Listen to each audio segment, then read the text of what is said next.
Good evening, everyone. My name is Mitch Cohen. Welcome to the July 15th, 2024 edition of the Northborough Select Board meeting. The time is 6:01 p.m., and I'll call the meeting to order. We are all here tonight, so we don't need to do any opening paraphrasing of laws and things like that. The first item on our agenda is an executive session, which we hope will be under a half hour or not much more than that.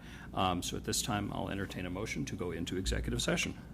Mr. Chairman, I move the board vote to enter into executive session pursuant to Mass General Law, Chapter 30A, Section 21, Subsection 3, to hear an update on the following open litigation due to the Chair's determination that a discussion regarding this matter in an open meeting may have a detrimental effect on the negotiating position of the town. Landry Mechanical Incorporated versus Town of Northborough et al. And others. Second. Okay, motion made by Julianne, seconded by Mike. Any discussion? All those in favor, this does need a roll call vote. We'll vote start at that end. Mike? Aye. Lisa? Aye. Julianne? Aye. Aye. Laura says aye. I also vote aye. Vote is unanimous in favor. We are now into executive session. We anticipate this will take, hopefully, no longer than a half hour. We will reconvene public session at 6:30, but not before. Thank you.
Okay, you back on? Okay, great. Can you make me a panelist also?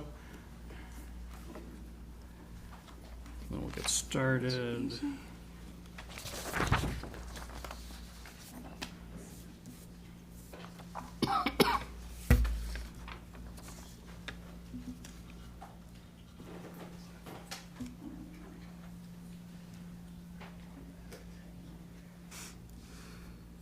Looks good from here, Owen. Thank you. Thank you very much, everyone, for joining us. We have just concluded an executive session.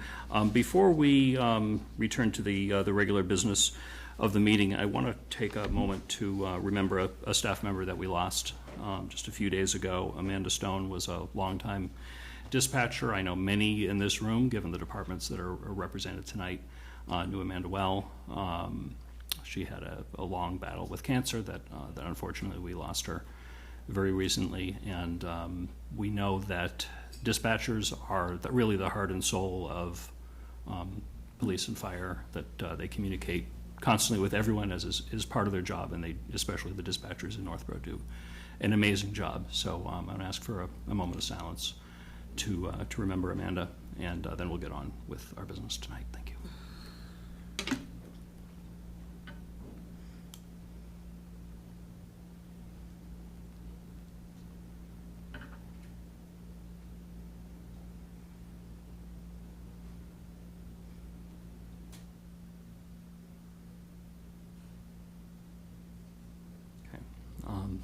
Thank you, everyone, for that.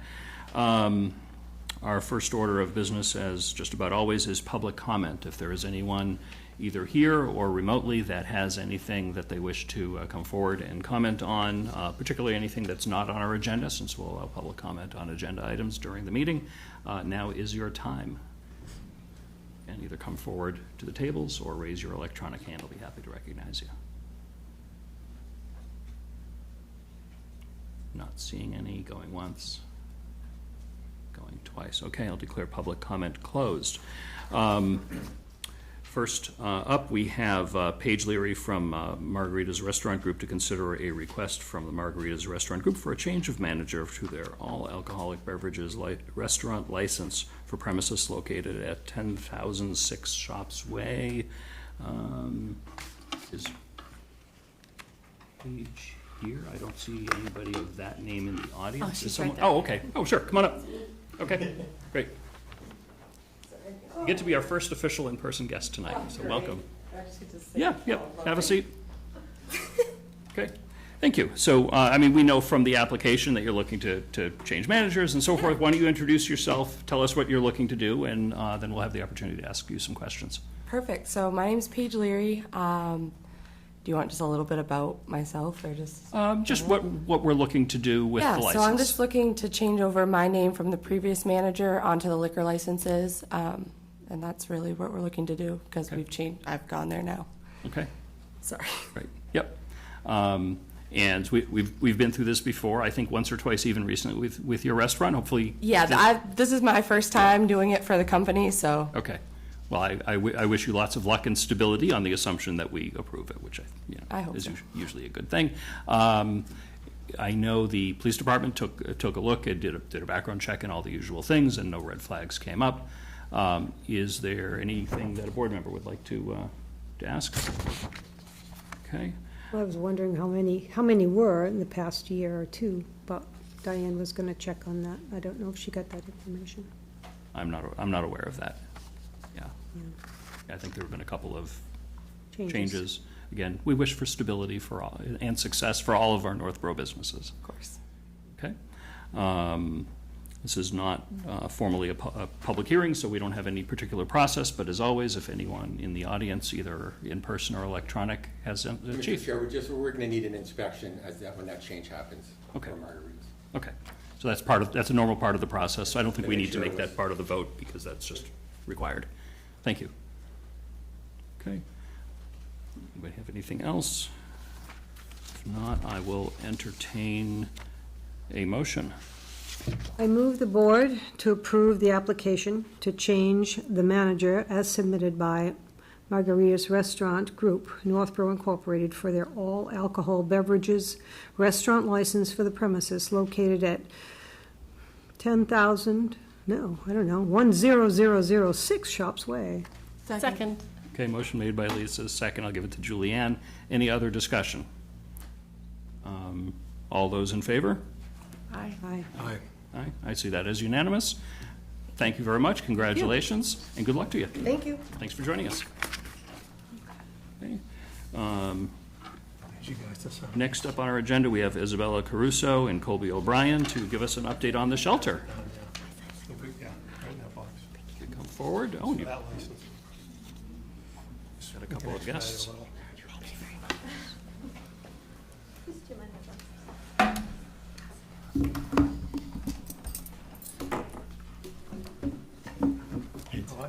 Good to see you.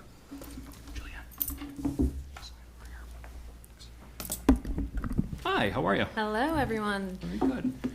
So we know that some new guests have arrived at the Econo Lodge. I'm hoping that you could give us an update both on our prior set of guests and our new set of guests. Yeah, so before I introduce these two men, I just wanted to give an update. So as everyone knows, almost a year ago, in July, we had 30 families come to Northborough to the Econo Lodge. And we had so many great community members, and our community really rallied around these folks.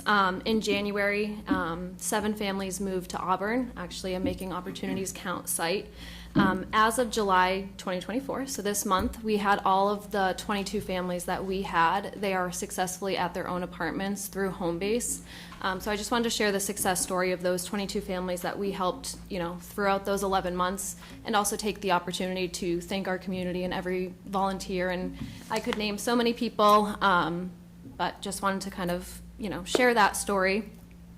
Beside me, I'll have you guys introduce yourselves, but we have Making Opportunities Count. They are a shelter provider organization. You can talk a little bit more about that, but they are taking over our Econo Lodge Northborough shelter site to make it an emergency assistance shelter. So that's a state-funded program, and I'll have you guys introduce yourselves.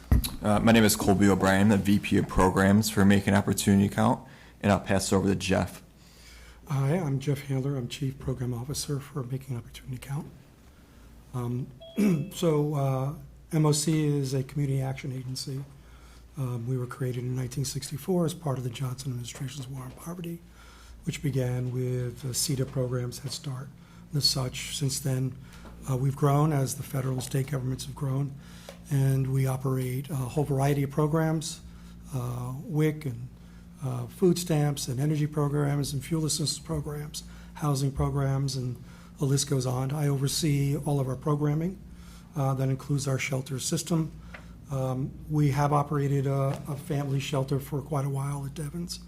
We were tapped by the state along with MEMA to open up a triage facility at Devon's over a year and a half ago, and then was asked when they wanted to close it to start up a shelter in Concord. And so we operate the Concord Hotel there. Since then, we have expanded, mostly because the state has asked us to do. We have a model that we believe it works and is successful. But every site is different, physically different, and what's come before is different. Some sites like this one, there are similar ones where there was no EA provider. So we're a contracted EA provider.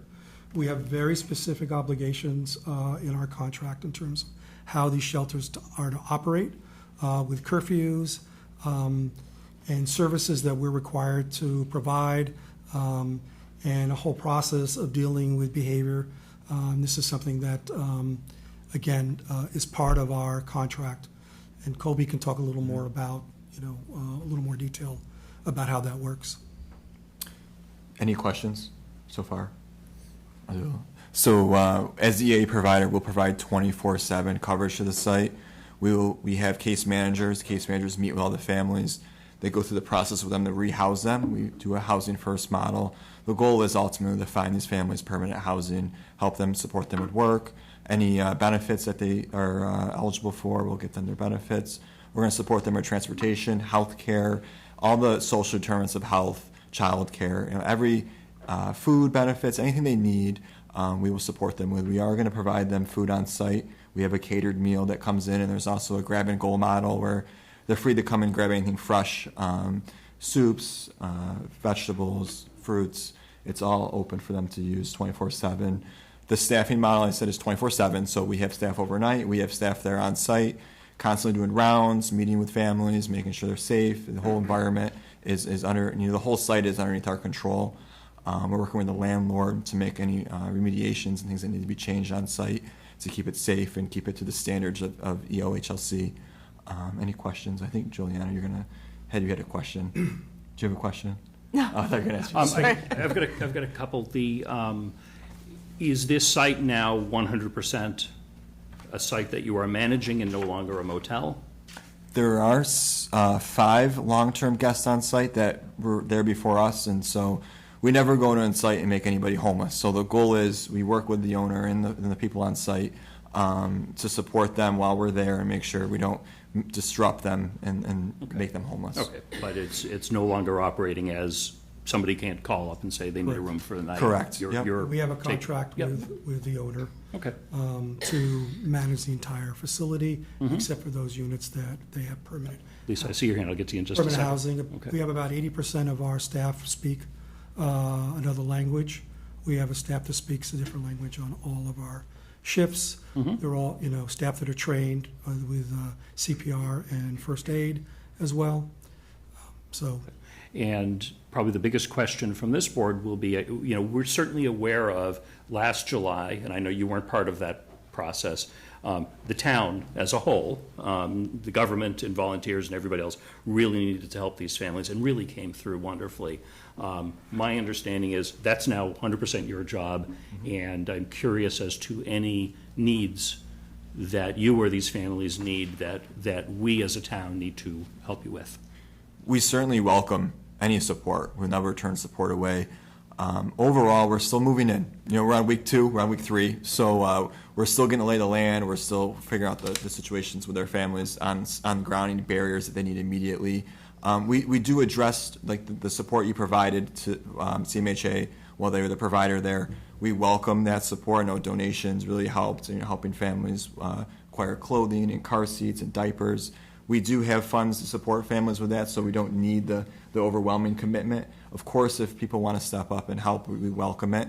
We want to make sure it is tailored to what the families need, though. Of course, it's not we can't take everything. When we're at shelters where families just drop bags and bags and bags of items, and it's a burden on us to have to go through that and sort it and get it out to the families. So we do want to control that a little bit, which is what we would do at every other site we have. But overall, we welcome the support, and we just got to move in and kind of make those connections and work our way and warmly into it. And I would add that our success everywhere is the partnership with the town. Okay. That's really essential.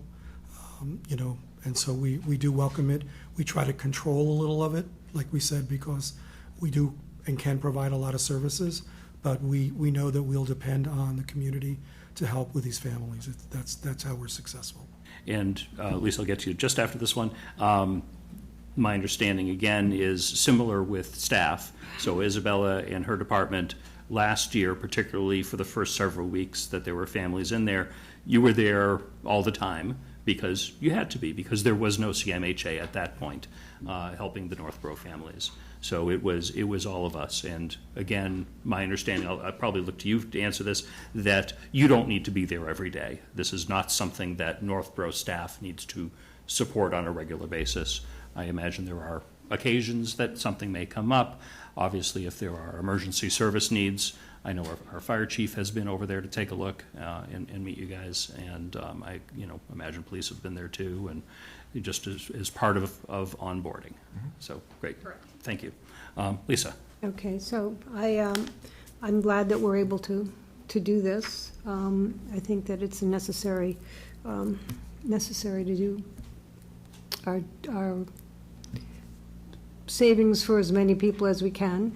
I'm going to ask some of the questions that are probably money questions or questions that don't go along with as nice. Yes, it's lovely. I just want to find out some things here. How long is your contract for? You have a permanent contract, you said, or how long is, what do you sign up for? Is it a 5-year, 10-year plan, or what have you signed for thus far? 5. 5 years? 5. And then you renew it every 5 years, and you renew, I mean, the landlord decides whether or not? We are contracted with ELHLC through, there's a couple of different sources. So the state has 2 funding sources, TNR, which is temporary net year rates, and PNR, permanent net year rates. This site is under a permanently net year rate site. It's basically, it means the state is not going to just take it away overnight. Hotels in the state that are currently operated by different providers are underneath different guidelines and funding sources, and so this site in particular is labeled as a PNR site, and so we will be there longer term, which means in a year when the state starts maybe taking away some of these hotels, the site will not be impacted like other sites. Okay. And so our contract with the landlord, it's between us and the landlord, we've negotiated a rate based on a long-term stay. Okay, And to add to that, we did, there is in the contract ability to get out of it if a landlord, either the state reduces the contract significantly, which means we can no longer run the place with the Right. resources. Certainly, it is the leverage that we have with the owner. If he is not in compliance, we have a good relationship with HLC.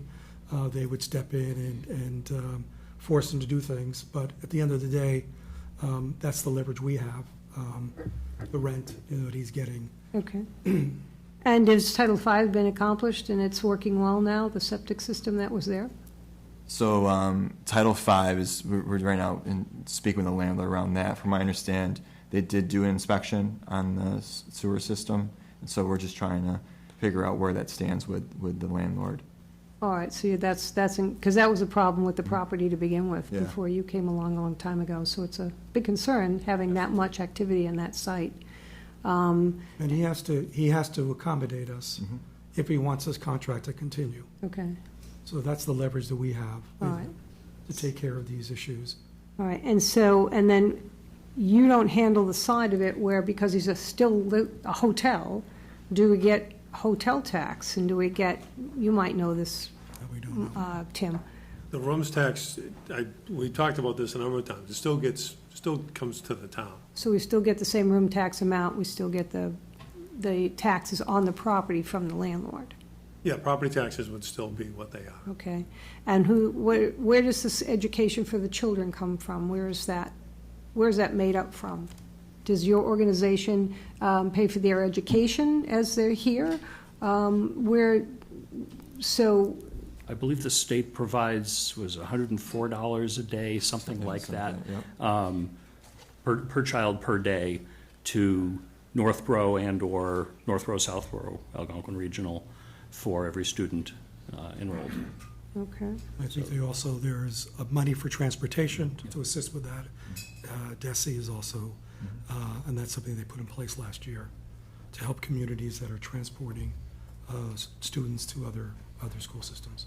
okay. Internally, we made sure we included the school department in these conversations with these folks, so we have those concerns, they know those concerns, the state delegation knows the concern. Okay. So there will be costs, there will be impacts, and the school district is working hard to sort that out. And I know the superintendent's in the building, so they might be able to speak to the, knowing the family numbers that are there, the children, school-age children that are there, and what those costs might be, and what the impacts might be. All right. They can speak to that. When will we know? When will we know as a group, the board, In terms of, how much impact that will be? Have you already decided what the numbers are?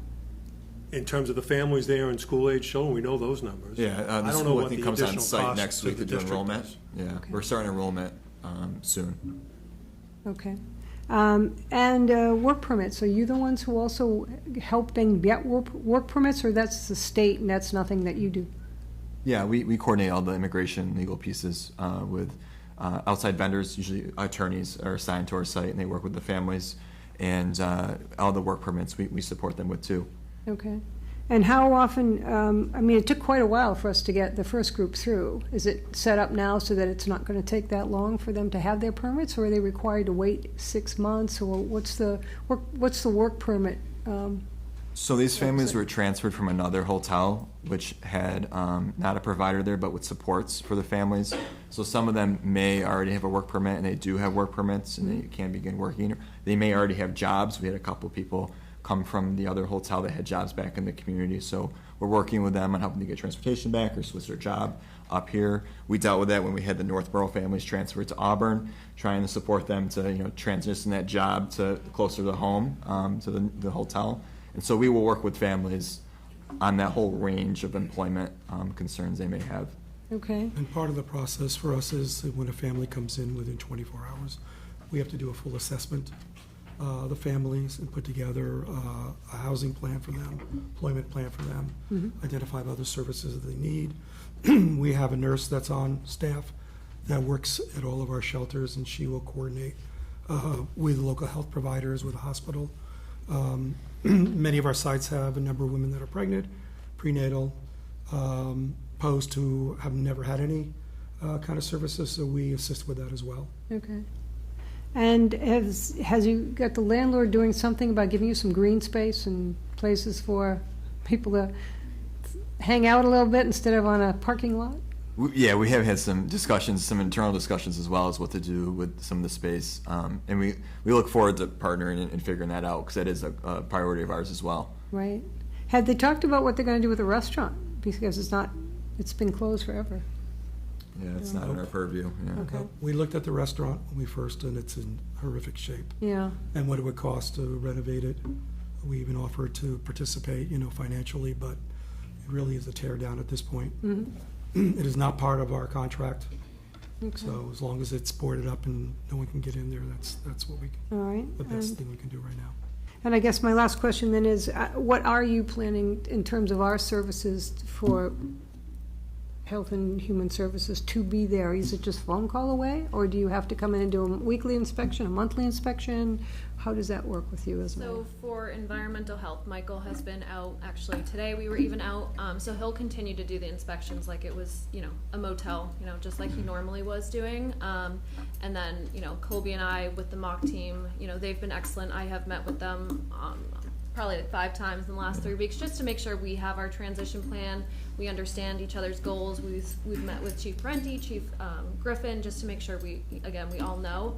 But they'll be just like any other residents, so we can help them. We can help with vaccines. We can do blood pressure clinics. They have the same access to the services that we offer our residents. Okay. All right. So there's really no time. It's just because now you're new residents. You get the benefits of just being residents, right? And we're working collaboratively, so again, based on need and availability. Yeah, we went into this with the town hand in hand very early on. It's been, probably 2-3 months now since we first met. So Okay. we wanted to make sure everybody was on the same page. All right. And I think it's important to emphasize that, we're in the business to take care of people and to support people. And, we establish pretty high standards in terms of what we expect. Always in the beginning, though, going into a new facility, there's a lot of work to be done, and that's what we're focused on right now. But, these are families that have been, some of them traveling for years. Yeah. There's a lot of trauma here, and we've had a lot of experience with these families. And, we're committed to making sure that their stay with us is as easy as possible, even though they are living in a room, and there are a lot of elements to it that are that most of us would not feel comfortable in. But that's our commitment to any of the populations that we serve across the state. So Okay. that's our goal. Right. Well, thank you very much. Mike? Yes, thank you. Question, the site right now, what's the current capacity for families or individuals? Yeah, so we have 70 rooms, and we have some rooms set aside for offices, play space, common area, and so roughly a little over 60 rooms for families. You could have larger families that they need to be in 2 rooms, 2 adults, you break the kids up in different rooms, and so the capacity really ranges anywhere from 40, high 40s to up to 60 rooms, but we're likely going to be under that based on the size of families. Okay, and then right now, with the current occupancy, what's the approximate head count of individuals? 125 145. Yeah, we had some. So yeah, it's about 43 families. Okay, so you'd say you're at 100% occupancy, right? No, there's a few rooms that are not being Okay. taken right now. So And with this kind of more permanent emergency setup, would you expect as families move into more permanent housing that you would have additional families coming in? So as opposed to sort of getting groups of them at a time, it would be more of a steady stream? correct. Okay. Yep. So when a family exits the program, we communicate that with the state. We let them know the room's available. We've turned the room over. And we do the documentation on that, and they send a family within a time frame. Depending on the size of the room, whether it's a king-size bed or a double bed, that will determine who they send. Sometimes it'll take a day or two, depending on who they've got. They have a priority list. Okay. We provide bassinets, pack and plays. Safe sleep is what we follow. All of our staff are mandated reporters, so we do maintain the integrity of our families and their children. Okay. And then how long of a stay does it usually last at one of the emergency shelters before permanent housing can be found? It's a great question. It could be anywhere from 2-3 weeks. The state has the 9-month stay law.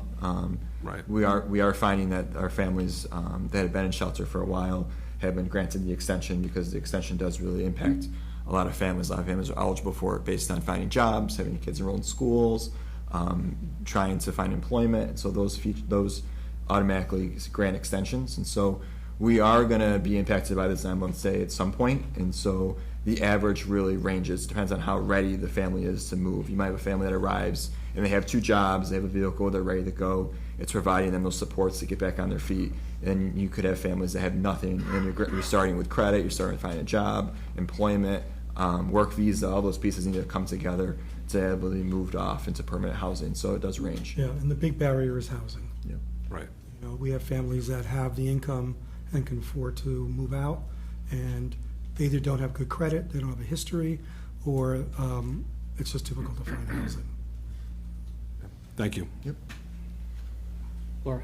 I think, so from a financial perspective, is there going to be anything needed from the town financially for this? No? No? And then from a staff perspective, is there any impact on staff? No, so this actually will be helping us out. As Mitch said, we were helping, we were there, we were doing some of the drives, and, this really takes the Health and Human Service Department away from it. Okay. An arm's length. We're still talking to Mock and have a connection, but our staff will not be there.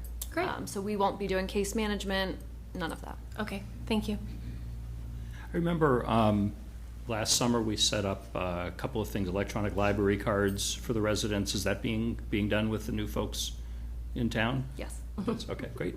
And because I know there are not just reading, but some language learning tools that folks can access with an electronic library card. We're in the process of acquiring a van, a 15-passenger van. We have a van at other sites that works quite well. We set up routes in the community. Great. We help if kids have to go to camp or they need to pick up, for emergencies. Families need to go to doctors. All these different pieces. We do rely on a lot of third-party transportation right now to get families in and off site. Ideally, it's not the best site in terms of being landlocked, but so that's one of the reasons why we identified a van. We're going to start this process once we acquire the vehicle, but we look forward to bringing them into the community, bringing them to the library, bringing them to school and any events and things that are going on that we can help, mend that integration piece. And doing summer events for the kids on site. We have lift contracts with all our sites, especially for people that have to get to doctor's appointments and such. Right. Because the van is still limited if it's being used. We will be having a traveling play school bus start arriving. We're enrolling the kids this week, and so they'll have play groups. There's currently a play center at the site. Most of our sites have Horizons for Homeless Children working on site with the kids, and so we have play groups, and we have this bus coming in to do things in the parking lot with kids, and so we will start to focus on that. We're still moving in. We're trying to do a little both at the same time. It's going to be a little busy there, but we will get through it. Great. Thank you. Other questions, Julianne? Just one. So first of all, thank you for all your good work. It goes without saying. But so in the event, and probably unlikely event, that the housing crisis is over in 3 years, what happens to your 5-year contract? Do do you still have to pay 2 more years, or? No, our contract is written in a way that if the state cuts back our contract in any way, then we have a right to terminate the contract with the owner of the facility, and Okay. that's the case everywhere. Okay, Okay, so that's in every contract. If it goes down below a certain percentage of our contract, we can pull out. We have to give notice, obviously, a couple of months' notice. So we have an exit clause if things change like that, okay, that dramatically, yeah. thank you. Great. Thank you. Lisa? Just one more.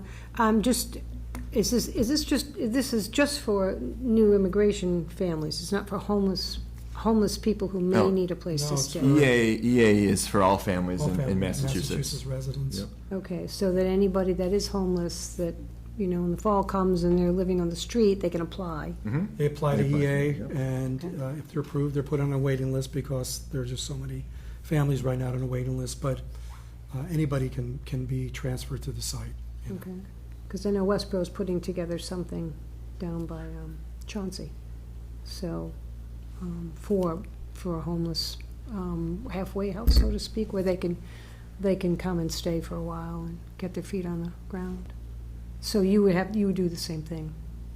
I don't know what they're referencing familiar, but with that project, but EA families come in. They come in from across the state. They can come in, from any point, and once they arrive, we support them with all the needs that they need to then find permanent housing. And so we've had Massachusetts residents, we have new arrivals, we have immigrants from all countries, and so we support whoever HLC handles. So that's Okay. our mission. All right, and where would somebody apply for that? Where would they go? They can go online. They can call the hotline. Call the hotline. They go online. They can walk in the DTA. They can call us too. We call- have those resources.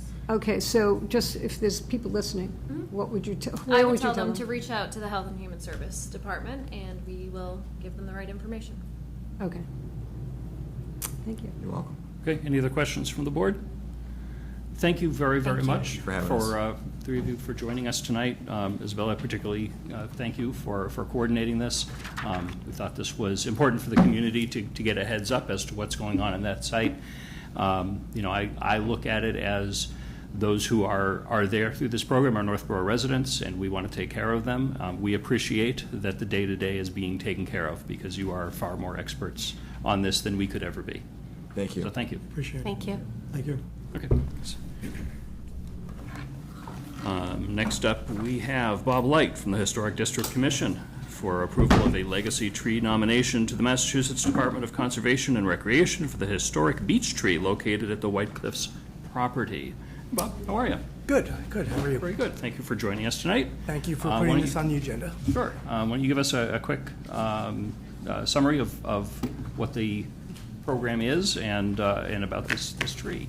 Okay. Some interesting history from it. Well, the Department of Conservation and Recreation in Massachusetts has a legacy tree program, and they select trees throughout the Commonwealth that are typically of large size. But it could also be chosen for botanical interest or historical and cultural significance. There is a tree at White Cliffs, a very large purple beech, that was actually noticed by someone from the Community Preservation Coalition that visited Northborough and said that could be a legacy tree. We learned about this from a garden club session that they had back in February, where there was a speaker from the Legacy Tree Program explaining what it was all about. And of course, I took interest because it talked about historical significance. So I charged the Historic District Commission to think about any trees in the town that might be of historical significance. We contacted the Garden Club to coordinate with them. And it turns out that the tree that was identified at White Cliffs, after some detective work done by Norm Corbin and Tom Reardon, who was actually doing some work in the Springfield Library about White Cliffs and architectural issues. We found a letter from a PH parent from the Westborough Nursery addressed to D.B. Wesson of Smith & Wesson fame, And it was like May 6, 1865, a year before White Cliffs was completed, where they mention a purple beech. So we think it's the same tree. Then I actually contacted my counterpart at the Westborough Historical Commission, just to explain that there was a tie-in with Westborough. They were very interested in that, and it turns out a member of their commission actually lives on the property that used to be the Westborough Nursery. And we got some other information about Perrin, and we found a ledger from the same date, May of 1865, that talked about selling D.B. Wesson 3 purple beeches for a grand total of $4.50, and 2 elms for $2, $1 each. So we thought that was significant. So anyway, we have a good tie-in that it is a significant tree. Plus, it's obviously on historic property, but we also have documentation showing that we think I've identified the tree. With the garden club, I also toured the grounds to see if there was any other trees that might. It didn't. There was a few other beech trees there, but they looked younger, so they probably were offspring of the original trees. And we don't think that any other trees existed from the original. So that's basically it. But what's interesting is that if you look at the list of legacy trees, Northborough had 1 legacy tree. It was a magnolia tree, and it was up in Edmund Hill Trail. And we recently found out that it was cut down, I think, in 2017 because it was succumbed to disease. So that was our only tree on the list. There's roughly 350 trees throughout the Commonwealth, roughly 25 European beeches. This purple beech is a European beech. I can give you the Latin name if you're interested, but I'd have to look it up. We've got a big agenda, maybe not that level of detail. Okay, it's a Fagus sylvatica, Okay. European beech. So it turns out that in Fall River, there's a European beech which is designated as the champion beech. This beech tree is bigger, so we think it's going to be a champion as well as just a legacy tree. It depends on the circumference. We still need to measure the circumference. When a couple of years ago when the board toured White Cliffs, happened to see that tree, and a few of us said, wow, that's a really big tree. So the picture is probably up on the screen. That's former board member Kristen Wickstead. I had her pose in front of that tree. Yeah, so that shows. It's a beautiful tree. Yeah, just the scale of that. It's a very large, beautiful tree. So 85, I think it's 65 feet breadth, the leaf span, but we still have to measure the circumference. But I do believe that it has a good shot to be a champion tree. Now, you're probably interested that is there any obligation to the town? Now, obviously, we need permission from the owner of the tree, which would be the town of Northborough, in order to submit the nomination. There is really no obligation. The legacy tree people will come over, measure the tree, look at it, and then make their decision. And they'll come over maybe once every 10 years, they say. There's no obligation to, we have assurances from the Legacy Tree Program, there's no obligation to do any special remedy to save the tree if it's in bad shape. You can do anything you want with the tree. Obviously, you're not going to want the tree to be dangerous to the public, but other than that, there's no obligation to the town. So I wonder, just thinking out loud, whether putting the tree on this program might help our applications for grants for the White Cliffs mansion itself. Might be one little additional bonus point to put on there to say, that there's another historic aspect. Sure. And also a lot of the legacy trees, like for instance, there's a legacy tree that is this geographical center of Massachusetts. I can't remember the town. Rutland? Yes, and that was a legacy tree. There's also a legacy tree where that Teddy Roosevelt planted, so it became a legacy tree. So this is definitely historical significance, and we don't have a legacy tree in town anymore. Any questions from the board? Laura? So I'm sorry, is this tree going to be impacted if the town hall is going to be? From what I understand, no. It won't be Scott impacted. is confirming, yeah. Yeah, it's in the front. I think, the parts of White Cliffs that would be removed would be Okay. towards the back. And again, if whatever happens in the future, if for some reason the new owner has to tear down a tree, hopefully not, Hopefully not. there's no restriction from Thank you. from the state. Great. Thank you. Any other questions from the board? I think I actually have a question for Scott, if I may. I think you have determined that the tree is in good health, correct? There's some other beech trees on the property that suffer from beech leaf disease. This one does not, from what I've been told. We had our arborist take a look at it. The arborist deemed it to be clear of the disease. I had DCR Forestry come by on Friday to take a look at it. They confirmed the same. There was no elevated evaluation, so they didn't go into the crown of it and really see deep if there's any beech leaf disease on it. The other trees on the property do have beech leaf disease. We've implemented a targeted fertilizing program for this tree to try to maintain its strength and viability so it could fight off the disease when and if it appears, on it. And we've got a proposal for cabling it.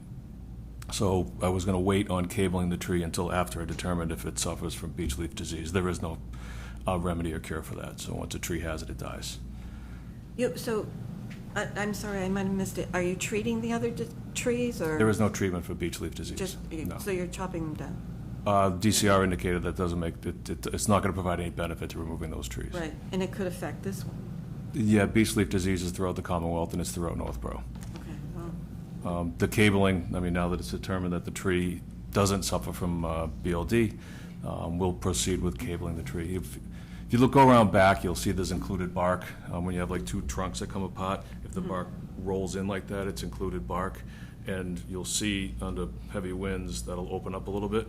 So if you think about the rings on a tree, instead of it being like an 8, it's like 2 circles. So they're not really bound together structurally. So you go up top, you cable them, and then every few years the arborist comes out and he adjusts the cables for structural stability. We cabled a sugar maple on the White Cliffs property that butts up to the back of Warren Drive, probably, 6 years ago. And it's still there? Yeah. But it's a common practice for large specimen trees to maintain structural stability. It's just like putting a belt on it so it doesn't fling apart. And is it just like one straight cable that goes from one part of the tree to the other part of the other tree? It could be more extensive than that, but it's cable goes through the tree, and then there'll be a big nut and a bearing pad underneath it. So you can loosen the cables, tighten the cables depending on the growth of the tree. All right, but there's nothing that comes down No, from the nothing tree to the into ground. It's from one limb to another. Okay. Any other questions? No, thank you. Good. Is there a motion? Mr. Chairman, I am happy to move that the board vote to approve the legacy tree nomination to Massachusetts Department of Conservation and Recreation for the historic beech tree located on the White Cliffs property. Second. Motion made by Julianne, seconded by Laura. Any discussion? All those in favor, say aye. Aye. I hear that as unanimous. Congratulations, you've got a tree. Thank you. Thank you very much for joining much. us and giving us the education on this. Appreciate it. Thank you. Thanks. All right. Moving right along, next up we have William Talbot from CMRPC, a public presentation on the town's draft hazard mitigation plan update. Yes. Thank you very much. Hey, Mr. Chief, how are you? Good. Just to give you a little background as Will's coming on. Back in April of 2023, we were awarded a grant through the Hazard Mitigation Grant Program. We knew our natural hazard mitigation plan was coming up due in October of 23, so we were awarded the grant. We hired Central Mass Regional Planning to work with our local team, which consisted of police, fire, DPW, health, planning, conservation. I know I'm going to miss one, building. I think that's everybody. And we put together this team, and then we've met. I don't know how many times. 5 meetings. This is Michael Parr. Michael is our hazardous material assistant slash LEPC coordinator slash Grant writer slash whatever I need Mike to do. So he actually headed up this program. And tonight's purpose of tonight is for Will to give you an overview of where we are. Shouldn't be much more than a 10-15 minute presentation. No action is needed by the by the board tonight. After tonight, in fact, it's already, if you guys were to, I snuck ahead by about 12 hours, and it's already posted on the website. So I posted the plan on the website today, and there's a link from the main website to our website where it is, and it's gone out in town news already. So the idea is you have 2 weeks to look at it, make comments. To make comments just by clicking one button, and if there's any changes, great. If not, it goes to FEMA, and then back to you guys for approval. So without further ado. Excellent. All right, does somebody have this presentation to share as they go through? Will you be doing that? Yes. Yes. Could whoever is running the Zoom add my colleagues Andrew Lowe and Mark Granado, who are attending this meeting as panelists, so they can help me with the presentation. And Mark Granado. Okay. Bringing them in now.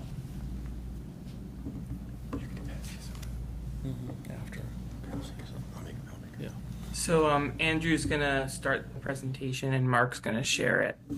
And we can get started. All right. Thanks, everybody. Oh, my screen is moving a little here. Let me just make sure Mark is in the right place in the presentation. Sure. It's like you're good to launch it, Mark. All right. So in the interest of time, I'll dive in right now. So my name is Andrew Lowe. I'm the Director of Community Development and Resiliency Planning at CMRPC. Obviously, I'm here tonight with my colleagues Will and Mark. For those who don't know, CMRPC is the state-designated regional planning agency for Northborough and 39 other towns and cities in central Massachusetts. CMRPC worked closely with the town on its 2018 hazard mitigation plan, which is now expired, as Chief Parenti said. We've been working very closely with the chief, with Mike Parr, and with the other town staff and officials that Chief Parenti mentioned. We've been working about a year on this with the planning team through the MEMA grant. So tonight we're here to present a summary of the draft plan and to answer questions from the board and from the public. All right, so why is Northborough completing this plan? Two main reasons. The first one is simply that completing the plan is an important activity in and of itself, making sure that the town and its partners are keeping up to date with natural hazard risks and how they affect Northborough. And second, having an up-to-date FEMA-approved plan allows the town to seek a variety of FEMA hazard mitigation grants. Slide, please, thanks. So this plan is really about identifying actions that can be taken before any of the natural disasters listed here take place. Slide. And what is hazard mitigation? It's really about finding actions that can be taken now and in the future to reduce risks from current and future natural hazard. So I won't get into the details here, but there is a lot of research out there that shows that for every dollar spent on mitigation activities, you can save roughly $4 to $7 in disaster recovery and reconstruction funds. Slide. And here we have a little graphic. So really, it's just about breaking the cycle of disaster, and then response, and then recovery, and then repeated disaster. So mitigation comes in and tries to keep us from repeating the disasters in the same way that they happened before to try to reduce those risks. So with that, I'll hand things back over to Will, who will get into more detail about the planning process and the local risk analysis and strategies that the town's developing for this draft plan. Thanks.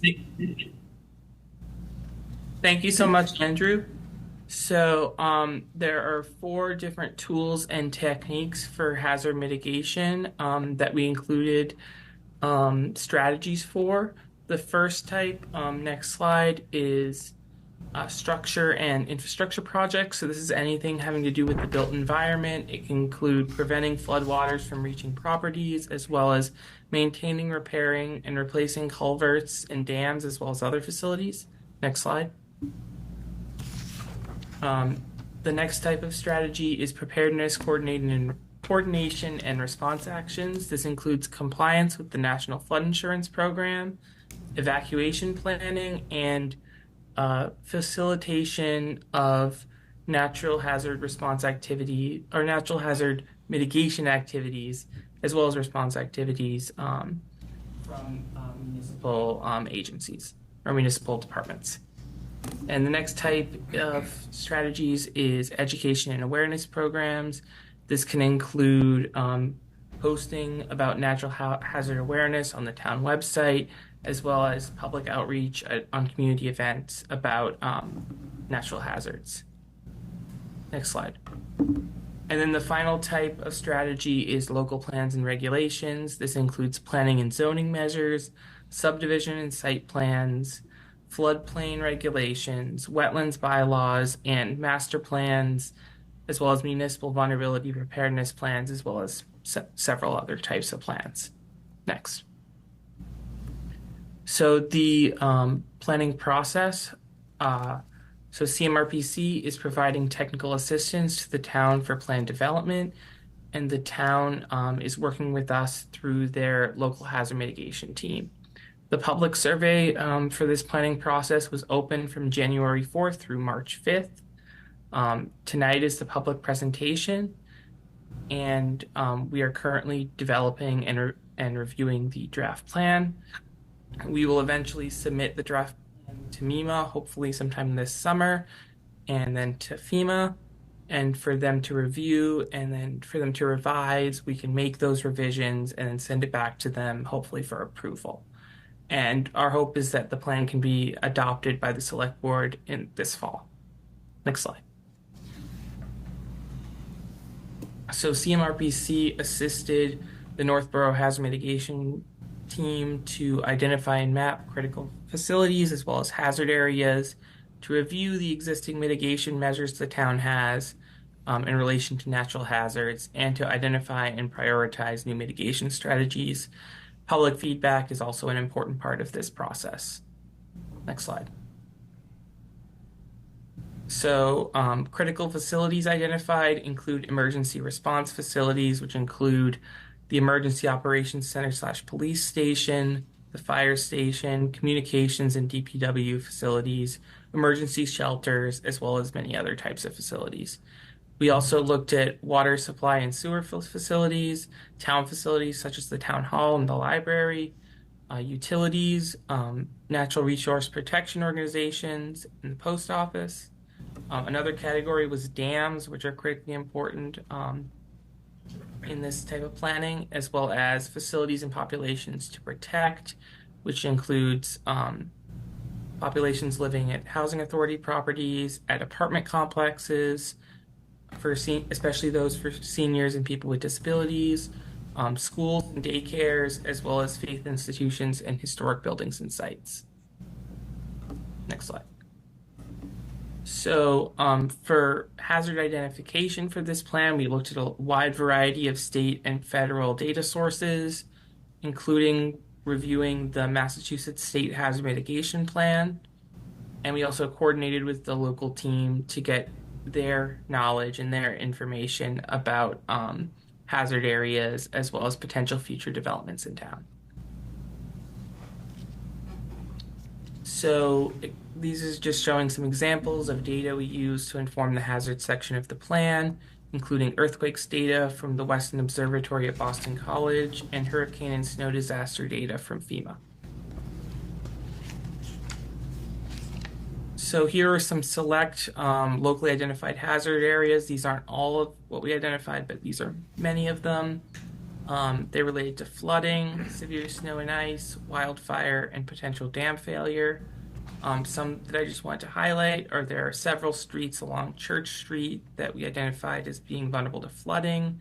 There was also Mount Pisgah is vulnerable to wildfire. It experienced a wildfire in 2023.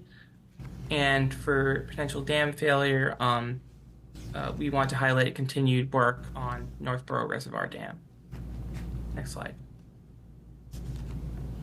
So the public survey for this planning process was open, as I said, from January through March. We got over 200 total responses. The hazards of greatest concern for people who took the survey included winter storms and ice, thunderstorms, microbursts, and extreme wind, as well as invasive plant hazards. And the survey results inspired several new mitigation strategies that were included in the draft plan. The survey was promoted through a variety of different channels, including the fire department Facebook page, town news subscription, community advocate newspaper, and several other channels. And then paper surveys and drop boxes were available at several sites around town. Next slide.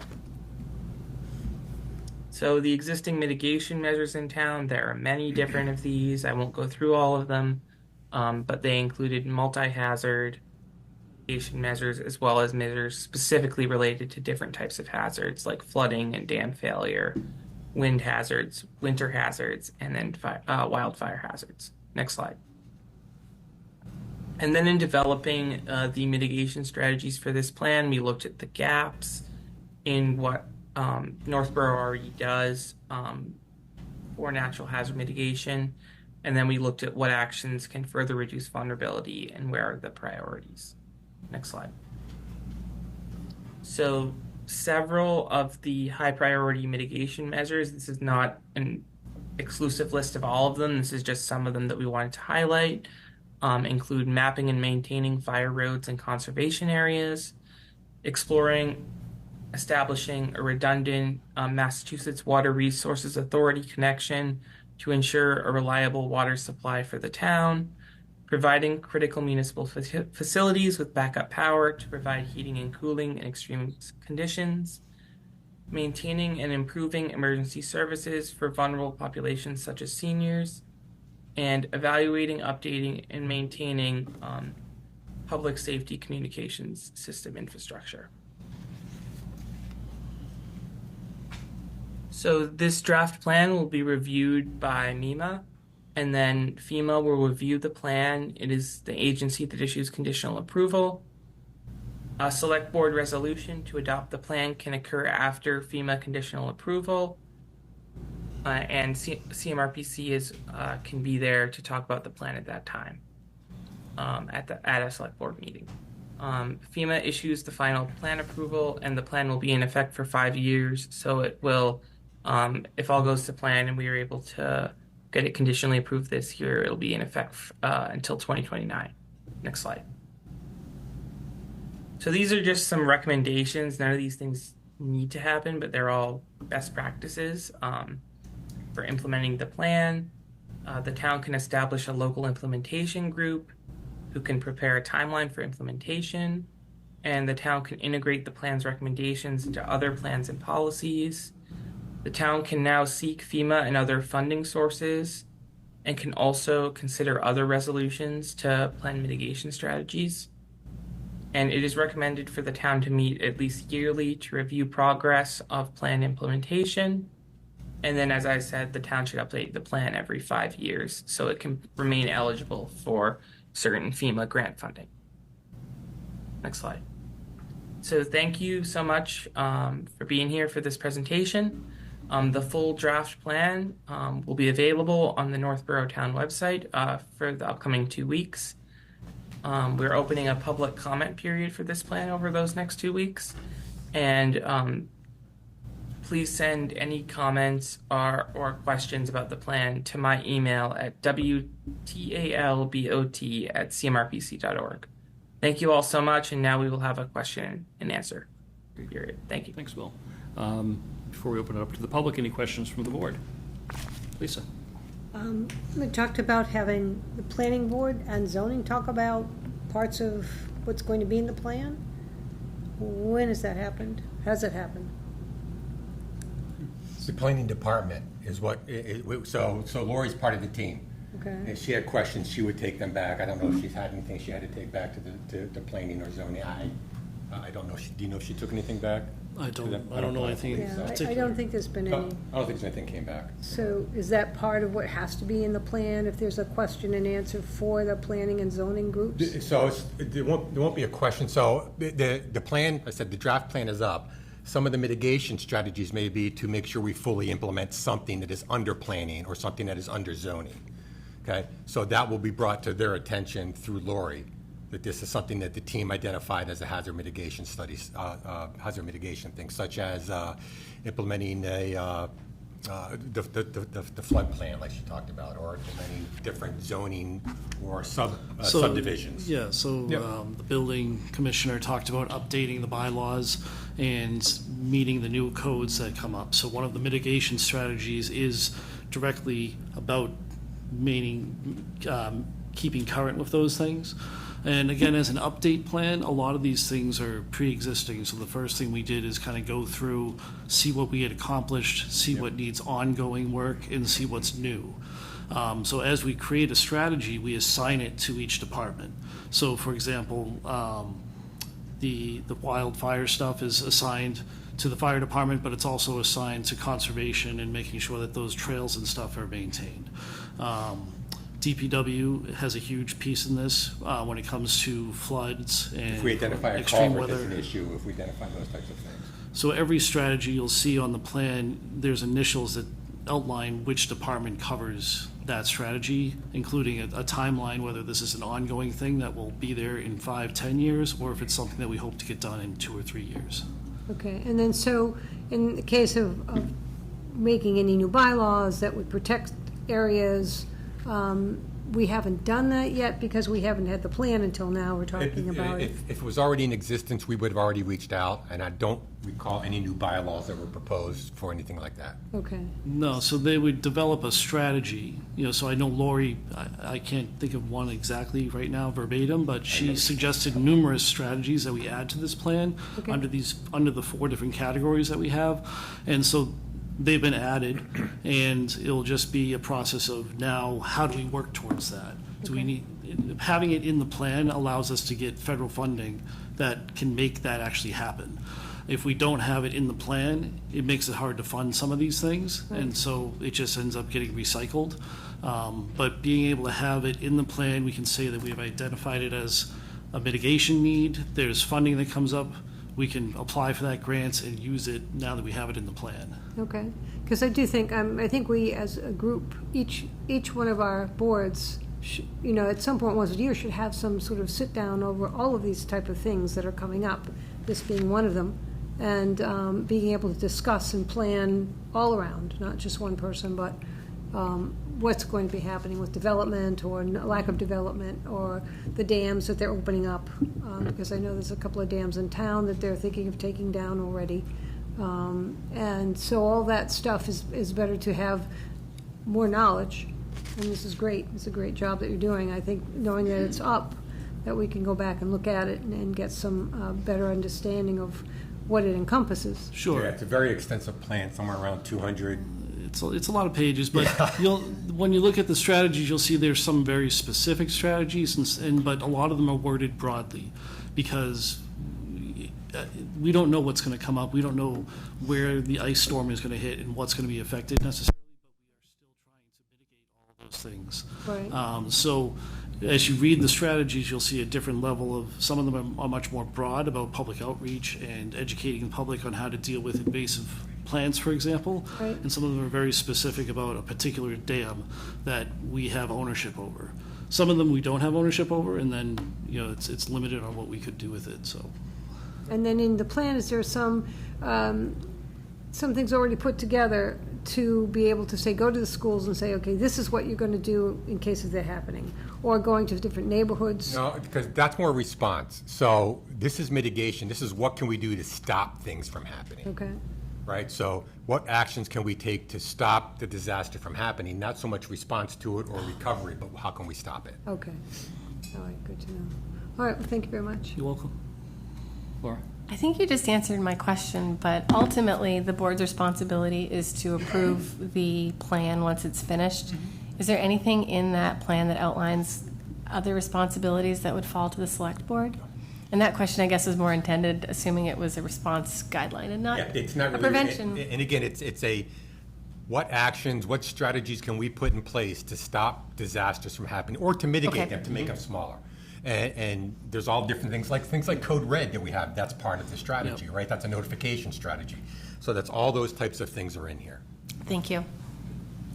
Any other questions from the board? Julianne? So I'm curious about the dams. We have a master plan implementation committee that is working with oars on a couple of the dams on the Assabet River. And you identified 3 dams. What is the plan for those? Is it the current recommendation where you take down the dam? I believe, and I'm not sure about the specific language of it, but a lot of this is reference so we can do something later. So we have the dams referenced in there, so that if we get an opportunity to go for funding to help mitigate one of those things, we can do it. I know several of the dams, and Scott would be able to speak to this better, aren't under the ownership of the town. So we just are, downstream, if you will. So it's not something that we can necessarily mitigate, but there were things identified. I believe Otis Street was one that was talked about a couple times, where if we have that in the plan, there's an opportunity for funding. We can then apply for it and then hopefully work on doing what we want to do with that. So this is a resource for the other groups to use and say, hey, we have this in our mitigation plan.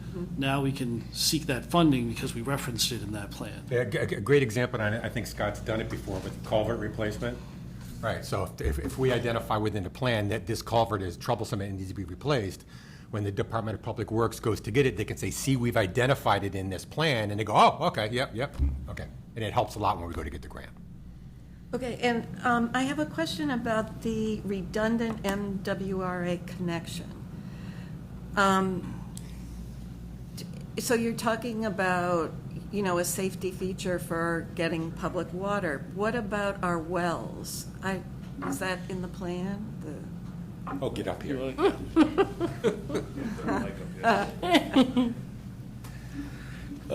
So we have one water source supply. That's an MWRA on Cedar Hill Street. That's our only connection. Providing a redundant connection would allow us, in the event there's a pipe failure, meter failure, valve failure at that location, for us to drink out of another MWRA connection. There's different opportunities in different locations. Solomon Pond Road, as you go over 290, just as you go over the first two cloverleafs, look to the left, there's two fire hydrants. They're like 20 feet from each other. They look very different because one's ours, one's Marlboro's. Our current redundancy is to grab one of his hoses, go out there and hook up the two hydrants. That's not the most robust method for providing redundancy. Do we tell Marlboro if we're doing No, we don't tell Marlboro, no. But that's for both communities, and we would benefit from a redundant connection. Regarding the wells, our wells are all inactive. They're officially deemed by Mass DEP as emergency use only. But they haven't been used in close to a decade, actually over a decade now. So we would not be able to turn those on and drink out of them in the case of an emergency.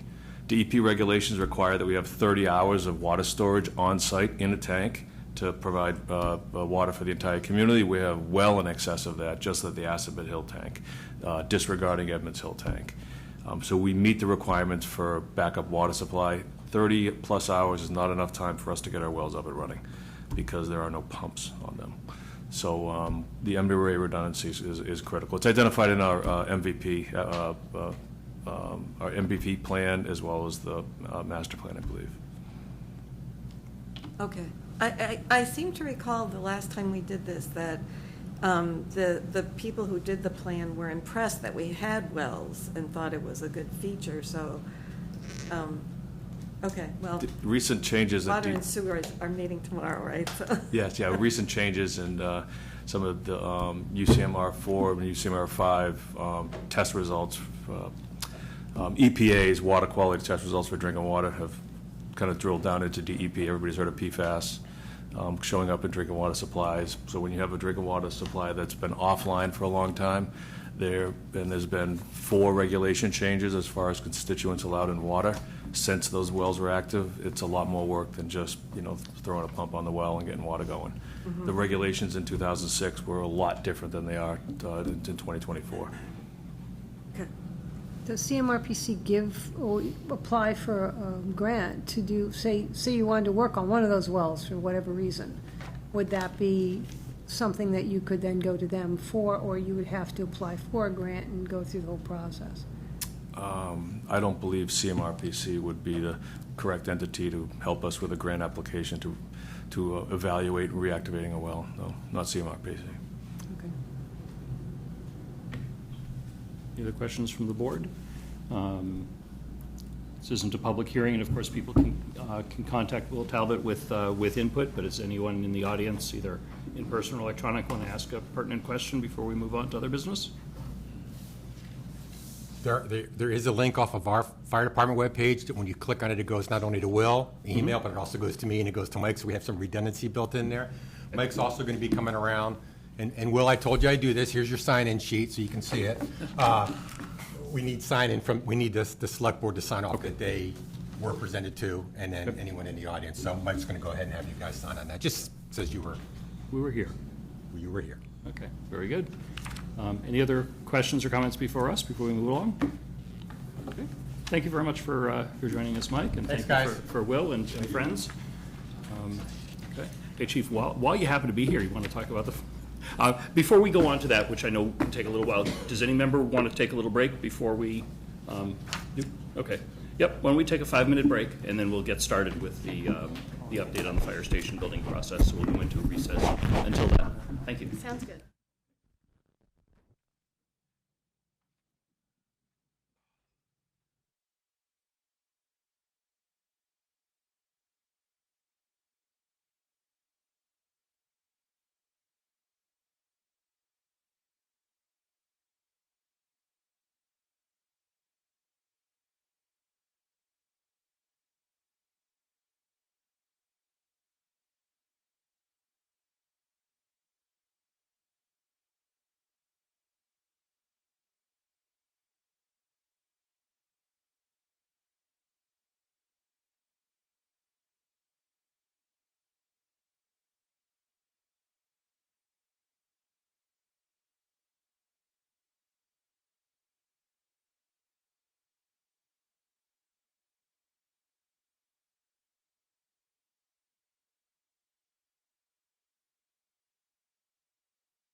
Thank you. Welcome back. Everyone appreciates breaks during long meetings, and this, I anticipate, will be a long meeting. And next up on our agenda, we have a Fire Station Building Committee project update. And with us tonight, we have our Fire Chief and Deputy Fire Chief. Thank you, Mr. Chair. With us And tonight. If you could bring in, I assume Amy and Janet and Mark are all there? Let's see. That's just a guess. And Tim and Todd should be there. Yep. Tim and Todd. And here's Janet. I'm bringing some folks in, and we have, I don't think I see Mark. I see Tim Alex. Okay. Mark may not be there. Yep, I see Todd. Okay. With us, we have Dawn Rand, Chair of the committee. If you want to come up, you can. If you want to stay back there and I hang out offered her. in the audience. He offered. She deferred Okay. to me. I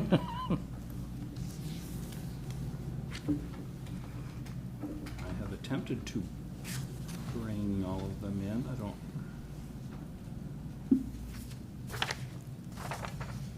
Okay, here people are starting to come in now. It's delayed.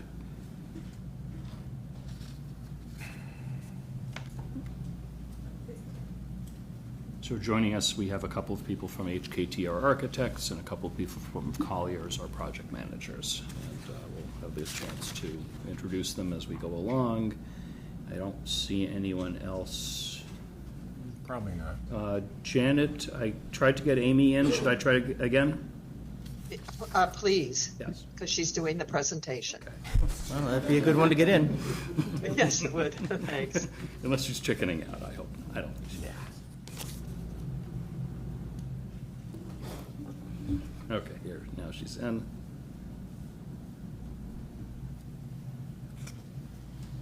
Okay, excellent. All right, Chief, do you want to kick us off? So, thank you, Mayor, very much, Mr. Chair, members of the board, for having us here tonight.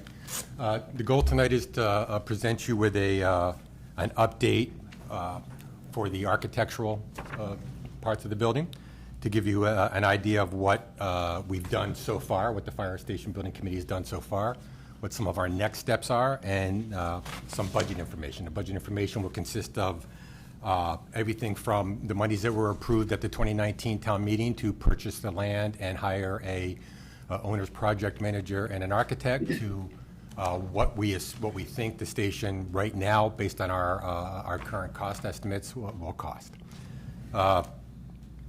In 2019, we had the feasibility committee presented to everybody. They the town approved at that time to do a fire station at 6165 West Main Street. And again, they approved. It ended up being $3.4999999 million. Somehow we missed the 3.5 million.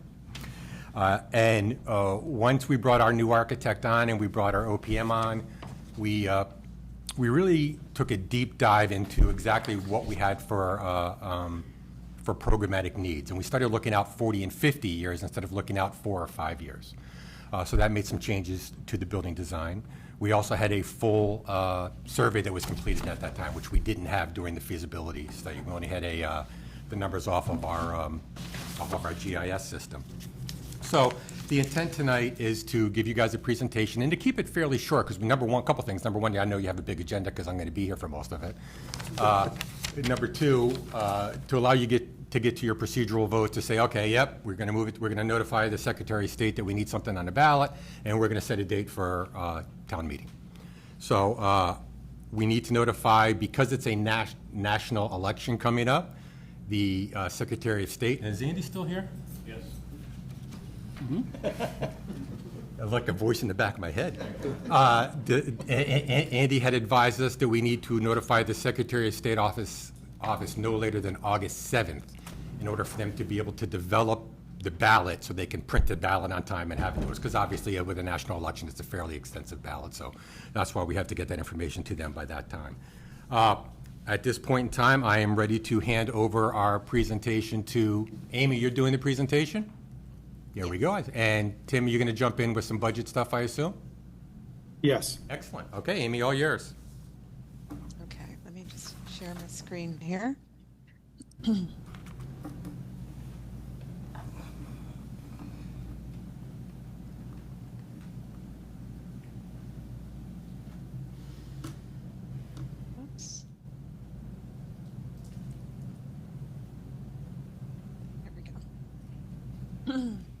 Okay, so as the chief said, I'm just going to give a quick update on where the project stands right now, and then Tim will talk a little bit more about the costs. So we've been working with the town since the fall of last year, and in that time we've been working on the design, and then we've had a number of presentations to various boards and communities. We've had community information sessions.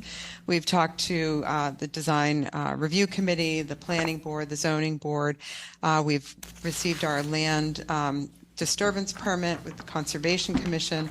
We've done our geotechnical borings and our test pits. A lot of engineering work's gone on. And so we've had a lot of community FaceTime. We do have a couple of pending meetings coming up, an appropriations committee review, and then the final financial planning committee review will be coming up as well. For the design process, the chief said we started out with programming. We had some in-depth discussions with the department about what their current space needs are, as well as looking well out into the future so that this is a building that can serve the department for a long time to come. From there, we moved into schematic design. At the end of schematic design, we had our first initial cost estimate. And then at the end of design development, we actually had two separate cost estimates done. One was done by a professional cost estimator that works for HKT's team, and then a separate cost estimator that works for the town and for the OPM. And then those two estimators got together and discussed the project and did a reconciliation process.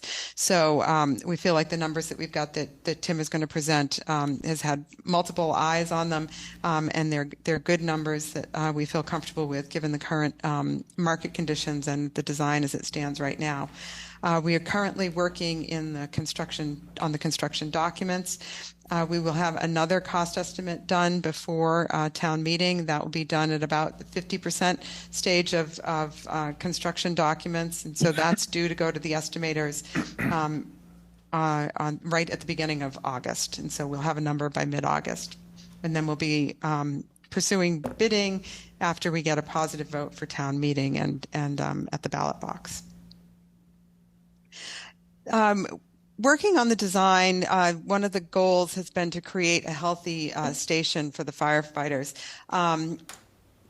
Statistics have shown that firefighters have a much higher likelihood of being diagnosed with cancer and then dying from cancer than the general population, and that's because of cancer-causing carcinogens that they are exposed to while fighting fires. And so there's been a lot of emphasis in recent years in the design community and in the firefighting community on trying to find ways to make the job safer. And part of that starts with the design of the building, as well as operations of the building.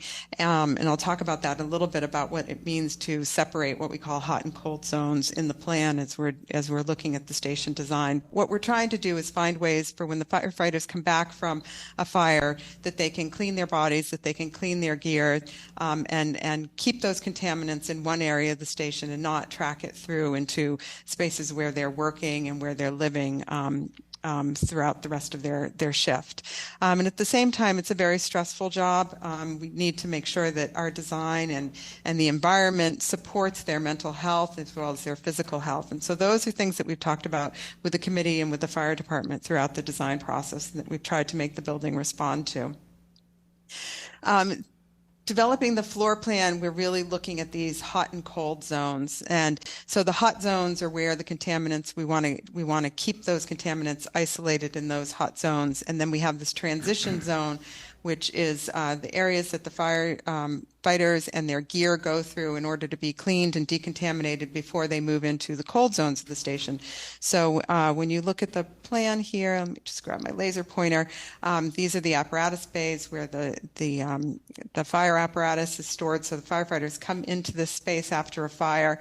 They get out of their trucks and they move through the decontamination and the laundry and the shower areas to get their gear and their bodies clean before they move into administrative spaces and living spaces in other parts of the station.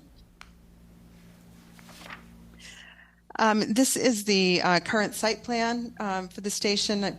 we've talked about it publicly many times before. I won't go into a lot of detail on it, but just to give you an overview, this is the station. This is Main Street. The fire apparatus leaves the station, enters the station through the apron here. There are doors in the back of the station as well that the fire apparatus can exit and enter from those. We have the public parking area separated from the fire department staff parking area. The site plan has evolved quite a bit over time in response to comments that we've received through our various permitting processes. The driveway has shifted a little bit so that it could align with the Dunkin' Donuts driveway here. We've extended an accessible sidewalk past the fire station site in front of the Hillside Grill property. We've increased the height of the fencing that surrounds on top of the retaining wall in the back of the site based on feedback that we received from permitting authorities. And then we've increased the amount of landscaping and trees that we have on the site as well, at the request of the planning board. This is the first floor plan. It's about 21,000 square feet. Again, we've been focusing on the clean station concept. The public enters the building here through the lobby space, and there's a training and community and EOC room off of that. The purple color here is the fire department administration space and offices. The pink is all of the operations spaces. And then the gray are building support spaces, server rooms, stairs, electrical rooms, mechanical rooms, those sorts of spaces. The second floor is almost entirely living quarters for the fire department. We have dorm rooms, toilets and shower rooms, the day room and kitchen, and then a fitness room. We also have a training and hose tower located in the front of the building here. It's a place where we can dry hose, and then the fire department can do various training exercises, practicing pulling the hose through and practice various life-saving operations. The exterior of the building, we heard from the community and from the board that they were really interested in a traditional New England approach to the aesthetics of the exterior architecture. We picked materials that would be durable and low maintenance to minimize any concerns with maintenance for the town. We picked brick colors that were sympathetic to other masonry structures that we saw in the town. We incorporated some arches into the architecture at the request of the committee and the town. We have arches over the main entrance and then over the apparatus bay doors here as well. And then we have that tower element right in the middle of the building, which includes a clock feature. And this is a rendering of the building with some landscape in it, so you can get a sense of what it will look like from Main Street. Tim? Thanks, Amy. So as we talked about just what makes up the cost of the project, we break it down into hard costs and soft costs. I'm sorry, I'm just going to ask you to introduce yourself, because I don't know how many of us have seen you, Tim, working for Colliers, our project manager, and what your responsibility is here, working directly for the town and not for the architects. Sure.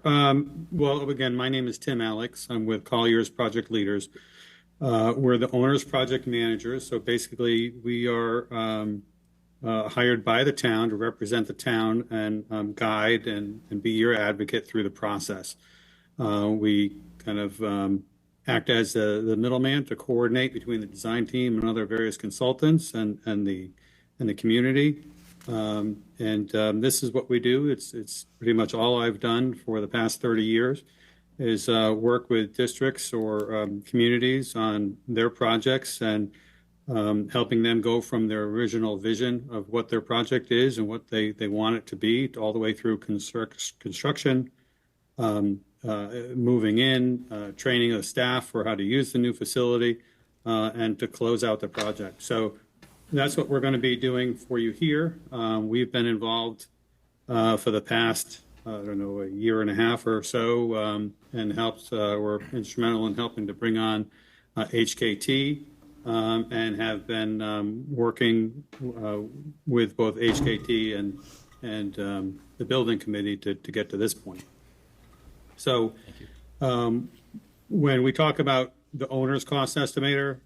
That's something that we reach out and work with various different cost estimators in the Commonwealth. And so we've gone through the procurement process and have a cost estimator that is working for the district on our behalf or with the community on our behalf. And the design team also has their own estimator. And these are independent estimators that are, this is all they do. So they look at costs of commodities every day and really have a handle on the trends and what the costs are across the Commonwealth, as opposed to somebody, if we were to do it in-house, where it's kind of something we do part-time. So we feel that it's better to have somebody that does this all the time to develop this. So again, we break the cost down into hard costs, hard construction costs, and that's the site and the building, what the contractor is going to be bidding on.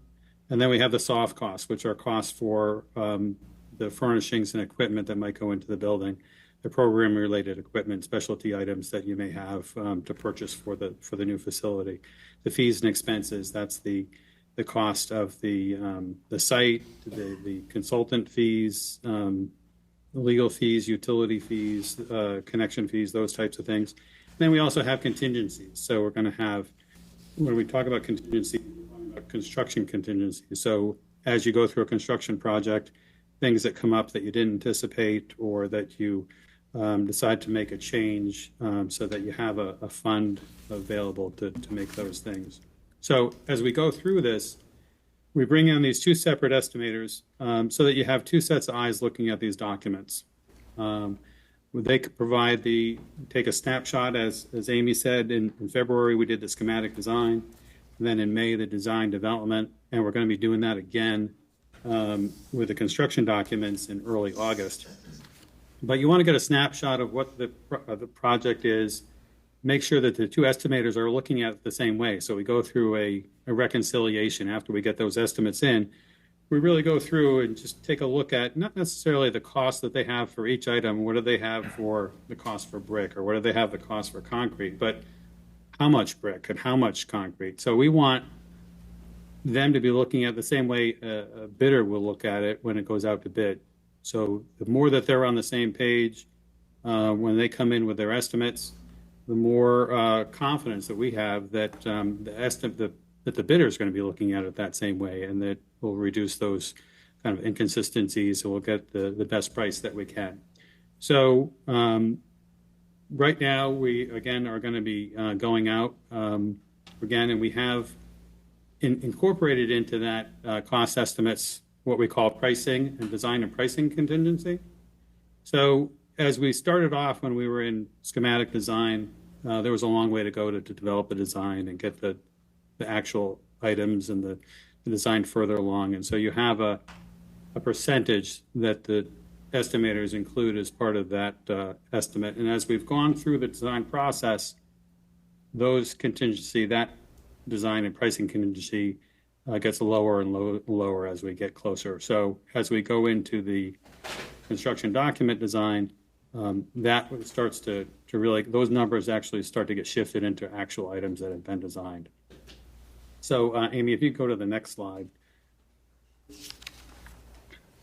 So this is after the design development estimate. And so looking at the hard costs, the construction costs, we have a range of 33.4 to 34.1. Furnishings and equipment, again, a range that we've looked at is about $750,000 to 1.3. Fees and expenses of 4.9 to 6.1 million. We have in there the cost of the site acquisition.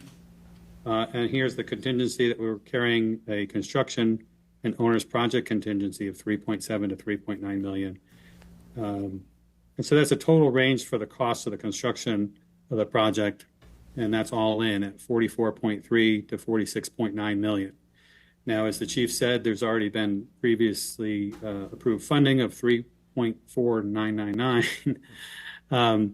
So the cost for the remaining cost of the project would be 40.8 to $43.4 million. Next slide, Amy. So as we talked about going forward, our next steps, we are going to be going out to those two estimators. Again, they're going to take a snapshot, print out the documents, send them off to the estimators, and they're going to go through that process. They're going to take a couple weeks, really review everything. And then so we'll have numbers coming back again. But then the plan is to complete the construction documents for bidding. We're going to go through and have to go through the pre-qualification process. And that's where we put out a request for qualifications to contractors. They would submit those qualifications.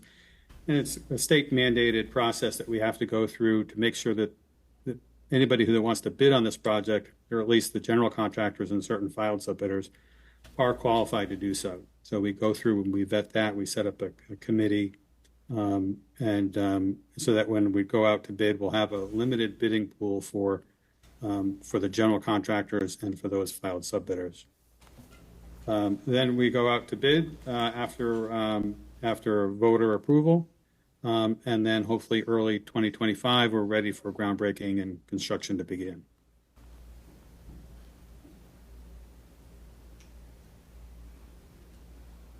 Thanks.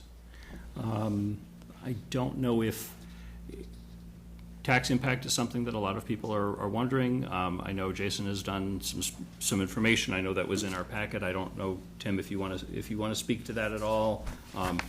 That's not formally part of our decision-making process tonight, but we know it's on everyone's minds. Jason, if you would like to come up, if not, I can just read a little bit from your memo. Yeah, we can do it down here or whichever. Oh, hey. Oh, I'll leave. I don't have to. Yeah, I'm sorry. I should have alerted you to that thought earlier. So. I'll get out of your way really I gave him the heads up already, man. Yeah. He said he probably come up. I mean, obviously, this is an expensive project. We knew that going in. So I appreciate the work that you did to provide the board and the town sort of the best guess going forward as far as what the tax impact might be. So I wonder if you could do that. You know, there's a pretty extensive table that's in the packet that was for tonight's meeting. Again, at this point, I think it's important to note that every big project that the town embarks on is going to be the biggest project that the town's ever done, just based on inflation and the time that it's taken since the last time we've done a major project, which was, I think it concluded in 2016 for the Lincoln Street School. In this memo that I prepared that's in the packet, I wanted to recap kind of the three phases of this project, and this isn't a typo. It started in 2006, an article in 2006 town meeting, which was before I even worked for the town. There's a $75,000 feasibility phase. Phase one of this project was the design and land acquisition article, which we talked about, the $3,499,999,000 article. We have temporary debt for that project right now. We backed out that debt for these tables so that we'd have a good discussion over what the impact would be for the new authorization. Right now, interest rates are high. There's the hope that they'll obviously drop. Our financial advisor that we work with that gives us advice when to take things to market, to the tax-exempt market, how to structure the debt and so forth. We'll have clearer picture after the fall, if this passes in the fall, and we'll know then, we'll get better information then about the interest rate. Again, we use a conservative number. They gave us the rate of 4.25%. And again, and that plays out in the table that you see in front of you.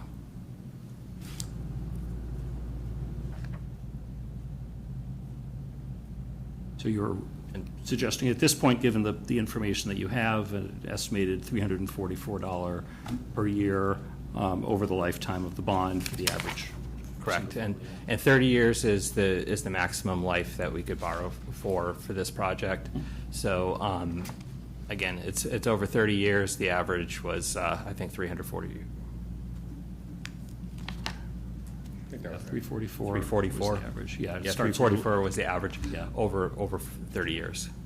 You know, it starts a little bit higher and ramps down. Correct. So that you're paying, the way you're projecting it is paying an even principal each year, and then the interest reduces over time. Because That's the traditional way public debt's structured, as opposed to a mortgage where, in somebody's personal finance, if you borrow for a mortgage, there's an amortization table where you're paying very little principal up front and a high component of interest at the same amount every month until you pay off your mortgage over 30 years, a period of time like that.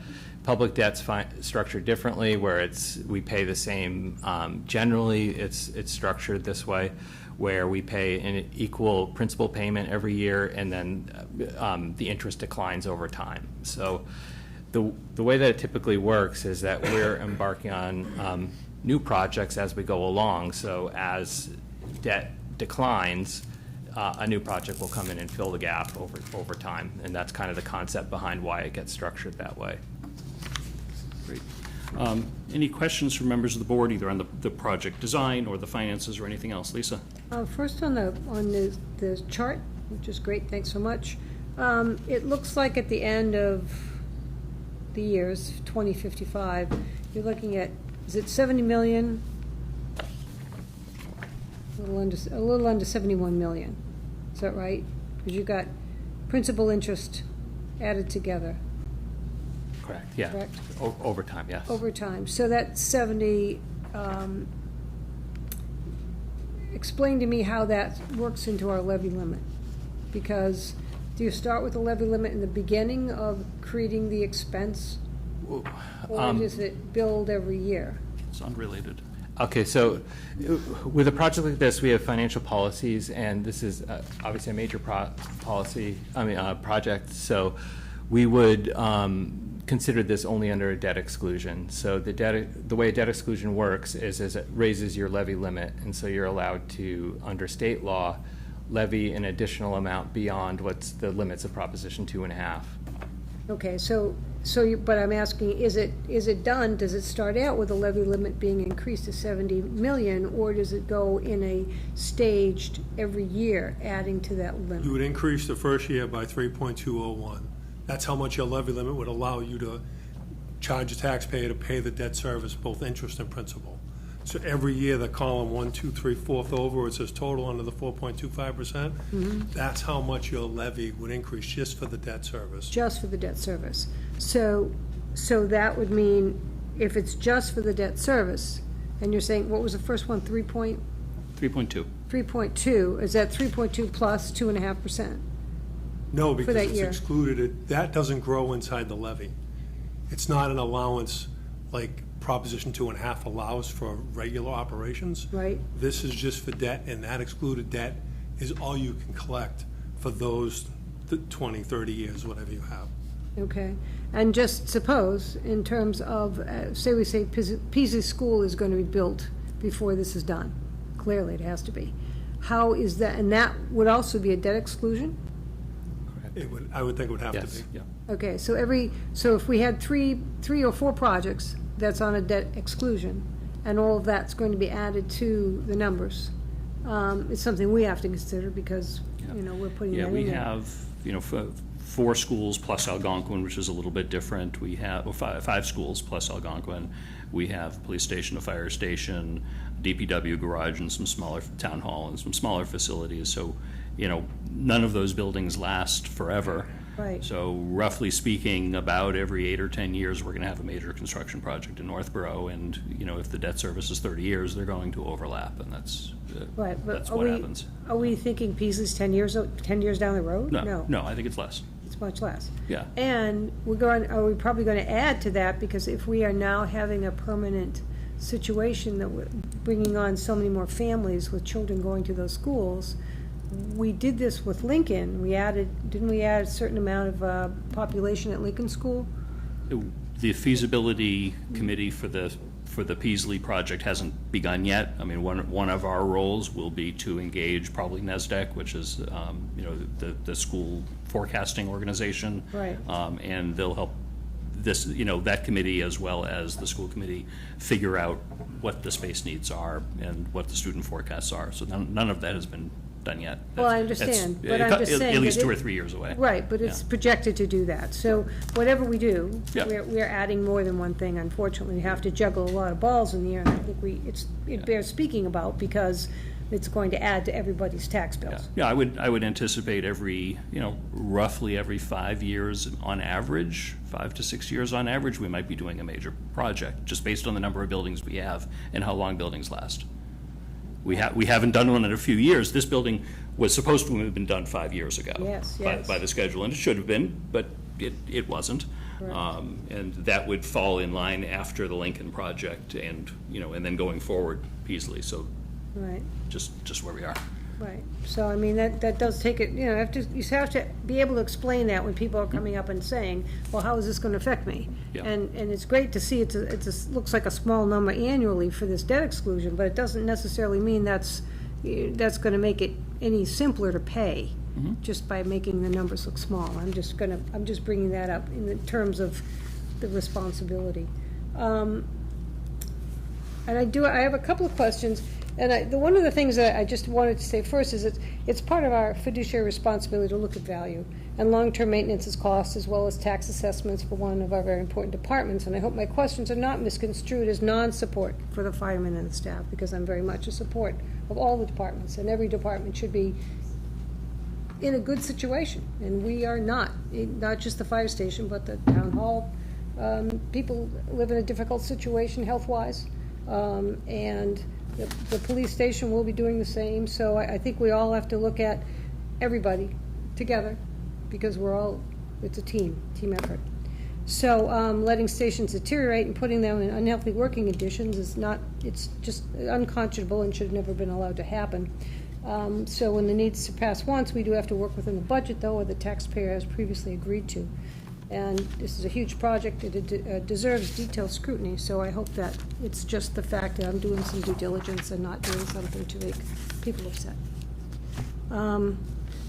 So I had a few questions that were asked earlier before the meetings that you had said send some questions if you have them. Sure. And so I asked a few things. I asked about the parcel, I've asked about the traffic impact, and I asked about the costs. The easiest one, I think, first is about the traffic impact.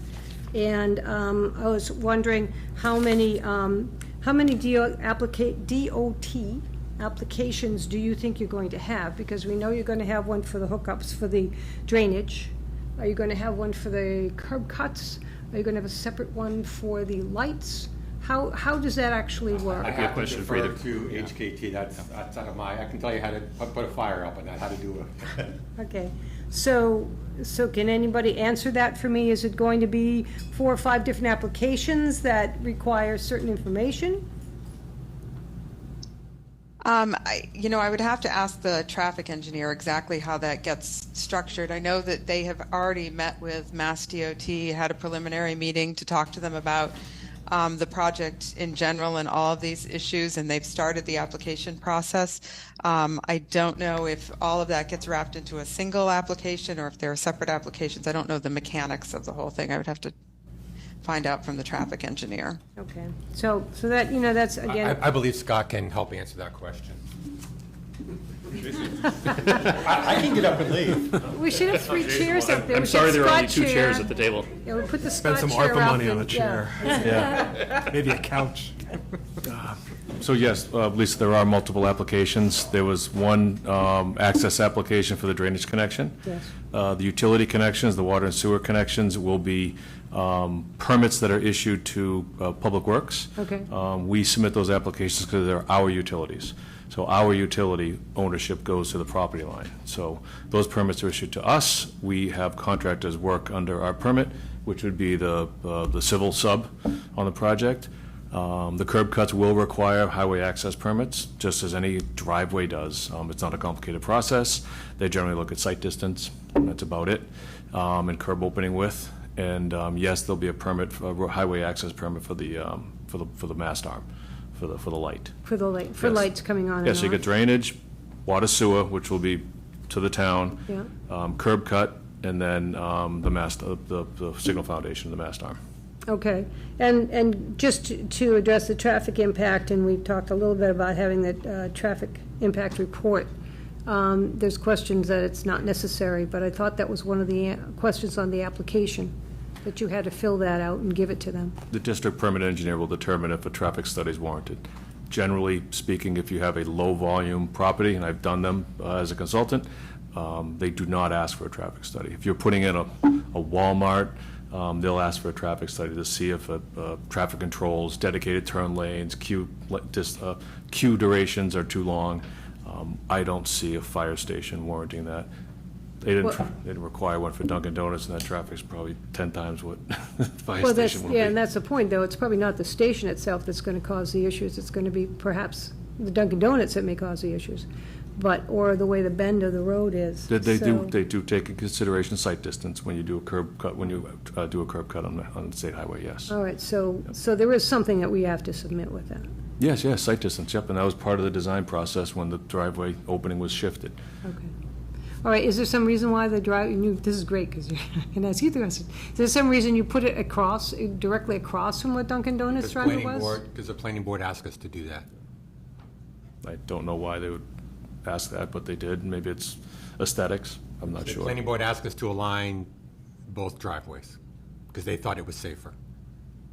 Did they have a study to base that on, or did they just decide it?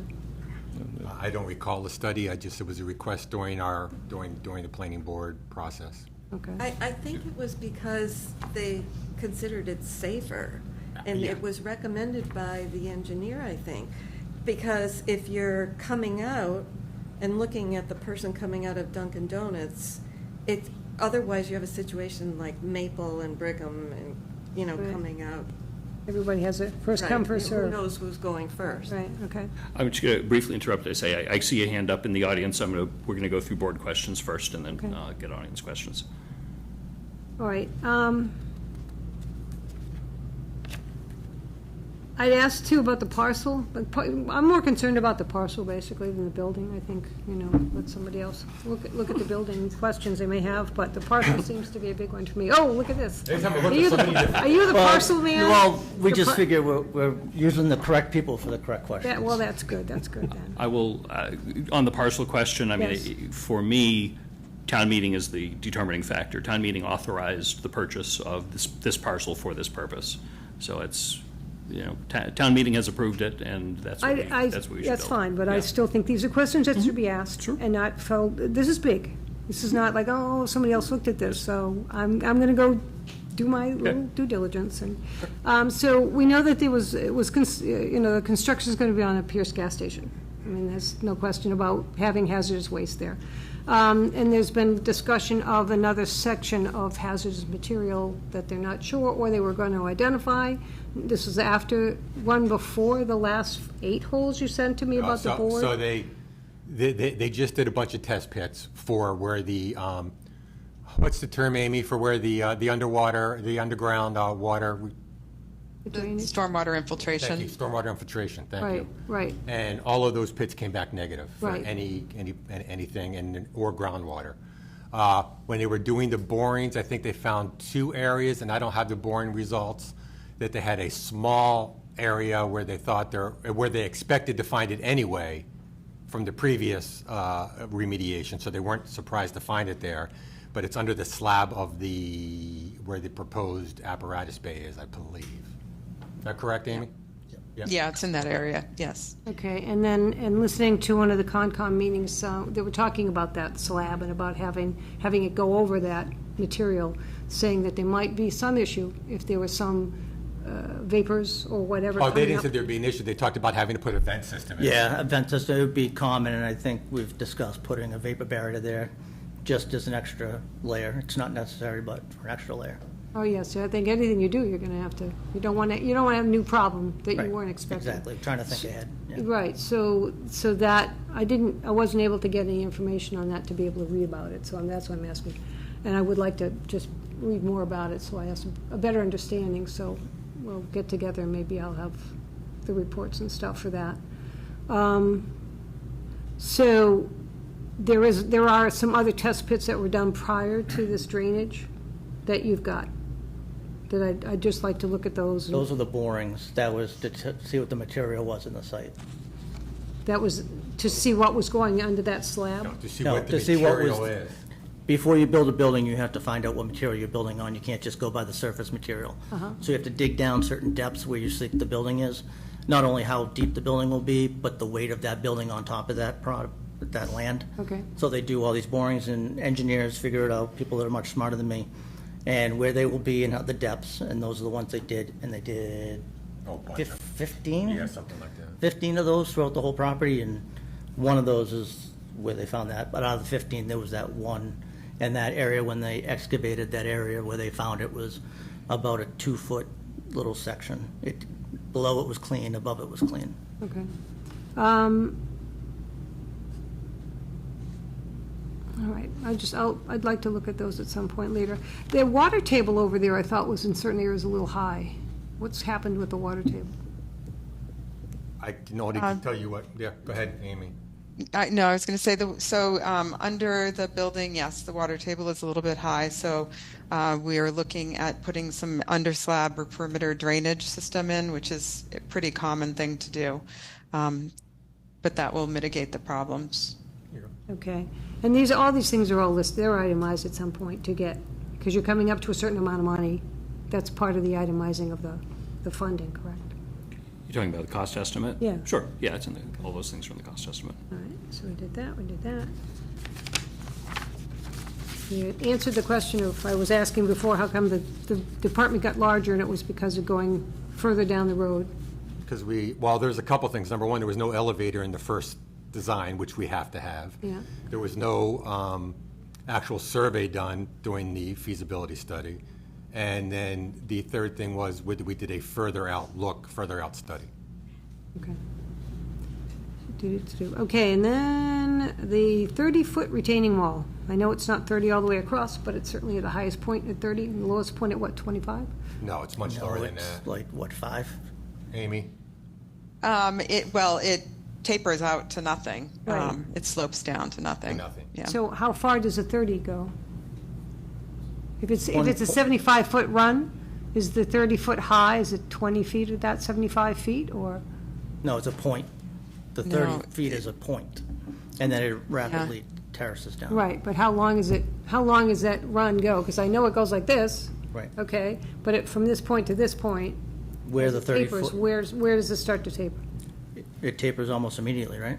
Oh, really? Yeah, Pretty close to I it. don't have that measured. I'd have to grab a plan, which I don't have in front of me. Janet, I don't know if you have a plan there. Okay.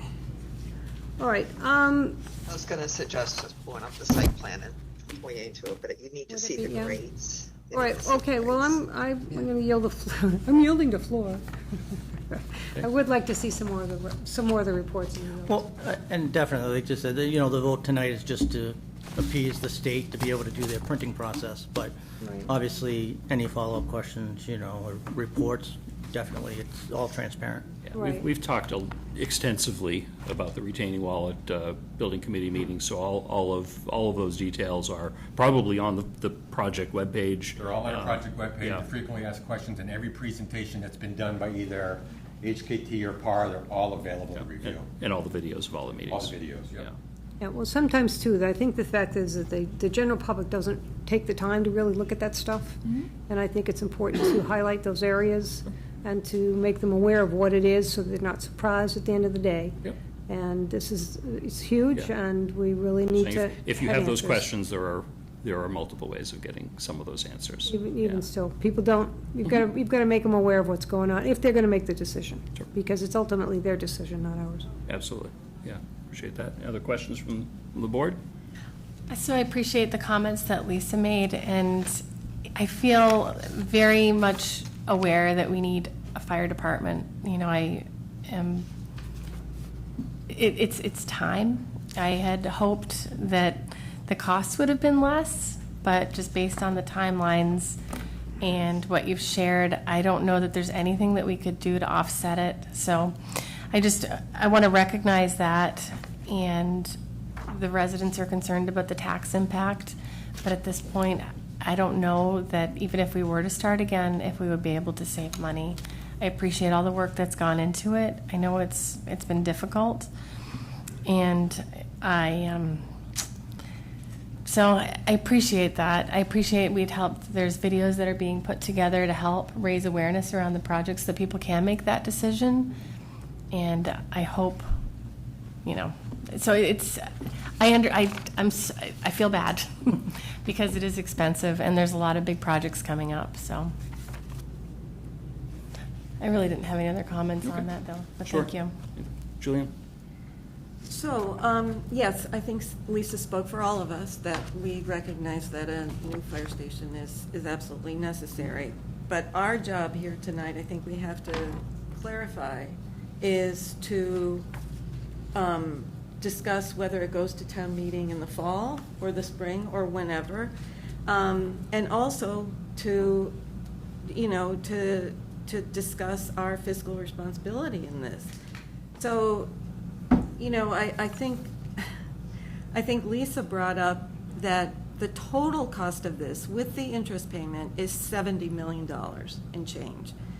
And, I think we've all gotten a little used to the $42 to $45 million amount, but when you look at the interest, and I'm a person who bought a house and took out a 30-year mortgage and didn't want to look at that, but it's our responsibility to look at that. So one of the costs that is listed here is the anticipated geothermal grant and you've minus the 1.9 million. Yeah, that's not a cost. That's a rebate through the state and to the federal government of 1.9 million. And we are sure that we will get that. Those are, he's pointing at me because I did more research than anybody else. You're the one that came up with the brainchild. Thank you. So there are two sources of funding for the grants. They're reimbursement grants. One is through the state, through MassSave. The same folks that will do an energy audit of your house and will give you a rebate if you buy a high efficiency boiler for your house. They do the same thing for commercial and governmental properties. And so they've had a long-standing rebate program for geothermal HVAC systems where they rebate based upon the capacity, the number of tons of it. And I don't know exactly what that means, but based on the design, we are eligible for $900,000 through MassSave back. And I will get to where that total is because the other is the federal government program. So the HVAC system that is in the plan is eligible for $900,000 from MassSave, and that's a long-standing state program. About a year and a half or so ago, the federal government passed remind me of the name of the law. The Inflation Reduction Act. And that had a lot of green energy components to it. And one of those is a similar program for geothermal systems for commercial and governmental organizations. And they do their rebate based upon the cost of the implementation. So based upon the cost when the geothermal project was first presented to us, we were eligible for, I think it was 1.1 million of reimbursement, and that will change based upon the final cost of that part of the building. So it might go up a little bit, might go down a little bit, but that's the projected amount. We get 25.5% back of the cost from the federal government, and that's in federal law. So that's as good as federal law can be. That's in there right now. So those are as anticipated as anything can be. And Jason believes, and I think it makes perfect sense, don't bond for that amount because you're getting that back. So we don't know exactly how quickly we'll get that back, but we wouldn't be doing a 30-year borrowing on $2 million that we expect to receive very quickly. That wouldn't be fair to the taxpayers. So we will not do a long-term bond on that. We'll get that money back and bond on the remaining portion of the project. So you're sure we're going to get this money? I'm as sure as anyone can be with any. I mean, these things are state and federal law. Yeah. Oh, okay. Yeah. Okay. So, what's the total cost of the geothermal heating? I don't have that off the top of my head. I mean, just as a baseline, that with the cost, but when we did the costing for choosing the mechanical system we wanted, whether we wanted, a traditional system, a geothermal system, or whatnot, when you read the chart and you took into account the rebate, it was flat. They were even cost. In Where we being- will where we'll see a savings, so there was a neutral cost between the two systems. Not only the reduction in climate impact, but we will see a reduction in operation costs over the lifetime of the geothermal versus a Long-term standard operational system. costs, long-term maintenance, and long-term replacement costs. So basically, for the same amount of money, you're getting a system that you're going to save money over time. Yeah, in an answer to a question I had asked Julianne, the cost difference from the base HVAC to the geothermal was 1.3. Yeah. Is the Yeah, difference. I pulled it up. I've got the information that was presented to the building committee I have in front of me now. So the base system, the total cost of that system was roughly $2.9 million, and the geothermal is roughly 4.2, so $1.3 million more for the geothermal, but you immediately get $2 million back. So from day one, as soon as you get those rebates, it's actually cheaper. It is also much cheaper over the long run to operate. And it's really that federal law makes the difference. That all of a sudden with that, it becomes, to my mind, a very easy decision to do that. It becomes cheaper initially and cheaper over the long run because it's much less expensive to operate that. While we're talking about it, if I could, I'll answer the question that a lot of people ask is, don't we have problems with the geothermal system at the senior center? That's a completely different type of system. When the senior center was built, it used something called an open loop geothermal system. I've learned way too much about this stuff over the last couple of months. Thanks to this project, I like to learn things. And with an open, and I thank actually Scott for teaching me a lot, and Sean for teaching me a tremendous amount about the senior center's issues. So in an open loop geothermal system, you have what is basically a whole bunch of regular wells that produce water. You suck the water out of the ground. It's a nice even, 65 degrees or whatever is under there, and that is used to heat and cool the building, and then the same water goes back down. Well, every time you're pulling water up, you're pulling up sediment. And because you're doing this constantly, you're pulling up a lot of sediment. And all that sediment gets stuck in the system because the filtering system that I think was put in there initially wasn't maintained as it should have been over time. Sean seems to have really understood how to deal with that now, so there are changes being placed that should make that better over the long run. So that's an open loop geothermal system. All geothermal systems now, at least in the New England area, are closed loop geothermal systems. So closed loop, you don't just drill down 400 feet, you put a pipe down 400 feet. And into that pipe, you inject what is essentially antifreeze, some liquid material that's good about, about pulling in the temperature difference of the earth. And you put that down, and then you pull that back up. And it's totally sealed off, so it doesn't seep into the groundwater. And you don't the big thing is you don't pull up any sediment when you do that. So the closed loop system takes the same liquid, and it stays in there for years and years and years. It just cycles through the system. And because of that, it can't have the sediment issue that we've experienced at the senior center. What powers it? Electricity. Electricity? Yeah. Why is the senior center $5,000 a month for electricity? There's no oil. The pumps are drawing out of those wells constant. Yeah, but there's no oil cost for that. Oil, no gas. Oil doesn't cost $5,000. Right, yeah, there's nothing else. $5,000 a month either. So within the same sheets that I know you have them also, that goes through the life cycle costs of all of these systems, and the geothermal is much less expensive. And the base system was a pretty efficient system. Our energy code for these buildings is very, very strict, so you can't use just like an off-the-shelf oil furnace, even within the code. So it's already a very efficient system, and this was substantially more so.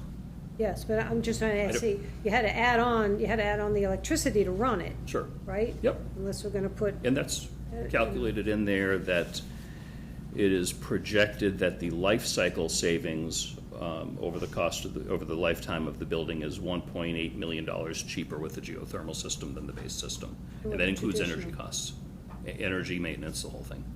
But is there a number for the energy that's expected? Combined utility costs, they project the annual electricity cost of the geothermal system to be $73,000, where the base system, the annual electric cost was $86,000. And just to go on back into the senior centers, that's it? It's always gonna be $5,000 a month for this, because of the geothermal system over there, or because there's other things that are on They it? have lights, they have computers, but those take minimal draw. Right. But I think it's more than 5,000. I think they're at 89,000 a year. So it's a little bit more than 5. You know, It's not 60. Not too different than this. Those are things that, again, it bears questioning, like, Sure. Who- But again, who there's, knew, there's no, right? there's no oil cost, there will not even be oil or natural gas connection to the building. There will be. It's not allowed.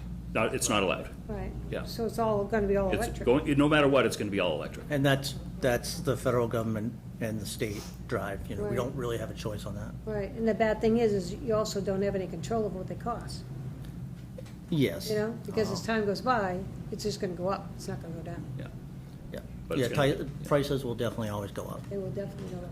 Well, we competitively bid electricity, not to muddy this, but we do competitively bid for the municipal units we have, and obviously through aggregation, that could be. Right. And then we'll be able to offset, I'm sorry, Mitch, go Stabilization. ahead.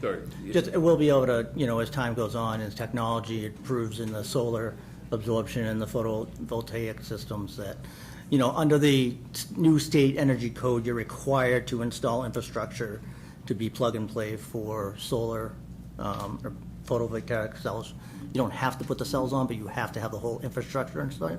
So that'll be set, again, something that's out of our control, state mandated. But once you put those panels on there, that starts to offset your electrical cost, where we wouldn't be able to offset gas or oil costs, where the electricity. And as technology goes on, like daily, that those panels are getting better and better and better and better at absorbing more electricity, so we'll be able to offset things over time with that.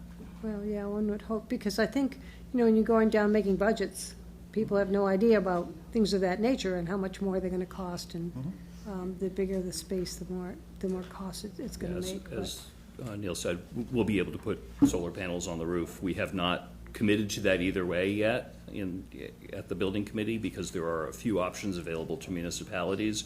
We can buy the panels and then we own them and get 100% of the electricity, or we can have an outside firm do it, which is what the school department is doing, where you don't own them, but you get some credits, so you get some discounted electricity. Right. So that will be something we'll figure out further down the road, but as Neil said, we are required by code to run all the conduit and everything else to the Right. roof to get ready for those solar panels, and I think one way or another, probably by the conclusion of the project, we'll have some solar panels up there to offset the electrical cost. Right, and then you have to do 11 EV units over there? No, you have to wire for 11 EV Just units. a You have to wire. install 6. You have to install 6? Yeah, and again, state energy code, that's they're- what we're required but- for the Go building. for a permit. waiver, though? Oh, no, they're free. No, So Well, you get yes. you get $50,000 per address for EV chargers to be installed on municipal buildings. So 6 chargers, it's really 3 chargers that charge 2 vehicles each. Total cost of that's around 50 grand. So we will roughly offset, we don't know exact dollar for dollar, but it will be a rough offset. Yeah, there's with the state programs grant. out there that they'll actually come in and do it all for you and take it all, you don't have to deal with any of it. So not even have to worry about the rebate. There's all kinds of programs out there. and then, so that, well, once that gets in place too, there's gonna have to be things about EVs that there's some oversight on that as well, because you could have people coming in. I'm assuming that it's, since we have EV units and somebody has to pay for the cost of electricity, that the person who's going to use that unit, is it a pay-as-you-go? Yeah. And so they put their little, If you were to come by with your car and plug it in, you would have to pay to charge your vehicle. Not Okay. the town doesn't. It's like going to buy gas at the gas station. Now, They and just again, haven't done- there's different ways to do it. There's one where we can actually get the money for it. There's ones where we can get part of the money. There's all these different ways. I was speaking with a gentleman from, help me. I didn't talk to him. Electrical company. Eversource? Not Eversource, the other one. National Grid. National Grid, thank you. Eversource My for God, my mind went away. Who actually approached me, and I know he's approached the town about, his company installs them, and there's different ways to work a deal with the town where we would get part of it, or he would get 100% of it. There's just Right, it's like the solar panels. Yeah, there's all different ways to do it. So the other thing is that you have, and it takes a long time, so you're not going to be there and it's going to be a quick fill-up.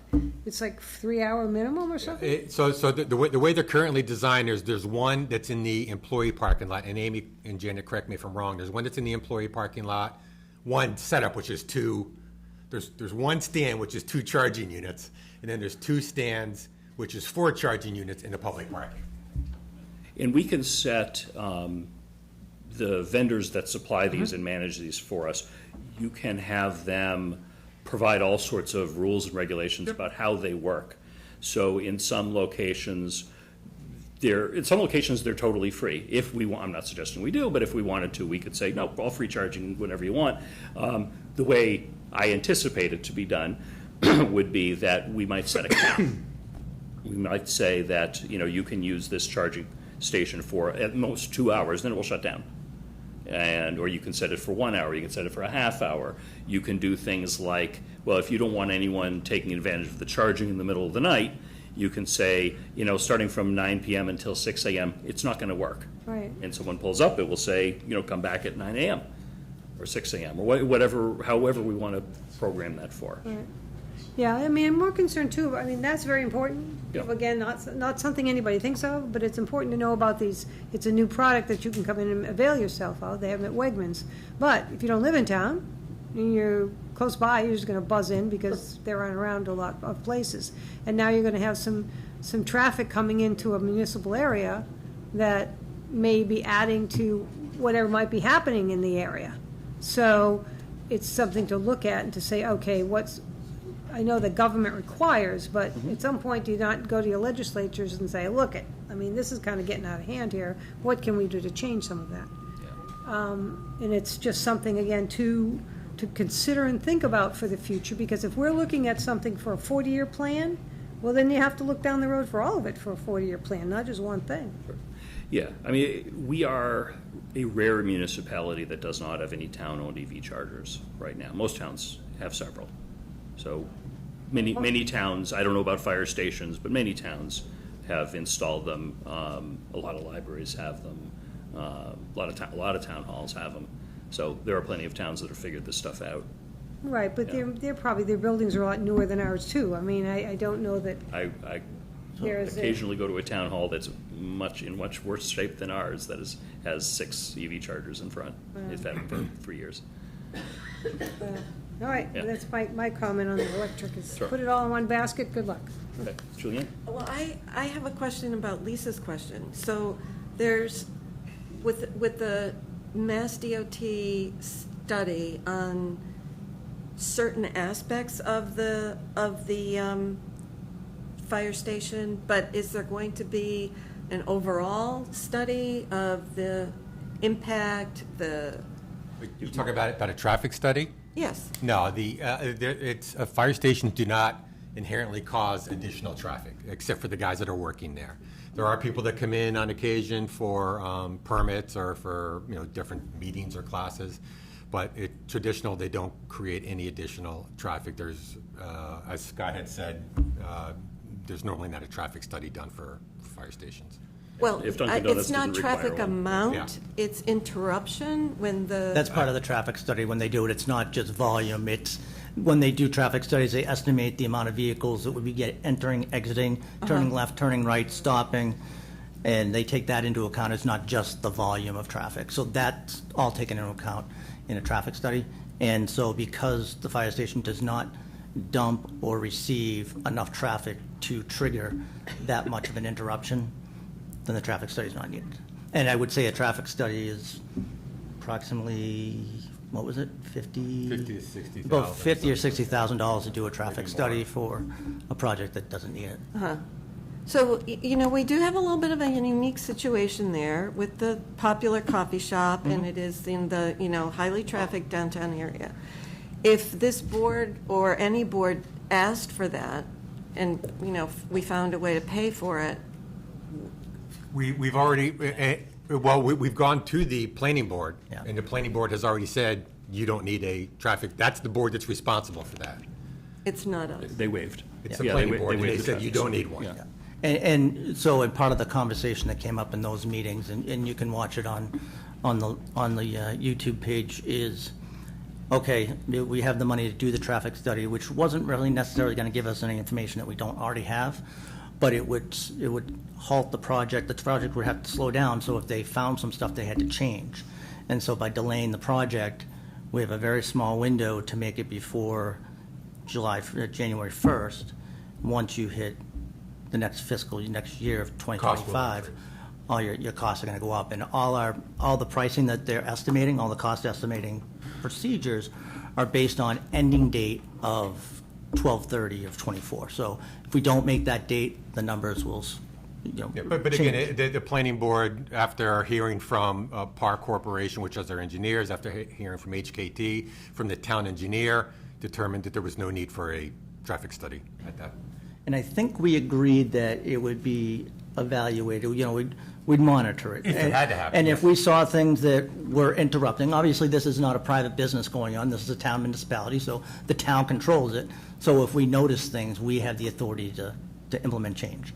It's not a private entity that we have to negotiate with or try to permit with, so we have complete control over it. So if we found that, okay, there is this traffic impact, okay, let's look at it. And for Dunkin' Donuts, a lot of that was taken into the studies too, is, a lot of people go in and out, but the really backed up sections are really just that morning rush and then maybe a little afternoon rush. And they're pretty short term, reasonably speaking, but the way the position of the building, all this was taken into account, the driveways, so it won't impact the fire station coming in and out. So really, unless we have a call, it's going to be traffic as normal in front of that building. Mm-hmm. Well, I just want to say that the planning board did not determine they didn't need it. They were told by the planner that the state would take care of it. Well, it's different. Partially true. Partially true, because you know more about the traffic study that the state has to do when they do the curb cuts. Yeah, when the curb cut, when the roadway access permit application goes into Mass DOT, they'll make a determination at that time if a traffic study is warranted. I would seriously doubt they would. Their primary concern would be volume, queue distances when vehicles are waiting to make a cross movement, a left, and sight distance. Sight distance was evaluated by PAR. It's adequate.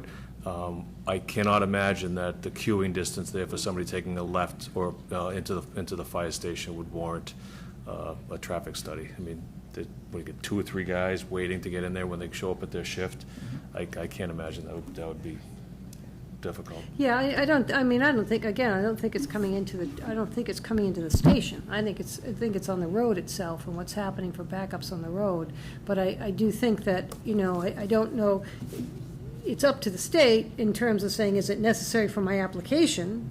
That's different, right? Is that what was mentioned by, it's up to the state to determine? Yeah, it's a state highway. It's their responsibility to make sure the highway is operating efficiently and safely.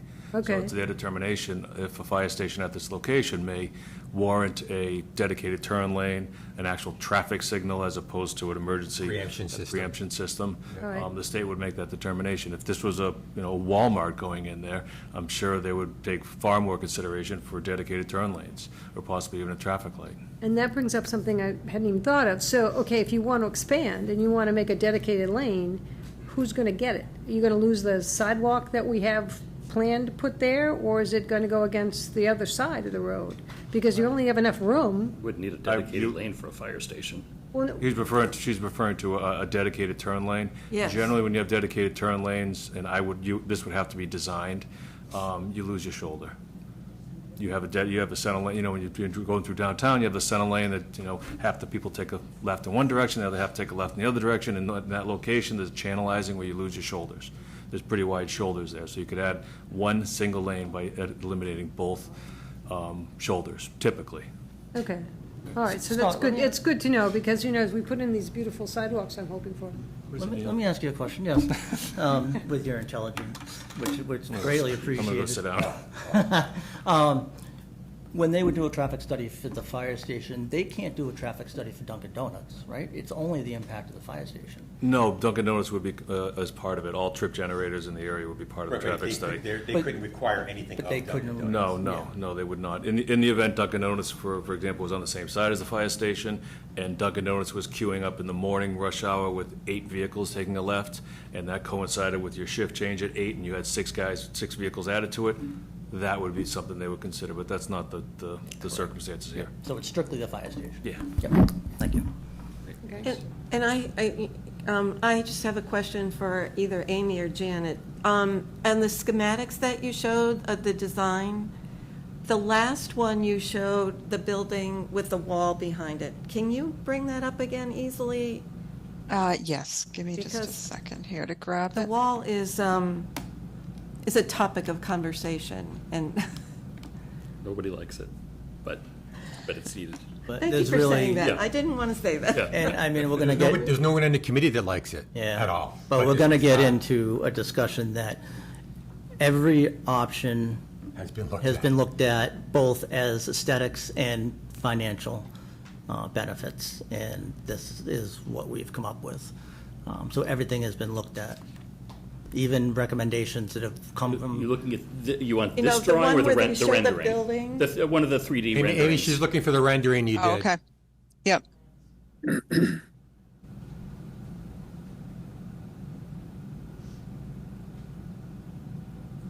you go.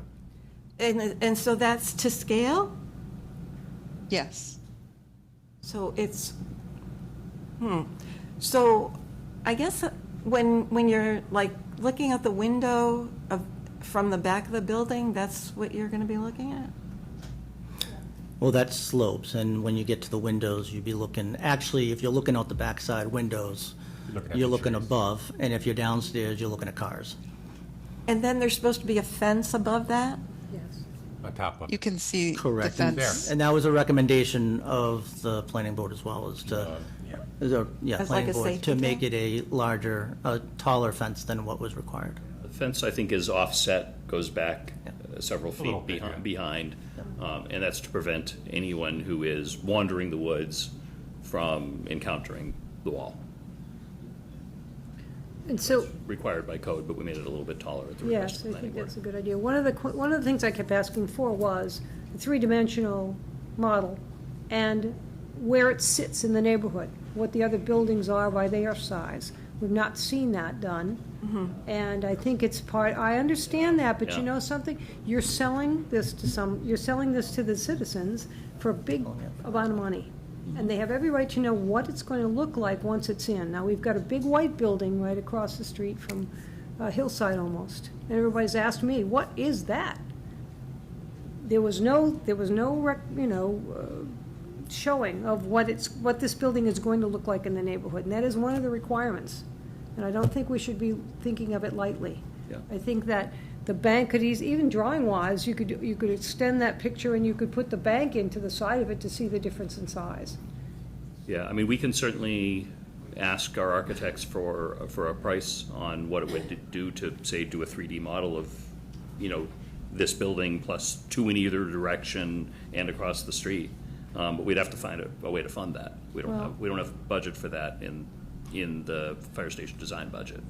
Well, it's $70 million when it's all said and done, so. Yeah, I mean, we should make sure. I'm just saying that we don't have the money for it, so someone would need to put forward either ARPA funding or from something else. It literally isn't there. We have a current budget from the $3.5 million that was appropriated. We're just about out of because we're really at the end of design. But that was one of the things that specifically was asked for in those older plans, the older minutes, was a model. Was specifically asked for, so it should have been budgeted in. No, why would it wouldn't be budgeted in, because the budget was done before those questions were asked. All of the plans, when we sign a contract, they say, okay, this is what it's going to cost us, right? So it's not, they wouldn't build a plan to do a 3D model into a budget for this. It's pretty extensive because you'd have to model not just the new building, but the buildings in the area. That's very time consuming. I mean, it would probably be 6 figures to do it.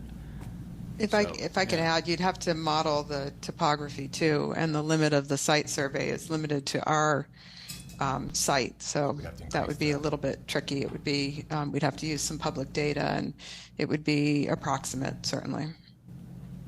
But I'd love to see it, I just don't know how we could do it. Well, drawing-wise, if you extended that picture, if I took a photograph of that building, and I sat back and I wanted to go more to the left side, you could see the bank. You could see the size of the bank. That wouldn't be that difficult to do. It's done with the computer. That's a 3D generated model. So Right. you'd have to then incorporate to scale and to angle Right. an adjacent building, and I don't, How much would that cost? I don't know. Well, I mean, What was the estimated cost? You guys gave us estimated costs.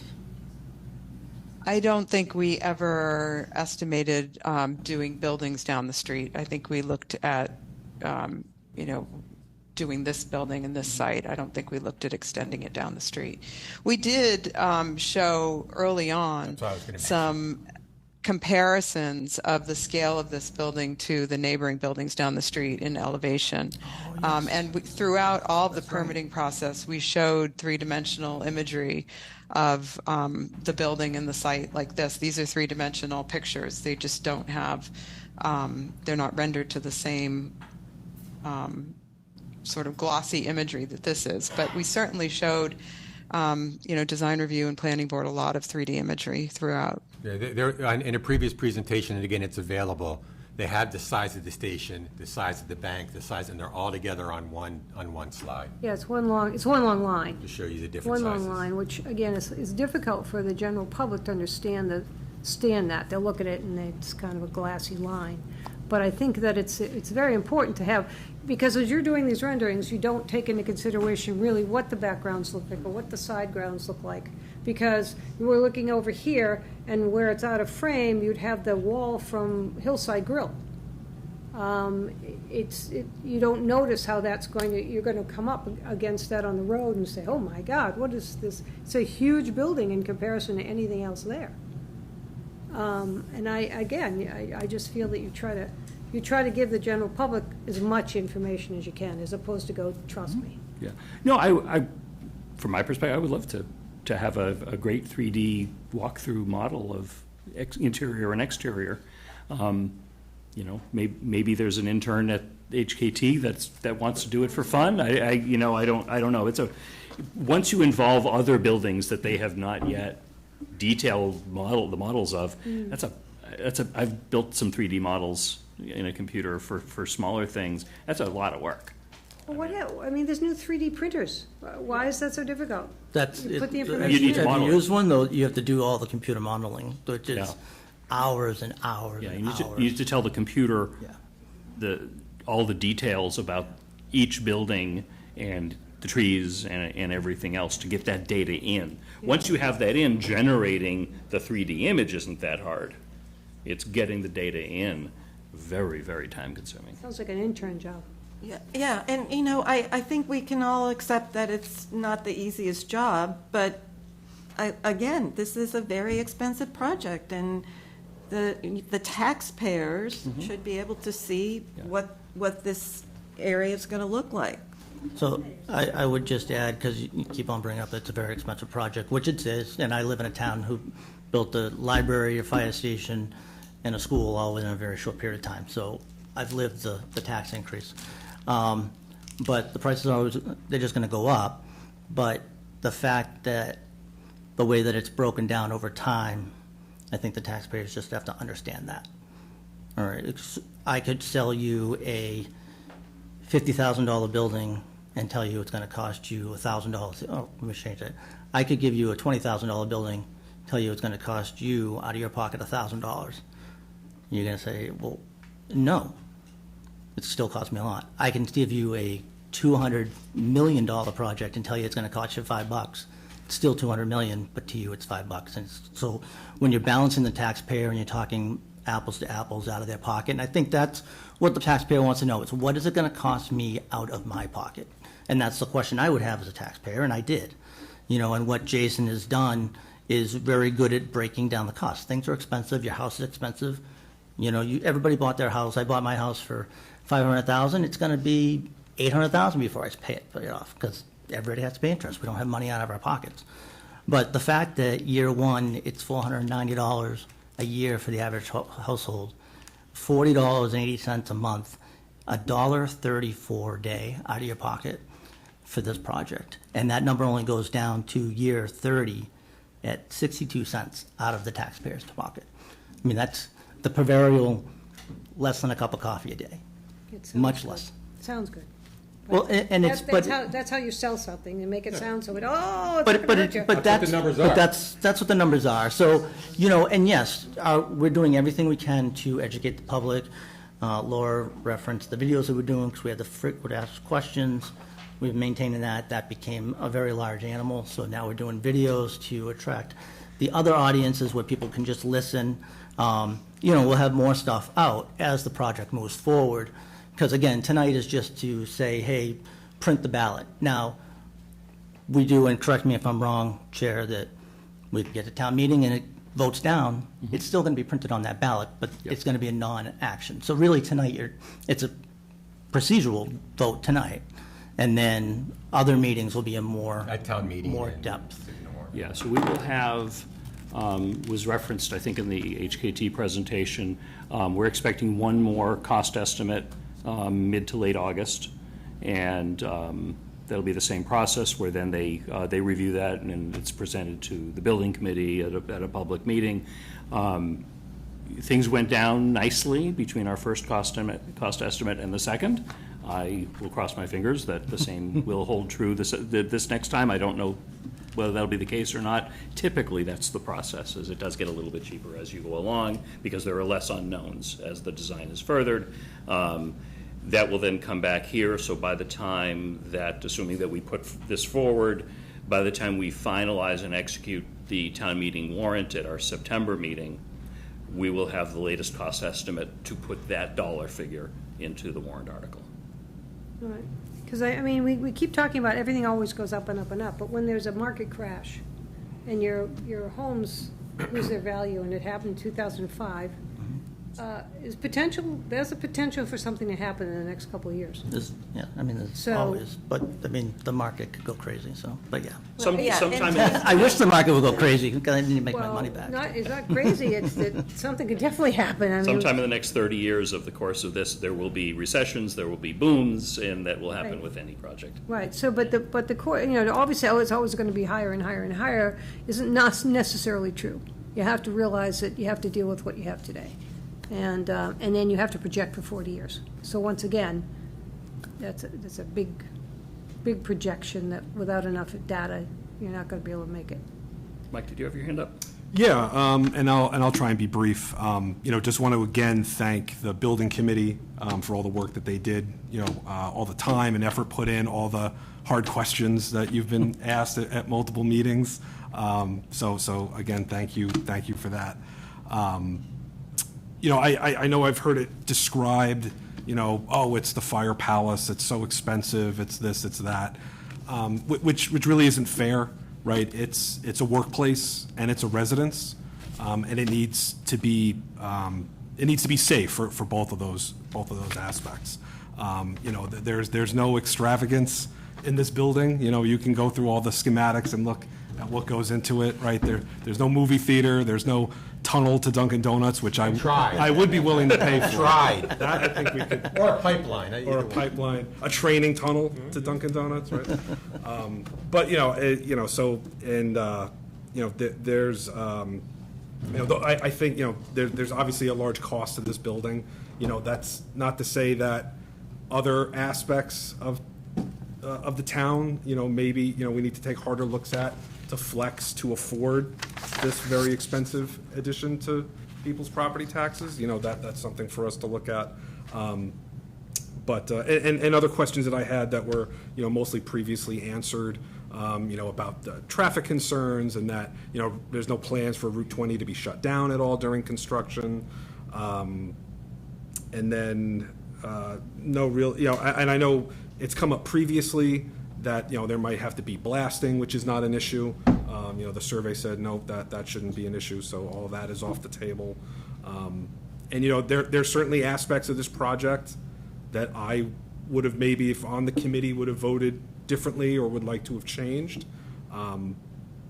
But, you know, I don't want, for me, I wouldn't want that sort of perfect to be the enemy of the good, and I think this is a good project. So that's all I have to say. You know, we have some questions, comments from the audience. Does anyone on the board want to speak before we open it up? Sure. If I've got a couple of people with their hands raised electronically. If anyone has questions here, I'd ask you to just come towards the front, and I'll get through these two people, and then we'll recognize people here. Amy Paretsky, you've had your hand up for a while. Thank you for your patience. Let us know what's on your mind, please. Hi, Amy Paretsky, 47 Indian Meadow Drive. I'm also thankful and appreciative to the firefighters, EMTs, police, town staff, everybody. And I'm not saying that we don't need a new or updated facility. I just had some questions. The first thing I'm going to speak to is to the planning board questions that came up. I'm not speaking for the whole planning board, but I am on the planning board. And there was some discussion when I first raised my hand about lining up the driveway with Dunkin' Donuts. And the answer was, well, that was the planning board. That was the planning board. But just to explain, before the planning board meets, we get letters from the town engineer, whether it's a town engineer or a consultant, and we go by those letters. So Fred Litchfield is a consultant for the town right now, and he sent the letter and he recommended lining up the driveway with Dunkin' Donuts. So I just wanted to clear that up. That's why the planning board recommended that, because we didn't go against him, because he is the engineer. Another thing that was talked about was the traffic impact studies.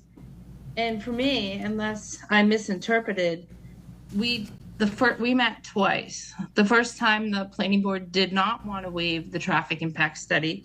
We wanted to do one, but we were told that Mass DOT does it. And you know that Route 20 is under the purview of Mass DOT, so let Mass DOT do it. And now I'm kind of hearing tonight that they don't. They check the numbers that are given to them. They check the sight line. I actually asked what the sight line distance was the night of the planning board, and they didn't know the numbers. So I don't know. I'm just kind of disappointed because we were talking about the traffic impact study, and I looked into other towns that are on Route 20, and they have had peer reviewers that go through and they look at different things like Dunkin' Donuts and fire station and how it's laid out, and they have a peer reviewer look at it and make recommendations. But we were told that Mass DOT does that, and someone even asked the question, well, who do we go to? Say there is a traffic problem once it's built. Oh, Mass DOT will handle that. So now I'm not sure about that. But I just wanted to that's what was talked about at the planning board. What is the cost per square foot right now? I know last time I was listening to the fire station committee, it was $1,000 per square foot. Is it still at that number? Tim, do you happen to have that? No, we gave a range on that slide, and I haven't done the math, but I would say that it's probably close to that same value that we were listed before, because our pricing really hasn't changed. Our range has gotten tighter, but it's still in the same. I think we were started off between 42 and 50 million, and so now we're kind of in that 43 to 46 in that range. So it's probably right around that same amount. Thanks, Tim. Okay, and I know that when the number came in really high, that the fire station committee was saying, well, now we look through things and we take things away, we bring the prices down. And at one meeting, I did hear that there were 3 roof monitors, and we'll take off one of the roof monitors. Was there anything else that was looked at that was decided not to go forward with after the price came in so high? Or is everything the same? Well, I'm not sure if that's directed to me, but there was a lot of back and forth, and that's why you've seen the value change, and our range has gone up in some points and gone down in others. Going with the geothermal actually increased cost of the project. Where changing the type of retaining wall lowered the cost to the project. So there's been some back and forth on a number of items throughout. Are the heated floors still there? For the bay, for the equipment bay, yeah, at our last meeting, we went through that and a couple of other things, including the roof monitors, and opted to keep that in place as really necessary for firefighter comfort and safety, comfort primarily. As well But as if it there's being very efficient for that type of space. There is a problem in the future. When I talk to other, I know you know, but others don't know, but I did talk to a couple of the fire stations that didn't go with the heated floors because if they need replacement in the future, you have to break apart the floor to get to them if there's a problem. Is that true? There's tubing in the floor, which wouldn't fail typically. It would have to be catastrophic. Someone would have to pierce the slab in order to cause damage to the tubing. So if a pump or something needs to be replaced, that's not within the floor slab. That can easily be switched out. So the tubing should be there and shouldn't be a problem for a long time to come. Amy, if you have further questions, could we move along to some other questions? I'm happy to recognize you again later. Is that all right with you? I guess so. Thank you. Don't worry, we'll come back to you. Tom Reardon, you've had your hand also up for a little while. Tom, why don't you introduce yourself and let us know what's on your mind? Yes, my name is Tom Reardon, 7 Sunset Drive. I'm also a member of the Fire Station Building Committee. I just wanted to make a couple of points. There was a suggestion that there should be a 3D modeling or computer modeling of this building, and there's nowhere in the design guidelines of the town that requires such a thing. We do require photographs of adjacent buildings, and all the site planning and schematic designs address that, but trying to put a multi-$1,000 rendering project into this would be, it's not warranted, it's not required in the design guidelines. The other thing I just wanted to point out that this is a beautiful building, and it's been designed to be energy efficient, safe, and attribute to our downtown, which we want to try to renovate. It helps to create a sense of place, and I think it is very affordable in the economic conditions we are in.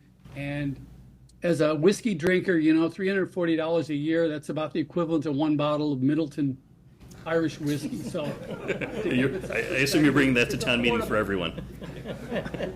That's all I had to say. Station at town but meeting. I appreciate the design committee and the select board's attention to this. Thank you very much. Thank you very much, Tom. People here who have some questions. Fran? Okay, if you could identify yourself, let us know what's on your mind, please. Sure. Fran Backstrand, 76 Cedar Hill Road. I just want to say I do think debate and discussion about the merits of this project will have its time and place, but my understanding tonight, and out of respect for your time, your lofty agenda, and everybody sitting here, I thought the task at hand tonight was for you to discuss and decide whether you're going to put this project back into the hands of the taxpayers through the town meeting process and the ballot initiative, not discussing the merits or what you will personally do with the clicker in your hand or the ballot, the ballot at the voting booth.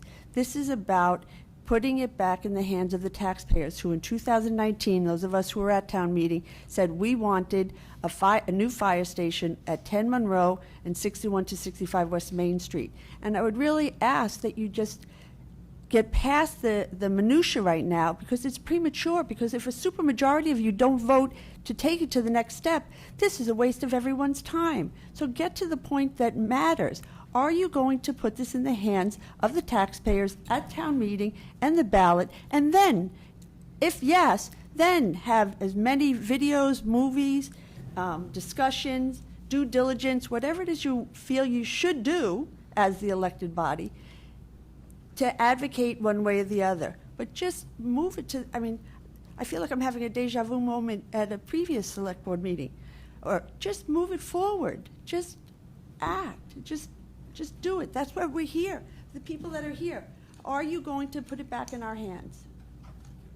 That's our next agenda item, is to No, decide but that. this is premature discussion if that doesn't happen, right? All the talk about the wall and the driveway and the heating and whether the planning board begrudgingly said no to the traffic study or didn't, or whether it was Mass DOT will recommend a traffic study if they think it's needed is different than Mass DOT will do the traffic study. I mean, we shouldn't be talking about that yet. We don't even know whether we're going to vote on the project. Thank you. You're welcome. I'm going to walk home on a dangerous sleep. Sure. Yeah, hi, Jeff Amberson, 260 Green Street. And I don't think there's anybody that's going to be convinced that this project isn't extremely expensive. It's going to be. You're not going to get any kind of a quality facility that all these guys behind and out in the hall deserve without spending money.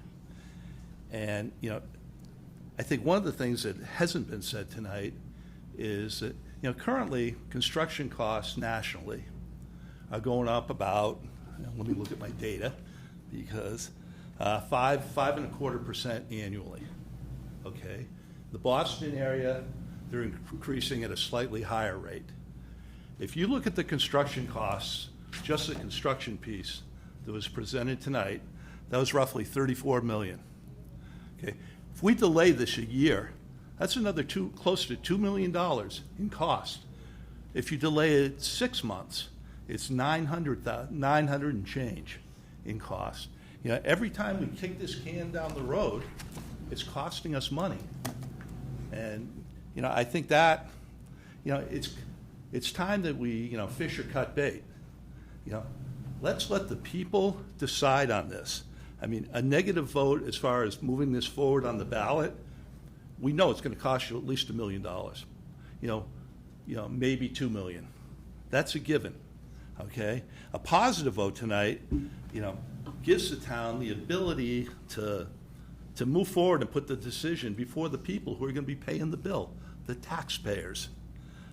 It doesn't guarantee that it's going to get approved or it's going to get disapproved.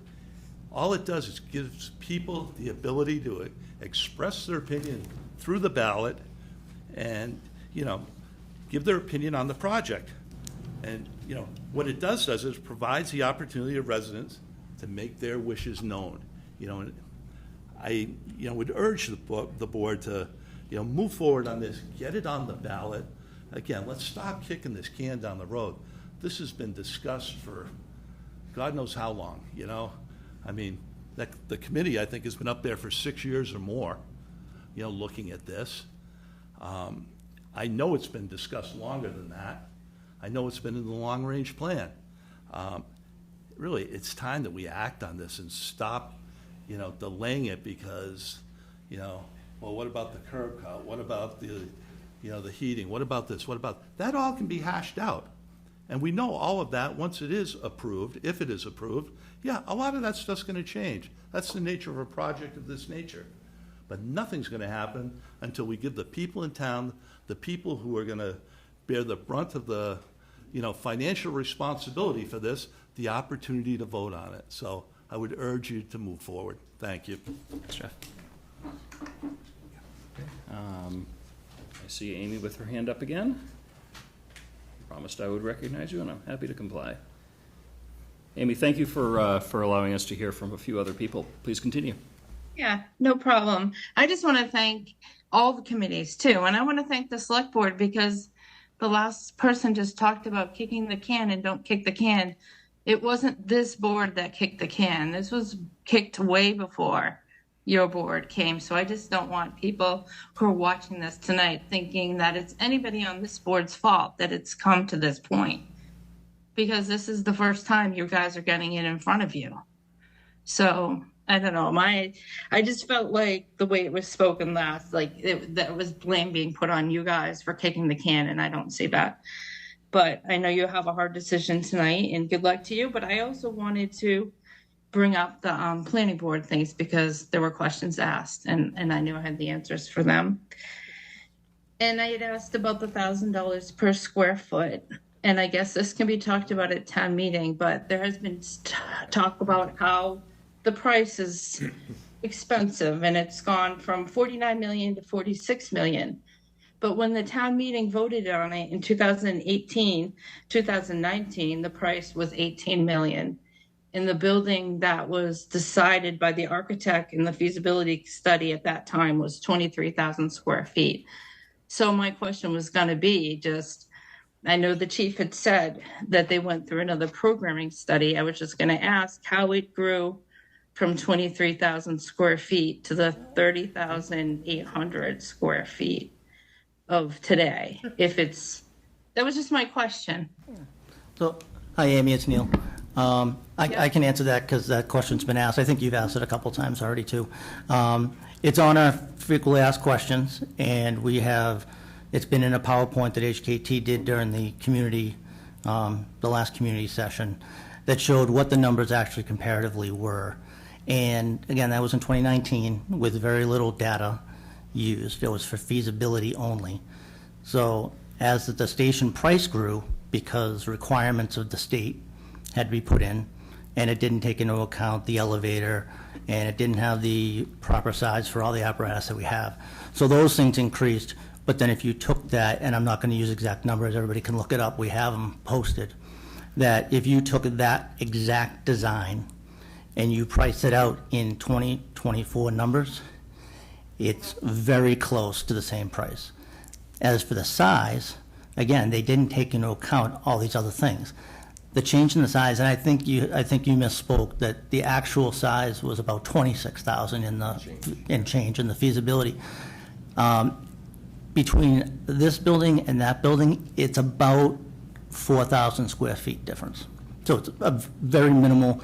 Again, had to add the elevator, had to add extra wall sizes and equipment for the energy code, had to increase the size of the bay because the vehicles can't park nose to tail. It needs to have an egress to get out in an emergency. So all those things with the 2019 design would have had to be incorporated. So that design would have grown in size. Okay, I went back and read the minutes, and it started at 23,000, and then it went up to 26 because of there additions. Are different. Amy, I'm sorry to interrupt. There are different ways of measuring square foot. There's gross area square foot and net area square foot. The 30,000 square foot is the comparable number to the 26,000 square foot from the 2019 feasibility study. So those are the right numbers to use. We could find different numbers to use comparing to the 23. So you're saying that 26,000 is the same as 30,800? No, I'm saying 26,000 was the square footage of the 2019 feasibility study. In the way you measure, measuring the same way again now to the current design. Because it grew from 20 roughly from 26 to 30, not from 23 to 30. There was definitely extra rooms added, but I won't go into that now. I just wanted to ask, because I did ask it before, but I never really got the answer. So I just wanted to ask before when I had the chance. And I just wanted to ask as a resident. So I'll go back and look at your frequently asked questions. I went through it today, but I'll go through it again, see what I can find. Okay. Thank you. Thank you very much, Amy. Feel free to reach out. Good luck. Laura. I just have to say I appreciate all of the updates that you've shared with us. I am one of the new members of the board, and it's helped me wrap my head around the cost, about what's driven it. I appreciate that we've been able to ask these questions, and it wasn't my intention to kick anything down the road, but just understand it. And so thank you for all the transparency and all of your efforts to help keep us informed. Lisa? I'd also like to add to that. Town meeting is going to happen. The voters are going to vote for it. We have a duty to them to get as much information out there in advance, because we hear more often now than ever before, I'm making a major decision on 2 paragraphs, run on a glossy, pleasant presentation. I don't really know what I'm doing. Why aren't you doing more than you've been doing? Case in point, in this last town meeting, a lot of things have happened. If you've noticed, there were people who were making motions to change some of the things that happened. The MBTA station didn't like the land. The people made a motion. They decided to change it. It didn't necessarily work the way it's supposed to, but that takes a long time. And then everybody says, wow, why can't we do this quickly? Part of it is that you need to know what you're saying and you need to know what you're voting for. And I don't think you want to rush that. You know we're going to do it. I do think that between the MBTA station, the fire station, the general public becoming more aware that they can say something, that they can change at the town meeting, you have to prepare for that. You have to be able to get that information out better in advance so that they don't feel that they've been surprised by something. Yeah, as the deputy said, we're putting together a 15, 16 sets of videos, informational videos, that quite a few people, volunteers have participated in, which will help get a bunch of information out there. Right. The deputy's done an amazing job keeping that frequently asked questions up to date. We've made every presentation available to everyone to review, every video available. Every one of our meetings has been open, and we've done nothing but try and push information out to tell people. So I guess I'm not quite sure what we're not telling people, but we are doing everything we can to make sure people know what the project is, what the cost is, where it's from, as much information as we can possibly give out. Yes, no, I don't mean to say that you're not saying that. And the videos, I think, have gone very well. There was a lot of positive feedback on the videos that the town administrator made for last town meeting. That's not what we're saying.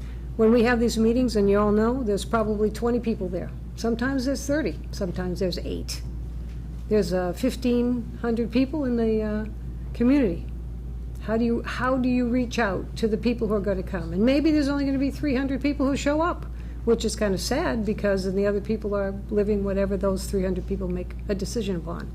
But I think that it's our board's sentiment to be able to do a better job and to be able to get that information out. And if it means there's nothing that's kicking the can down the road, it's going to happen. It's probably the same date that is already planned. But I do think that John Q. Public is now starting to ask more questions on their own. And if we go through all of this and they haven't been vetted enough, then we're going to go back to the drawing board because they say we don't want to spend this kind of money. Not because they don't want the fire station to be done, that they don't want the firemen to have a nice place to be and work and thrive, but because they have to look at how much money they can actually spend. So I think that's why we are taking the time to ask the questions and to consider everybody, because that's what we're supposed to do. So thank you for your understanding. Thanks. Anybody have any questions before we move along? Sure, come on up. I have a question, so I've been listening. Maureen Thompson, I live at 10 Mayflower. I also work in the fire department. But, so I'm listening, I've been there almost 10 years. So I've worked there, I've lived in before we had the Plymouth event. So I guess my question in my mind is, you're saying like right now, this amount of money that it's gonna cost. So, but then you're saying that in time, everything goes up. You bought your house at $200,000 and now it's worth $500,000. So everything's gonna go up. So you're holding, to me, it sounds like you're holding off making the decision because it's such a cost to everybody, the taxpayers, which I'm one, which you're one. But if we wait until, let's say, 5 years, and I'd like to know your plan if Peasley has to be done and Town Hall has to be done. I'm used to a capital budget and looking at planning out like how many years everything's going to get done. So I'm not sure if Peasley School is in a capital plan to have work done, or the Town Hall. I know that's under feasibility. So where would the fire station then fit in at that point? And at that point, isn't it going to be even more money? So let's say you get 30 people moving out of Northborough. So now you got all these new young families move into Northborough. So they're all new to it. They're not going to have been exposed to the fire department discussion now. So they're going to be saying, oh my God, I can't afford that.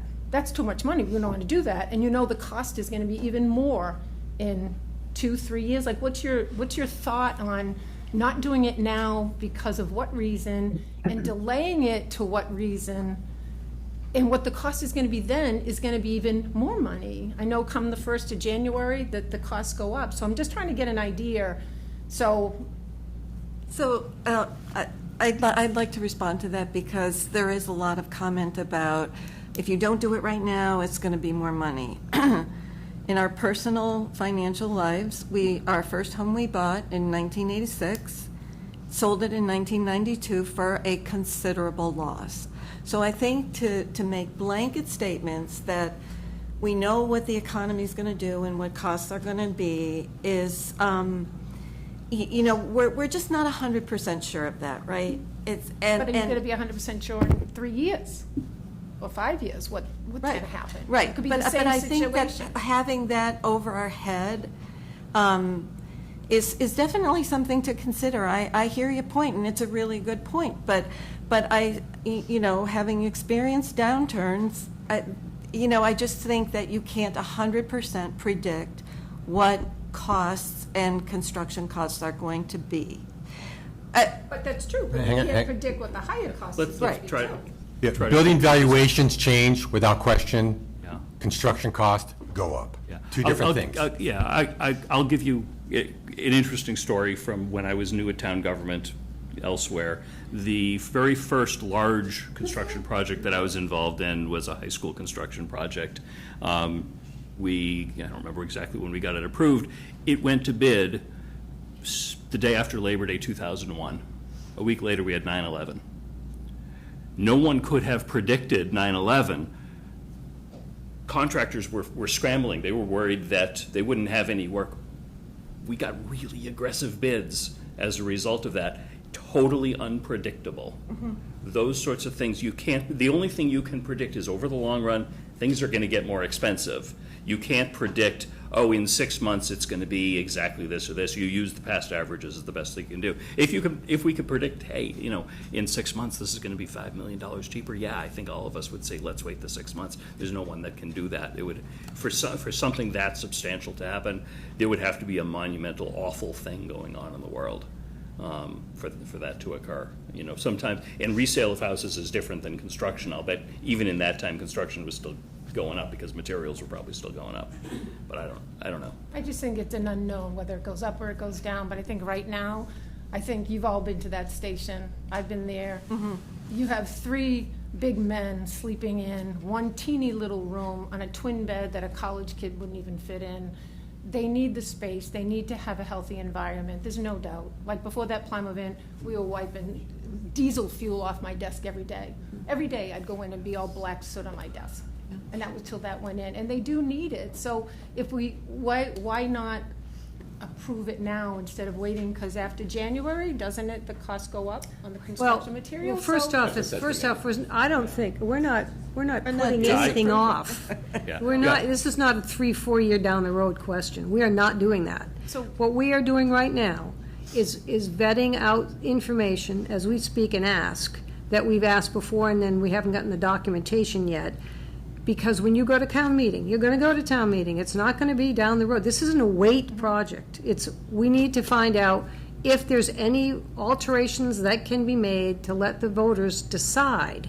It's not going to be a yay or nay. It's going to be for the voters to make the decision of how much they can afford to spend. Not just what you need, but how much they can afford to spend. So if they come at town meeting and say, all right, we want you to remove this, this, this, and this, go back to the drawing board because we want the money down, we don't have any control over that. You don't have any control over that. They do. And what I was trying to make mention of is at the last town meeting, people are starting to do things to that nature. And if the group wants to do that, that's what's going to happen. So better to be a little bit prepared for something like that. Because the town has never said no. I've never seen a project where they've just out and out said no. But I just have to say, when I answer the phones and people come into the desk and we have all the information and people will say to me, oh, I've been reading about the fire department project, or what's going on? And so people, I think, are becoming much more aware. And I think if it gets voted to go on the ballot, we've got, 4 months? The information that's going out there, because I'm getting more questions at at the desk and on the phone about the station and what's happening. So I think being able to to put it on, and I'm a taxpayer, you are, I want to vote for it. I want it to be my decision whether I want to pay for it or not. Well, and I think more absolutely. information has been Yeah. getting out there. We're So not- I don't we're want to not- take up any more time, but All that right. was my, All right. you know, I just think it's, you wait 3 more years, it is going to be expensive. It could be cheaper, but it could be more expensive. And then those new people coming into town are going to be saying, that's outrageous, I can't afford that. Okay. So we're going to be in the same boat we are right now. Thanks, Lorraine. Sorry. Okay. Did anyone else have anything before we move on? Sure, come on up. I'll make it as quick as I can. Pat McManus, 25 Fernbrook Road. Full disclosure, I'm a captain on the fire department. I serve as the union president. I represent the 20 career members of the department. I spoke at one of the public input sessions, and I'd just like to reiterate what I said there. I'd like to thank HKT, the feasibility committee originally, the current building committee, and all the committees that have had input into this project. I can tell you that since day one, the chief came to us, the members of the department came to us back when this started to take off, and he wanted to know our opinion. And I made the joke last time that takes a lot of guts, because if you're gonna ask a firefighter his opinion, you better be ready for the answer. All we've asked for is a safe and healthy work environment. That is it. We have not asked for extra bells and whistles. We have not asked for extra rooms. We have not asked for more space than we really need. This building, what you've seen on the screen multiple times, and including tonight, works for us. I have probably 12 years left on the job. It's going to work for the next 12 years, and I can safely say for the next 30 beyond that. What we're in right now doesn't work. I am not an engineer. I can't talk curb cuts. I can't talk geothermal. I'm a firefighter. What I can tell you when it comes to traffic studies is that Church, Pierce, and Route 20 is the absolute most dangerous, worst intersection we deal with on a daily basis. And there's going to be no correcting that. That intersection is horrific for us to come down. When we come out into that intersection, we have cars coming down Church Street, taking a left onto Pierce. It happened today. We were going out for a car fire. We almost got hit head on. When we come into that intersection, we have to force cars out into the intersection. They never know what to do when they see a fire truck coming. They don't know if they should stop, pull right, pull left, keep going, try to outrun us. The proposed site is absolutely the safest spot for us when it comes to traffic. We come out, we go left, we go right. Motorists will hopefully have a red light that knows that will tell them they have to stop. We can navigate Dunkin' Donuts. That's easy. Again, we talked about, there's been a lot of talk tonight about data, about stats. I can only tell you about the data and stats that I know. Working in the building that we are working in now, I know of 6 guys personally, since I've been on for 23 years, that have been diagnosed with occupational cancer. And that is not just because of building fires. That is because of exactly what Lorraine just said. I have been one of those people that have gone up to wipe down desks, and white face cloths have been black. Up until recently, this week actually, for the past 1 to 2 years, if there's rain coming, we've had to clear off our desks downstairs and lay down towels, because the front desk, which is my desk and all the other offices, gets absolutely saturated because of a leak. Thankfully, last town meeting, the money was appropriated, and that's being repaired this week. Prior to that, a year ago, this past April, the repair was made. We have come down in the middle of the night to go on a call and realized we have to come back from that call and mop up raw sewerage because of a broken sewer pipe underneath the apparatus floor. We all appreciate all the good words that are being said by every member of the public, members of the boards and committees saying that you appreciate us. But I don't think anyone can be prepared to have to come down, go on an emergency call, come back, and then mop up raw sewerage in the middle of the night. We had to do it for 5 years, several times over the period of 5 years until it got repaired. And that's nobody's fault that it took that long. What's next in this building that we're in? Is the roof going to hold a snow load? The air conditioner is on its absolute last life. We're getting hand-me-down air conditioners to put in windows. I have a chronic cough that I've had for 4 years that I guarantee comes from the air quality of that building. Plymouth Vent was a godsend for us, and it was 10 years overdue. This building needs to happen. We need this to be voted in the affirmative, hopefully unanimously tonight, to put it on the ballot and to put it at town meeting, because that's where it belongs. When the feasibility money came up, the Board of Selectmen at that point unanimously voted to bring it to town meeting. That's all we, the firefighters, are asking you to do tonight. Thank you. Thanks, Kevin. Any other comments from either the public or remotely? If not, we'll close out this item and move on to the next item. I'm going to suggest that Colliers and HKT, maybe if you want, you can leave the live part of the Zoom, but I would suggest stay on in the off chance that any questions come up. Thank you very much for your informative comments and for joining us. And I would say, Chief and Deputy Chief, you can head back to your seats. We'll move on to the next agenda item, which is vote to place ballot question on the November 5, 2024 state election ballot. In our packet is a memo from Town Clerk Andy Dowd, who has thankfully joined us tonight. If anyone has any questions about that process, I'll try to summarize a little bit about it. Is that the timing of this works out that we can put it on the presidential ballot, which is really a state election, but to do so, we need to give the Secretary of State tons of advance notice.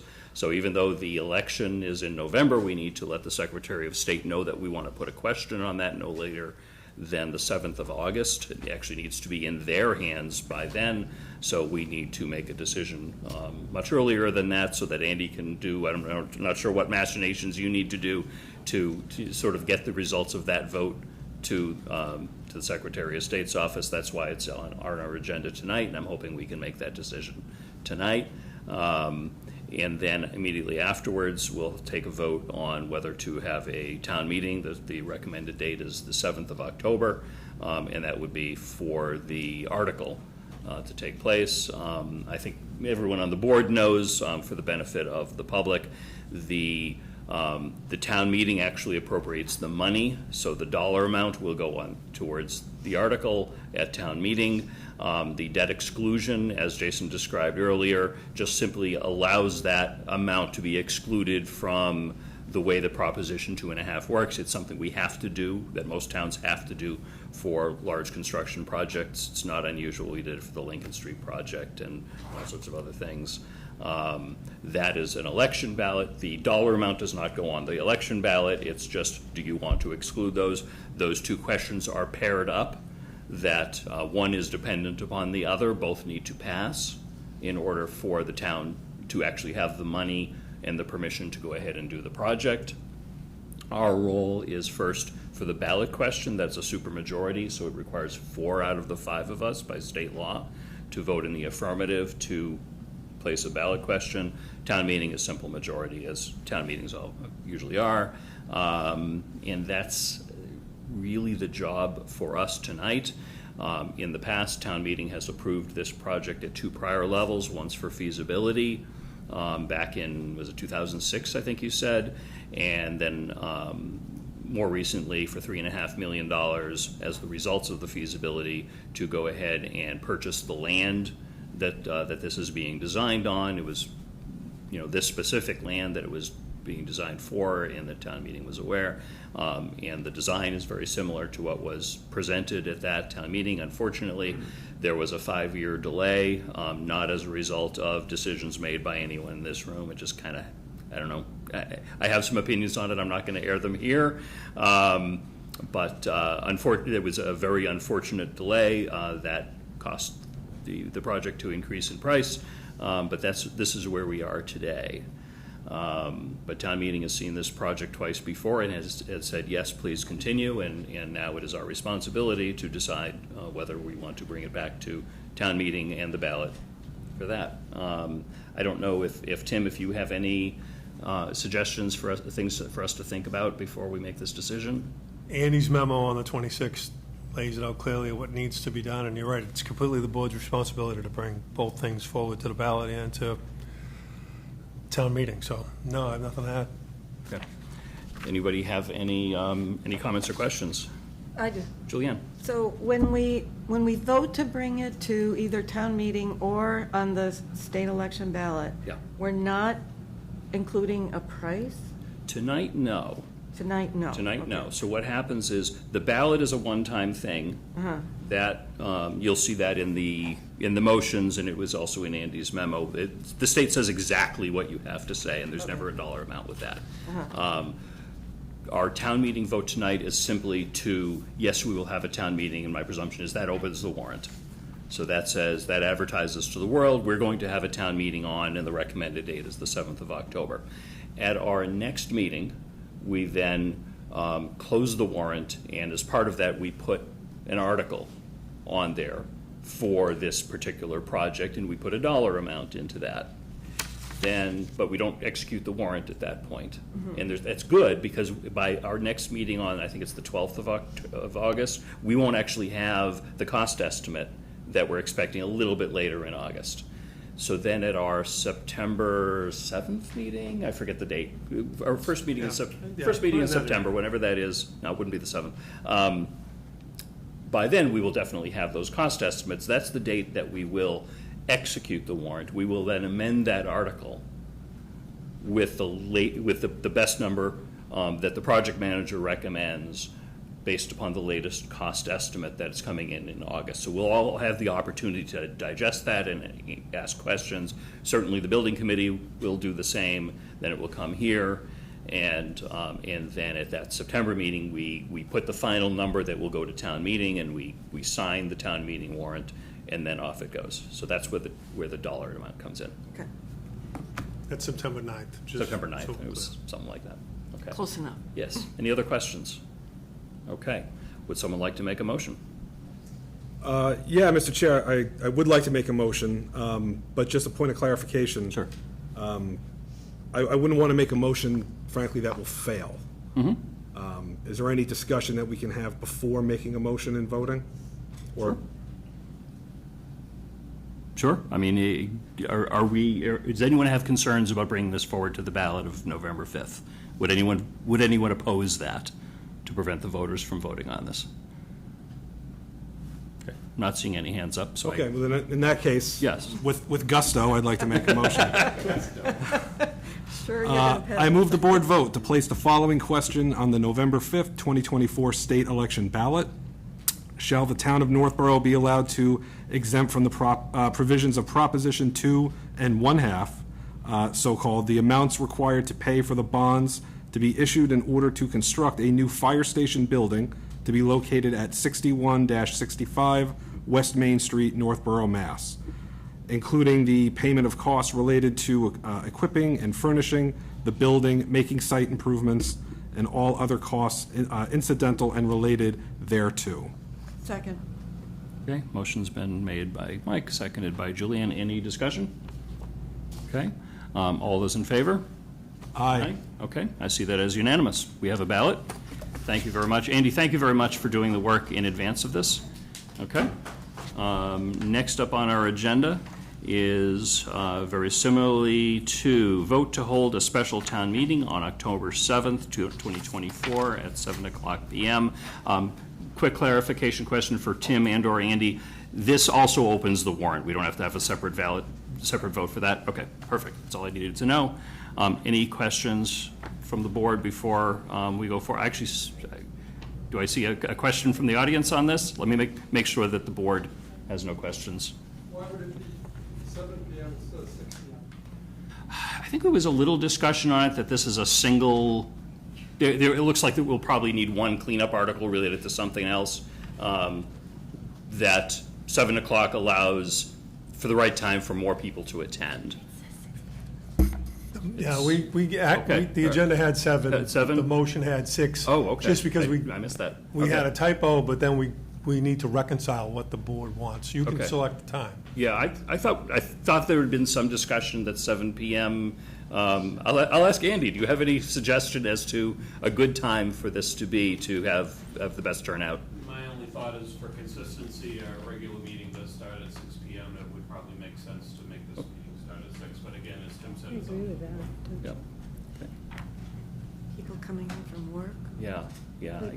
I'm leaning towards 7. Personally, that's my opinion. I mean, it's going to take us a little while to go through this. It's not going to take us 4 hours. I sure as heck hope it doesn't take us 4 hours to go through this one. And the other one is... It doesn't take 3 days. The other one's hopefully a simple prior year, yeah. A simple prior year bill that I would hope wouldn't take more than 10 minutes. Thoughts, Laura? I like the 6 PM time, but I will, whatever the rest I mean, of. do we want to split the difference and do 6:30? No. No, that really messes I me up. I really don't. I think Trying to find consistency consensus. is important. Yeah. I'm on the fence because, you know, we spent, Doug, I think, spent a lot of time didn't you get the time changed, Doug? Well, I changed it to 7, but because of the pandemic, it never happened. It was Saturday, and then one of the other selectmen decided to do it at 6 PM. And because of overwhelming support for that, and it's always been 6 PM. My original article was 7 PM for regular meetings and special town meetings. And I was just wondering a little bit of whether they chose the 7 PM because the last article didn't cover special town meetings, so I just kind of wondered about that. I think ultimately, we can choose the time that we think works best for the town. Yeah. So, all right, so I'm a 7, you're a 7. Can I ask a quick question? Of course. I don't know if you know off the top of your head, but do more people attend at 6 PM versus 7 PM, or is it the same? It's really hard to say. I mean, we saw, a good attendance early on at this year's annual town meeting at 6. But it's the question that drives attendance, and obviously this article will certainly drive attendance in general, I think, regardless of the time. Probably it's safe to say voting on the actual article wouldn't occur till after 7, so. That's my guess. Well, I mean, I don't want to risk it Yeah. I mean, it was difficult for you to get here at 6 tonight. It's, working people, I think. It's my fault, Julie? Sorry. Come on, No, buck it's up, all right. Mike. Lisa, any? I would say that in the case of the questions and everything else being a shorter evening, that perhaps 7 is the better idea for this meeting, because it is a special town meeting. And then in the future years, when we have meetings both in the spring and the fall, that they would be at the same time at 6. And people would have that in advance, their notice. So being it's a special town meeting, we'll give them a special time. Well, and the benefit is if somebody gets there early, at least they won't be late. Right. They won't be standing outside the door trying to come in. That's right. So, I'm okay with that. All right, I'm seeing 3 good with 7 o'clock. I'll do it. 7, Mike, you good with 7? I mean, if we've got a majority at 7, Yeah, let's go. all right. Okay. Doug, thanks for the question, and thanks for, I had not noticed that what the agenda said. I didn't realize that the motion said something different. Okay, so it Mr. sounds like. Chair? Oh, 7 sorry. o'clock. Yeah, go ahead. Mr. Chair, I move the board vote to hold a special town meeting on Monday, October 7th, 2024 at 7 PM. Second. Okay, motion made by Laura, seconded by Julianne. Any other questions? Okay, all those in favor? Aye. Aye. I see that as unanimous. We have a town meeting, we have a ballot. Thank you very, very much, everyone. Do we want to take another 5-minute break before we continue on? Yes, we do. Yes, okay. We will take a 5-minute recess. Or less. Yep.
Hang on.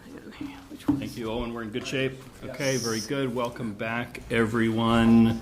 We're going to move along. Next on our agenda, Scott Charpentier, DPW Director, and John Marrow III, a architect, police station siding update and possible vote. We might actually decide this thing. Is it possible? That would be wonderful.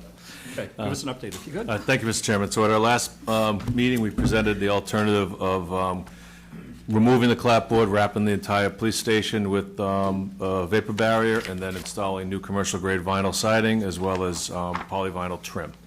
The board asked us, myself and John, our architect, to evaluate a selective demolition alternative, which would be to remove those portions of the cedar clapboard that's rotted and deteriorated and replacing those in kind, and subsequently painting the building.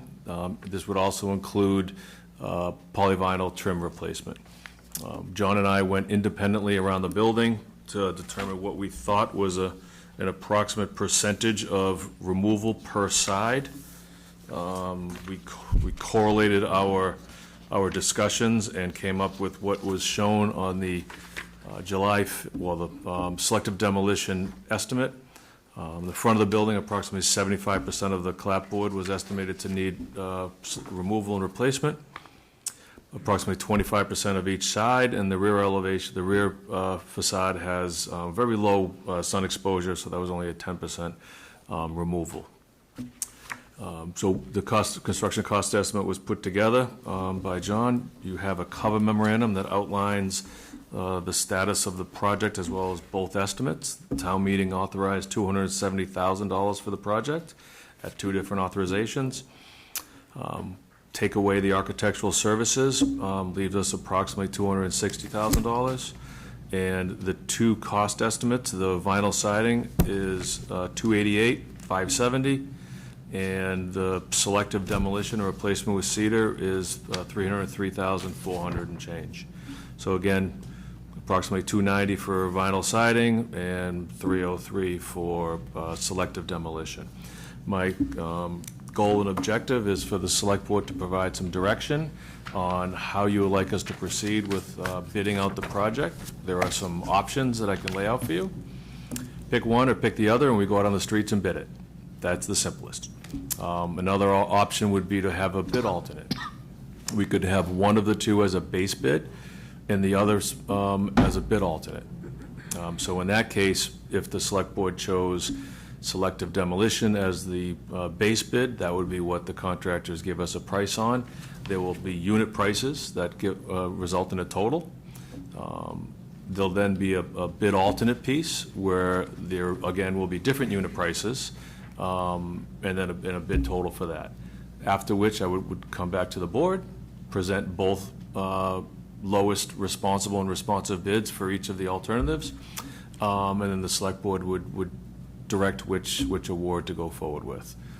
It's important to understand that there are far more variables in the selective demolition than there are in vinyl siding. Vinyl siding, you take it all off, you put it all on. There's not a lot of iffy room outside of what the sheathing underneath looks like. You have that same risk when it comes to the clapboard, what the condition of the sheathing is underneath. Where the risk or variability is on how much selective demolition is required. We're estimating what it is. I'm not on scaffolding up 20 feet in the air seeing exactly how many boards are rotted. So there will be a likelihood of maybe an overrun or possibly an underrun on the selective demolition. We just won't know until the work is done. There will be a bit more construction administration services associated with selective demolition. I would not want to just give a contractor a blank check, say, go take off what's rotted, and then give me a bill for it, because I'd want a professional observing them to make sure they don't take off too much, or to make sure they don't leave on rotted wood. So that would require additional services by our architect. So that's where the project is, how we got to where we are, and I'm hoping for some direction so we can get out on the street and put the project out for bid. A couple of quick questions. We'll open it up to everybody. On the bid alternate, I hadn't thought about that before. It's an interesting idea. Would that limit our the responsive bidders to only people that could do both vinyl and cedar? And would that exclude potential good bidders, meaning low-cost bidders? The Who answer to only the does one or first the is other? yes. Okay. It would likely exclude vinyl-only bidders. Okay. Because they're not going to do the carpentry work. Yeah. And carpenters, I don't know, they may just sub to a vinyl company, so you'd get their 15% markup. Okay. So if a All right. carpenter bids on the selective demo, he's going to have a vinyl sub who's going to give him a number, they're going to have a 5 and 10% markup on it. Vinyl guy's not, I don't know if he'd even bother subbing to a carpenter. That's kind of a weird relationship. I wouldn't expect that to go forward, but. All right. But it would limit it, yes. Okay. And on the cedar option, if we're going to be pulling down roughly 75% of the front of the building, I actually really worry about that then you're leaving 25% up that's old, and I think I'd rather pull down the whole, I think it would be very easier to just say, pull down the whole thing, don't even look at them. But then you can, put on all the water protection and everything else you want across the whole building, and everything's in good shape. So I was just surprised to see pulling down 75% and not 100% of the front. The others, I agree with. If only 15% needs to be pulled down, then don't pull down the whole thing. So that's my only, I think, comment on that item. I don't know if you have any thoughts, or if I'm just wrong? I think the issue is again, how much selective demo is done. Again, some of the stuff up high is probably a little more protected by the overhang. Okay. But again, you're still not going to wrap that facade if you still leave sections.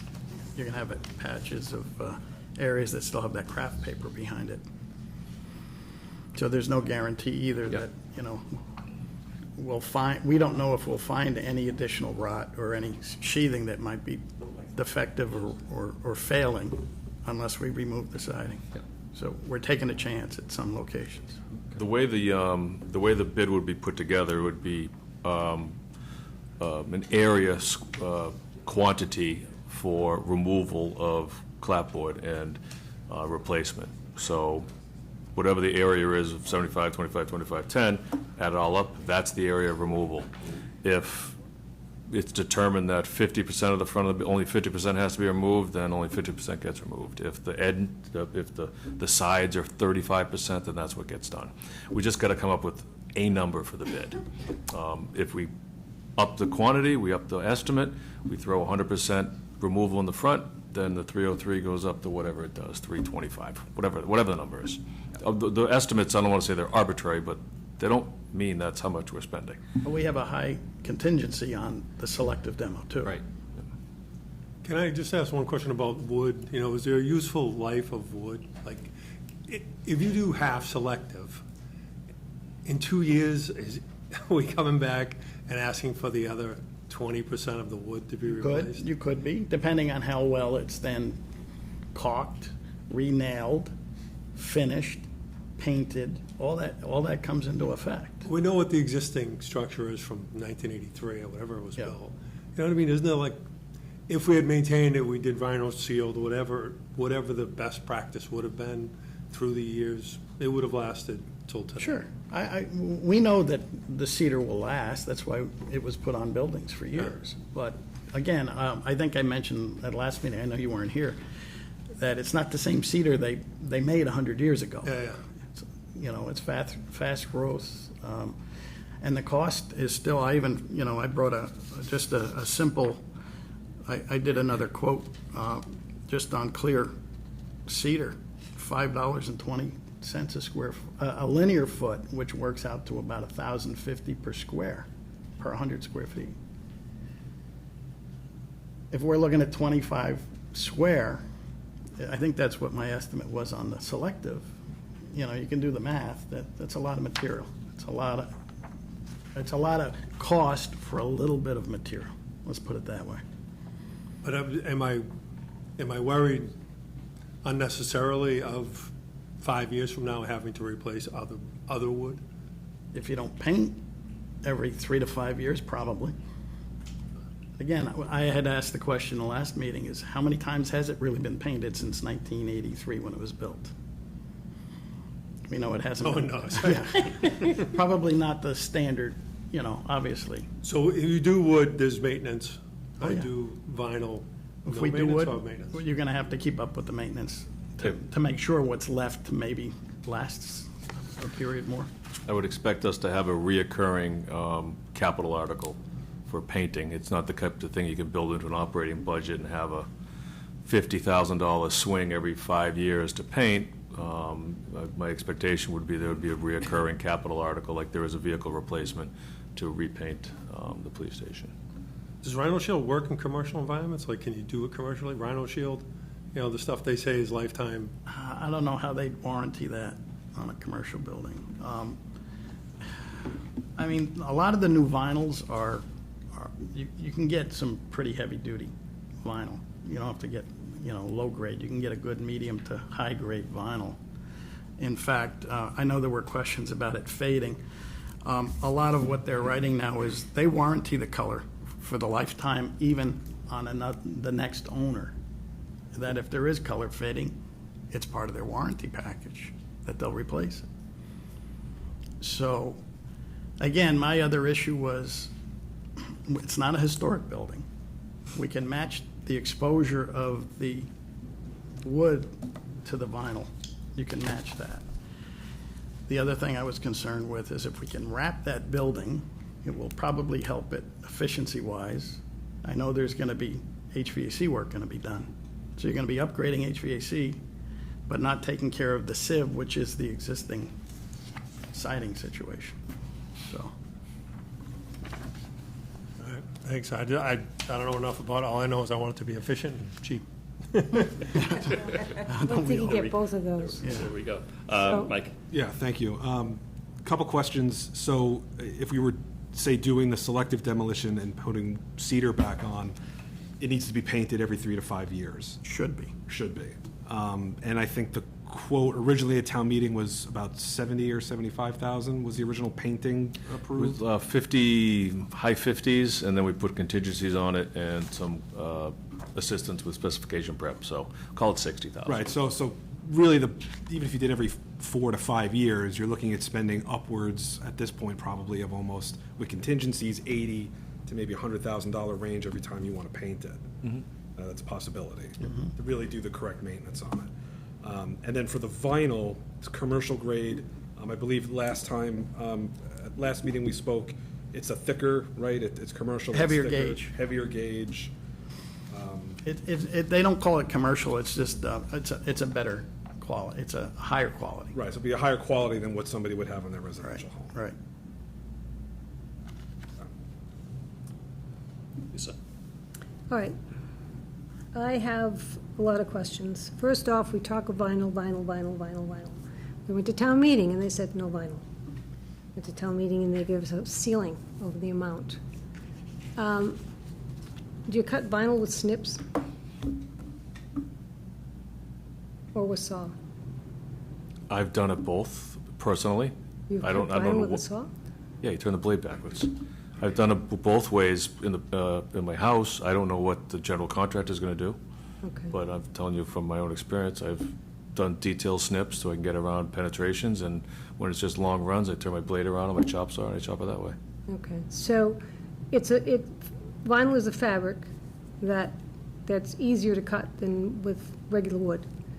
And when you pierce that with a nail, or with a screw, or with any application that you might have to put on a bracket, a pipe, a camera, you pierce the vinyl, and you pierce the Tyvek. So everything that you're talking about then gets thrown out the window because it's not a solid piece anymore. It has holes in it. I would spec blocking, flashing for anything that's mounted within the field of the vinyl. I wouldn't put a pipe directly on a hanger through the vinyl.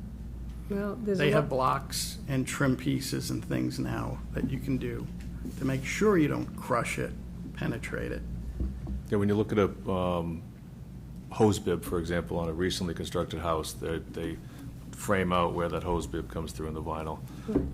Regarding the penetration of the Tyvek, yeah, the Tyvex the vapor barrier will be penetrated with aluminum nails that go through the vinyl that are through the slots, just as it would be with the selective demolition replacement with cedar. Those are fastened, the fasteners are nails. The nails go through the vapor barrier into the sheathing, so. Right, but the it's wood one and the can be same. caulked, correct?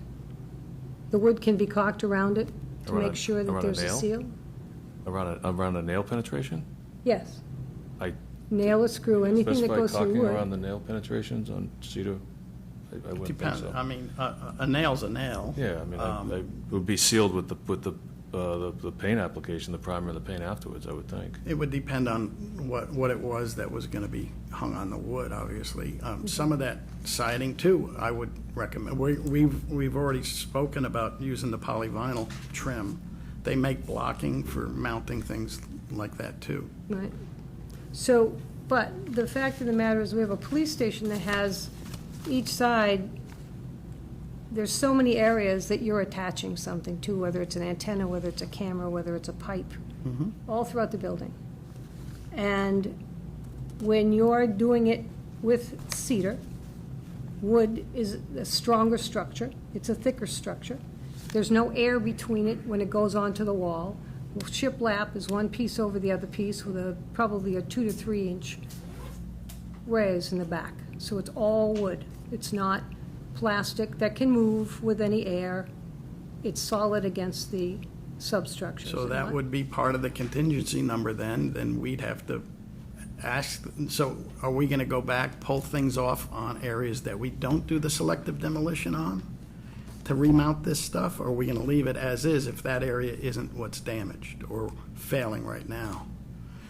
Well, I would think that you leave it as you have in the past, and if there's caulking to be done, it's done, and it's painted around it. Right. But there's, again, with the vinyl, we could specify how to mount certain brackets, piping, antennas, cameras, things like that, as part of the system. Where it's existing, if we don't work that area, then no, we won't be looking for these specific locations at this time. But if we have to paint, I know there was some staining from the stack or the chimney tower. There was some around some of the piping that's mounted over on the right side of the building. East side, again. So, we could add part of the spec to go in and paint those. But again, that's part of the selective demolition spec. We could fine tune that down to whatever we need to do. Well, I think that the vinyl is not the no-maintenance product that everybody likes to think it is. Vinyl stains, it collects mold and mildew. It needs to be power washed every year or it's going to look horrible.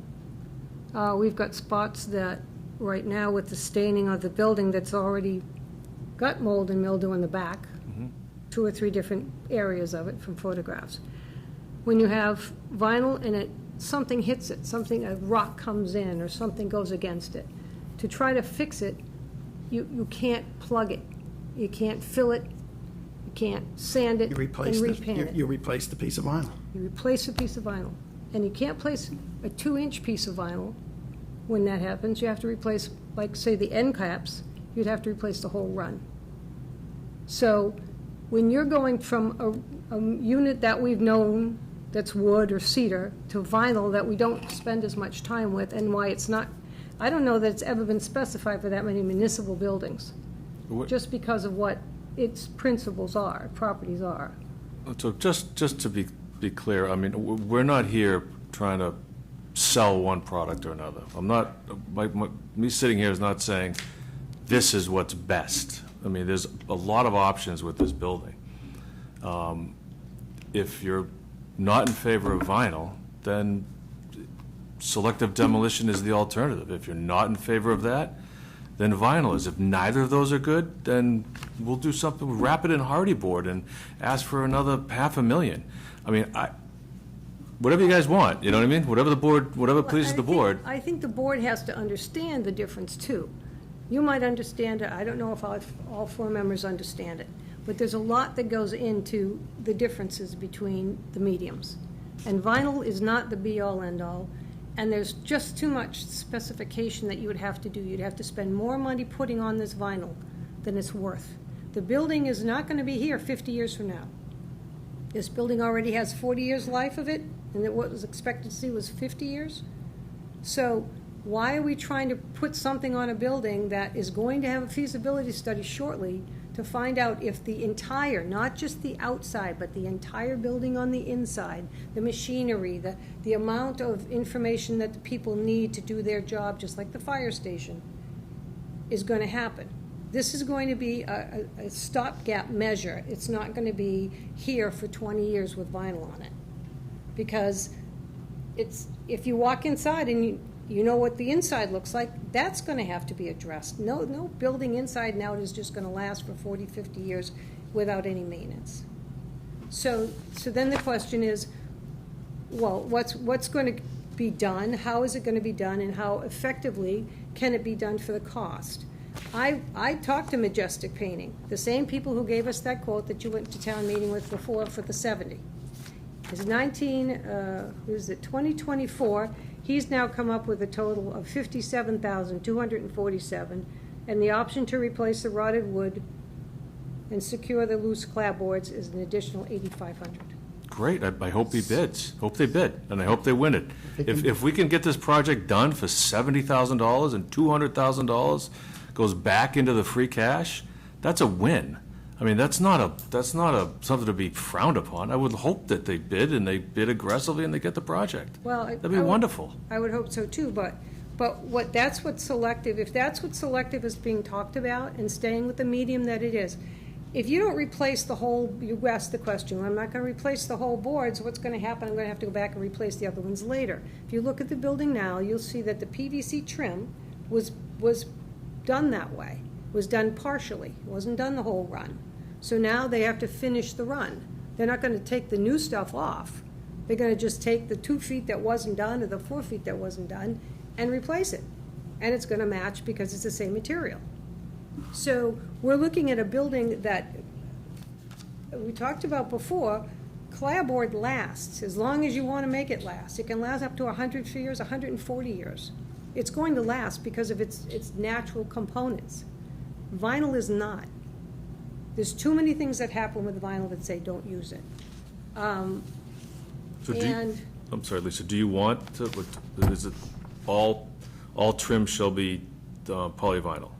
Well, I would think that's because then you're not going to replace everything. Okay. Well, I'm just asking because I wasn't in Majestic's quote, and if I'm trying to iron out what the scope of work will be in the construction bid package we put on the street, hopefully soon. So I'm just trying to get some direction. That's all. I would think that I'm looking at what he's got. I think one thing to keep in mind, right, yeah, the clapboard may last 100, 140 years, but we were just discussing how this building won't last 20. And with the estimates that we have in front of us, if we're talking about saving the Northborough taxpayers money, the cheaper option and what maybe bid is, the bid that come in the cheapest is probably the vinyl. You don't know that. So we don't know that, but the estimates seem to bear that trend. So if we don't think the building is going to last another 20 or 25 years, and we need to do something, wouldn't the cheapest option then be the best? And then if the vinyl lasts longer, then then great. You know, just trying to follow the argument. Well, that's the problem, because if you're looking at vinyl, to do that, take everything off and put vinyl on, just for labor, is $111,000. Just for labor. Right. Not material. But the material. Please remember, though, those are estimates. They're not bidded. They're not firm. Right. They're just estimates. From all this, until but we have to get use the those to street. make a decision. Right. Until we get to the street, but bid them both. Let's put them both on the street. Can you bid both separately, simultaneously? It'd be weird. No, I would put them in one bid package with a bid alternate. It would be defined very clearly in the instruction of bidders that both of these, the base bid as well as the alternate, are considered equal and be awarded based upon what's in the best interest of the owner. I have a question. Didn't the original painter say he couldn't paint the building in the condition it is now? Correct. Where is that? Who's the original painter? I'd have to take a look at where the original quote came from. I'm not sure if it's Majestic that went with Chief Liver, or if it was another company that came out after the $70,000 was approved. We brought a painting contractor out there to help us determine what to put in the spec package, and he indicated we can't paint this the way it is. All right. Well, so that wouldn't have been Majestic. I don't know, and I have Because to I take a look. talked with him. I mean, I personally talked with him. He sent the bids. He got the bids. I understand that, and I mean, I don't see, okay. I wouldn't paint a rotted piece of wood that's cupped and won't hold the fastener. Well, yeah, but you're not, your whole building isn't rotted, I didn't say that. All I'm saying is if there's a piece of wood on my shed right? and it's rotted, I'm gonna take it off and replace it, and I'm gonna paint it, that's Mhm. all. Yeah, so And that's what the 2-foot painter, piece. that's what the painter told us when they came out, that I wouldn't paint that because it's deteriorated wood, it's not gonna hold paint, so. So. Oh, sorry. They have some questions. I mean, I put a bunch of stuff together with a show and tell of it. I can share it with you if you want to. I'll pass it down, you can look at it. I just don't feel that we should be spending, as like you said, I like the idea of bidding something out, sticking with wood because wood works. Vinyl doesn't work for me. And, I mean, I've got the product submittal from Sherwin-Williams and the job specs that they put on there, the job walk. And the contractor will be providing material submittals as part of the construction project, and our architect will be reviewing those submittals for compliance with the technical specifications. That's standard practice on any construction project. Laura? Is that okay if I? Yeah, absolutely. So thank you. I look forward to looking at that. I appreciate the options that you've laid out and the pros and cons of both. My preference would be to keep the wood just in the spirit of the character of the building, but the financial difference is really weighing on me as well. So if we could do an option to bid both out, and then if the pricing comes out the same or better with keeping the wood, that would be my preference.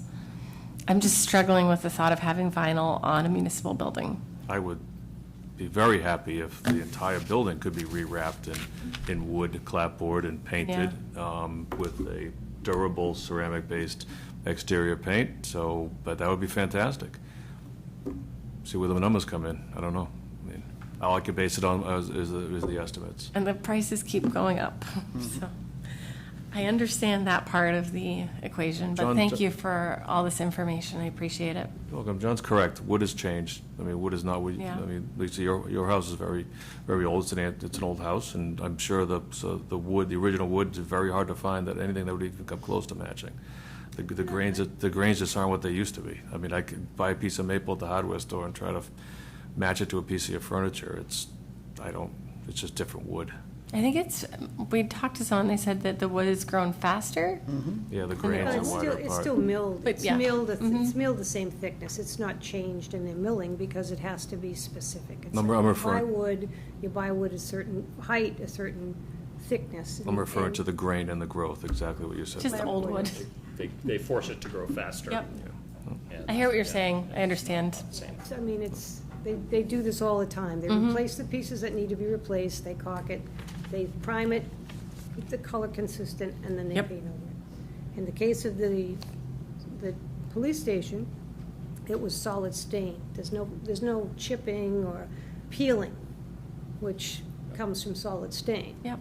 And the way you put it on is you put it on the outside of it, it's reversed. Normally, you put a smooth side, but in this case, you put the rough side. It absorbs the priming Yeah. and the color better and keeps it on there.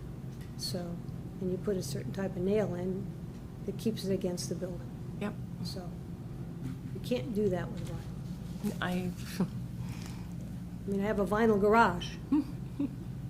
It's got some damage to it, a shortcut on some of the things, so it's more money because you have to cost more money to fix anything now. Yeah. So I'm looking at it from a slightly different perspective. Thank you. Whenever we discuss master plan or, the look of the town, everybody says we want a New England looking town. And I don't think vinyl is New England looking, so my vote would be for selective demolition and cedar replacement. So I haven't spoken yet. I want it to be cedar at the end of it because I think that looks better. I think it looks right. That was the original intent of the building. I'm a little bit bothered by the idea of saying, all right, every 5 years we're going to spend $60,000 or $70,000 or $80,000 on painting the thing, or staining the thing, or whatever else, because it's an opportunity to reduce our ongoing annual costs. I lean a little bit more towards vinyl as a result of that, as a cost-saving measure. If it was me and I could go back 40 years or whatever, I probably would not have wanted to build a police station that was a wood frame building with cedar on it at all. There aren't too many police stations built that way, but that's what we've got. So, we either have to replace a good chunk of the cedar with cedar or replace the whole thing with vinyl. I just, from the street, I don't think you're going to be able to tell too much of the difference. And long-term, clearly, the vinyl is going to be a lot less expensive. Right, if you're getting arrested and bringing Broden to the police station, you're not going to care when it's cited. Is that accurate, Chief? That's a joke, obviously. Yeah, but because even if based on the project scopes, even if you got bids that were the same amount, the way I'm kind of seeing it, similar to what Mitch is describing, I'm seeing you're getting more for the vinyl. You're getting the whole building stripped. You're getting it wrapped. You're going to get something that's going to give you that 20, 25 years to maybe a look at the building. You don't paint vinyl, right? You don't have to paint it every 4 to 5 years. And if that even happens, then we're another select board is back here talking about the same thing. I understand the look. The police station isn't downtown. It's fairly far off of center of town. I would think that, unfortunately, the cedar and the aesthetic piece is going to, I think, will cost more than the vinyl. And I think it would be better for the taxpayer to go with a vinyl option with the additional wrapping and savings that are going to come, energy savings that may come to that from the building. That's just, I'm okay, bid them both out, and if you get a real low ball offer to do the cedar, then great. I just don't know if that's realistic. Yeah, the only, going back to, I think, my earlier comment, that if we were to go with cedar, which I'm not totally opposed to, I just think vinyl makes more sense, I would really encourage you to think about doing the front of the building 100% replace. Just not selective demolition on the front. Just, you're going to replace the whole thing, remove the selective part from it. I think that decreases the risk because you're not going to have to start counting boards and so forth on the front. You're going to rewrap the front of the building, and you're going to start fresh. I think that it's going to increase the cost a little bit. I don't think it's going to be too much because of the risk reduction. But I think that decreases the risks down the road and the costs down the road for the 15% that you didn't remove or the 20% that you didn't remove, failing in 3 or 5 or 7 years at different rates. But one of the so the process for the bid for a selective demolition will be provide me a unit price per square yard, square foot, per square to remove and replace. Yeah. I'm not going to say where it is, just going to say it's this, and it's 2,500 square feet. Give me a price per square foot, $12 a square foot. If the bid comes in really low, we can do more. Fantastic. We'll just add quantity to it, and the contractor will be happy. He'll get to do more work, make more money. The important thing, though, is what we put out on the street has quantities such that we will be able to do an award. So if we say it's 100, 25, 25, 10, and we're $20,000 over the appropriation, we're done. We go back onto the street. Yeah. And we have to have a substantive change to the bid in order to justify going out on the street because we don't have funding. That's one thing to bear in mind. You could go up, but you can't go back down. So you can't have a bid over the appropriation and then negotiate down. That's against the law. So when you're talking about putting the bid out and you're doing selective, you're not telling them where they have to put it on, you're just giving them a certain amount There'll be a quantity in there. as a, like a little allowance. Yes, we'll indicate estimates on the site, so when they go out on the pre-construction site visit, we'll explain so they can see the penetrations, observe the conditions, but at the end of the day, it'll be a quantity that says 2,500, whatever the quantity is, 2,500 square feet, what's your unit price per square foot, times, 2,500, and there's your total price. And they only bill us on what square footage or what units, what the quantity is they install. That sounds That's fair. how every, unit price contract is. But you can pretty quickly, or potentially go over the budget then if, what they have to do. Yeah, the biggest danger in selective demolition is uncovering more than you expected. Yeah. So if we award at 255,000 and we have 5,000 cushion, and they start tearing into it and they say, "Woo, we have rotted sheathing, we have penetration sill rot, we have all this rot that we need to deal with that we couldn't see," then there's a danger that we won't have funds. So the question is that, now, I don't believe for 1 minute the full front needs to be done. Have you been down there? Have you pulled Sure. boards off, several boards to see that? I haven't, no. No. I've seen it looking pretty bad. Well, To me, it it's looks like bad the whole because front of the needs to get stain. done. It's not Yeah, bad because I rely upon the hired experts to tell me. So the point is that we're making this big about it. Let's do a selective situation that says, you go, you're the construction person, you go and you tell me what needs to be replaced. And then you bid on that. But you're saying that when you do that, you're giving them a final allowance of $200,000? No. What are you giving them? You're not, no allowance at all. They're just coming in with bids. Yeah, the contractors will submit bids. There'll be a bid form. On that bid form, there'll be a series of items to bid on. There'll be item 3, selective removal and replacement 5-inch reveal cedar clapboard. Okay. The unit measure is square foot. Quantity is 2,500 square feet. What is your bid price per square foot? $10. 10 times 2,500, 25,000. There it is. And on the pay recs that the contractor submits under item 4, selective demo, he submits, 1,500. He submits 3,500. Before he does 3,500, we figure out what we can do with the budget, and if we're in trouble. Right. And if it's down, like you said, it's great if it's down. And there's a chance that it's down. I've already gotten a couple of quotes about being down. So I'm willing to give that try. I would question a painting contractor's evaluation of wood condition throughout a building. I would prefer that, your quantity be based on, an expert, an architect, or, somebody who's on some scaffolding observing the conditions, and not just $8,500 to replace what's rotted. But you're taking that contractor along with you to have him look at it to make the bid with? No. No, he's going to do it on his own? Yeah, we don't do that, no.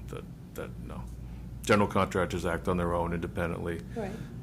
Without collusion, because they sign their non-collusion form, and they prepare their bids independently. I don't give any of them any new info or, secret observations of windowsills or anything like that. That's against the law. Any audience participation? If the bids for either one or both come in over 260, to bridge that, is using ARPA funds an option, and how would that work? No. It is an option. I will come before this board with the bids, the bid results, and my evaluation on what the bid results show. And if they're both over, or the selected award is over, for example, if selected demo comes in over, but that's strongly what the board wants to do, then you can appropriate ARPA funds to supplement the construction, the town meeting appropriation. And does going out to bid for both options slow anything down, any detriment, or is it just giving us more options to pick from? The chairman pointed out a detriment to it. You're likely going to get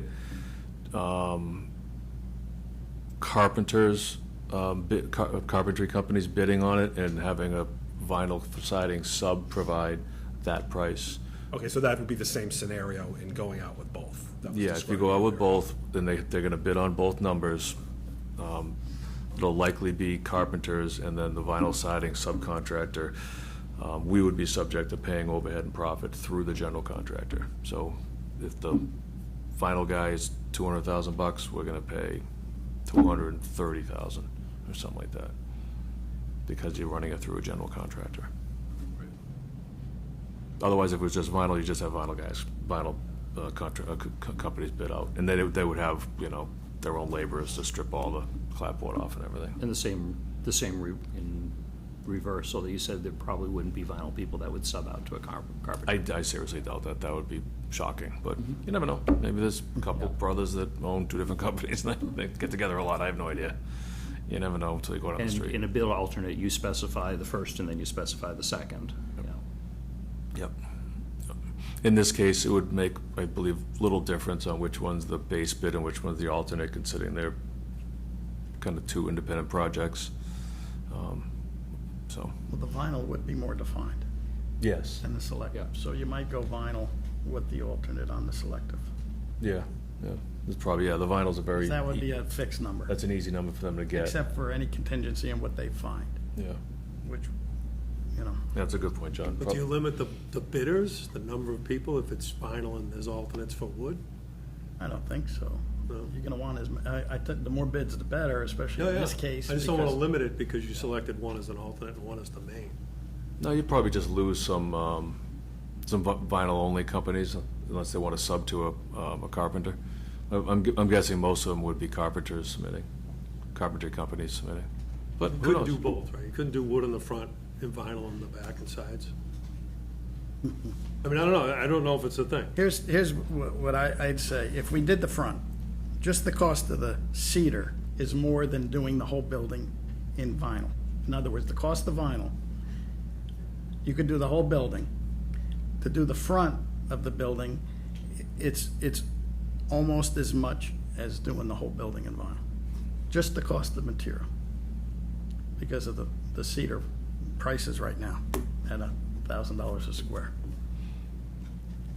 I mean, hearing that and, what we discussed about the fire station and the amount of money being spent and the complaints from the residents about the money being spent and the increase in property taxes, I can't, financially, how do you go with not vinyl?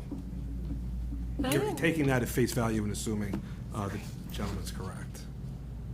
I didn't read that though, are the numbers that you're quoting the same ones that we had seen? I had just sat and I looked at, I had Is found that my different takeoff. from what I had here? No, I just did a quick calc off of my elevations and the numbers I had determined, the numbers of square on each face of the building. And I took 25% of what I had figured on the front and multiplied that out by the material cost and got a number. And then I compared it to the total vinyl cost. That's all, I just did that number real quick, just to see where we'd be. So on the vinyl estimate, the second page, new vinyl siding, quantity of siding, 7,400 square feet, 74 square, $200 a square. So it's $200 per 100 square feet. $2 a square That's foot. the whole building. Yeah, that's the whole building. If you look at the price for selective demo. Oh, yes, I got Quantity it. of siding, Yes, I got it. 2,500 square feet, 25 square, $1,000 a square. Got it. So, Yes, I'm sorry. just You've got a quantities. hand up in the Yep, audience. sorry, Everybody I'm go- Okay, going there. Doug? Yeah, Doug Stone, 33 Birch. I do need you, if you could pull a chair up and just swing the microphone around, I do need in front of the microphone so people at home can hear you. So, all right. Thanks. Yeah, Doug Stone, 33 Birch Hill, and I kind of got everybody in this jam because when you at the town meeting, you wanted to appropriate $540,000, and I think I wasn't the only one that said 530. That's too much money. So with limited information, hey, let's just cut this thing in half. Is where we are now, and so I guess I'm not a contractor, but I'm a realtor. I've been on hundreds of home inspections. I took a walk around the building Saturday. some binoculars. I saw nails that were popping out that maybe should have been ring shank nails, preferably stainless steel. And I guess somebody's got to point out to me where all this rotted wood is, because I'm not seeing it. And then I've got, these, like Lisa was saying, you've got Mastic that was just out there, Majestic, this year, saying, yeah, 65,000.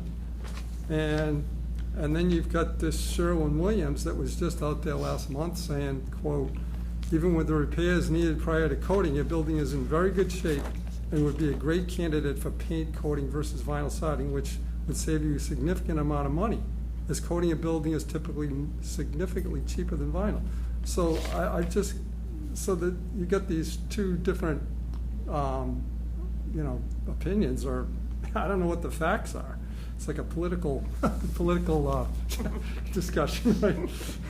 So that's why, hey, if the wood is really rotted, well, yeah, what they're saying is making sense, but you got two different estimates from last month saying, yeah, this is going to be cheaper. And so why are they coming out with 65,000 if, like Scott says, when it actually comes down to bid, they're going to go, well, that wasn't real. We're just going to, we're going to go with what needs to be done. I don't know. I'm not a commercial contractor, but I'm a taxpayer, and I see the short money, like everybody. And even if we have to do this 5 times in the next 30 years, I think people would be happy to spend, 65,000 instead of 384,000 for a building that might not be here for that much longer. So that's where I'm coming from, a cost standpoint. Thanks, Doug. One issue, I don't know if we could just check the live feed. I just had gotten a message that maybe the feed had dropped on the YouTube channel, and I wasn't seeing it on the phone. Just if we could look at that while we're talking. I gotta say it's over then? Have to say it all over again. It'll be in the minutes. Yeah.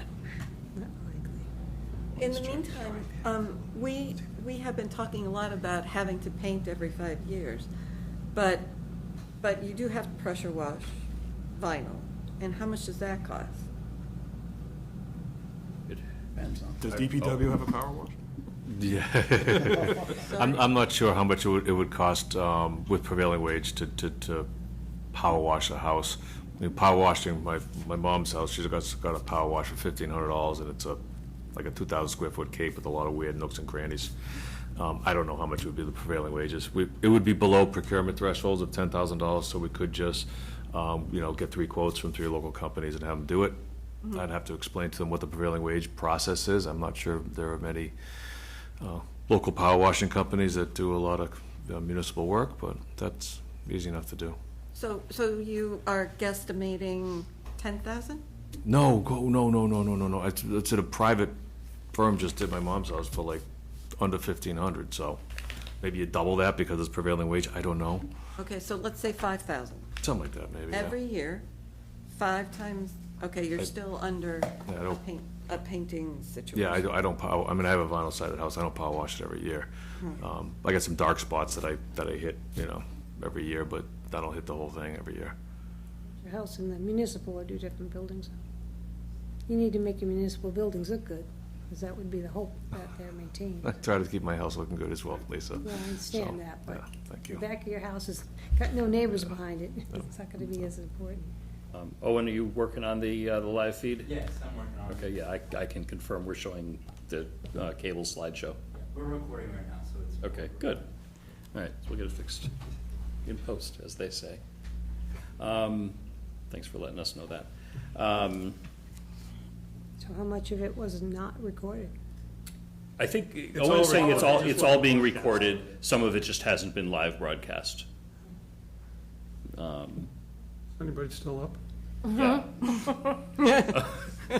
All right. I in an effort to try to move this along, I like the idea of, at this point, bidding it out with an alternate, get quotes. If somebody responsible wants to bid $70,000 on painting the thing, and you can verify that they're legitimate and they'll own the work, then come back to us with $70,000.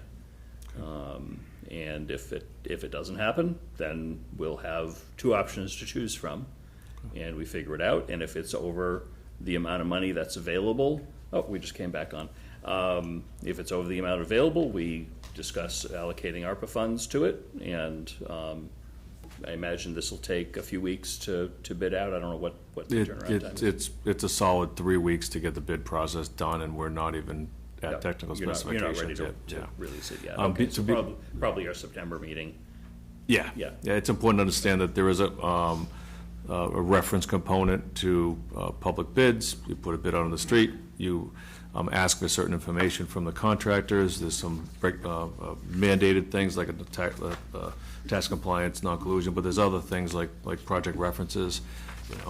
Provide me 10 projects of similar size and scope that you perform for municipalities or other public entities, just to see that they're, one, familiar with prevailing wage rates, they're a qualified contractor, and past municipal or government work has been done in compliance with the requirements. There's a lot of paperwork and stuff they got to do, and we really got to make sure that they're doing that correctly. So that's part of the process.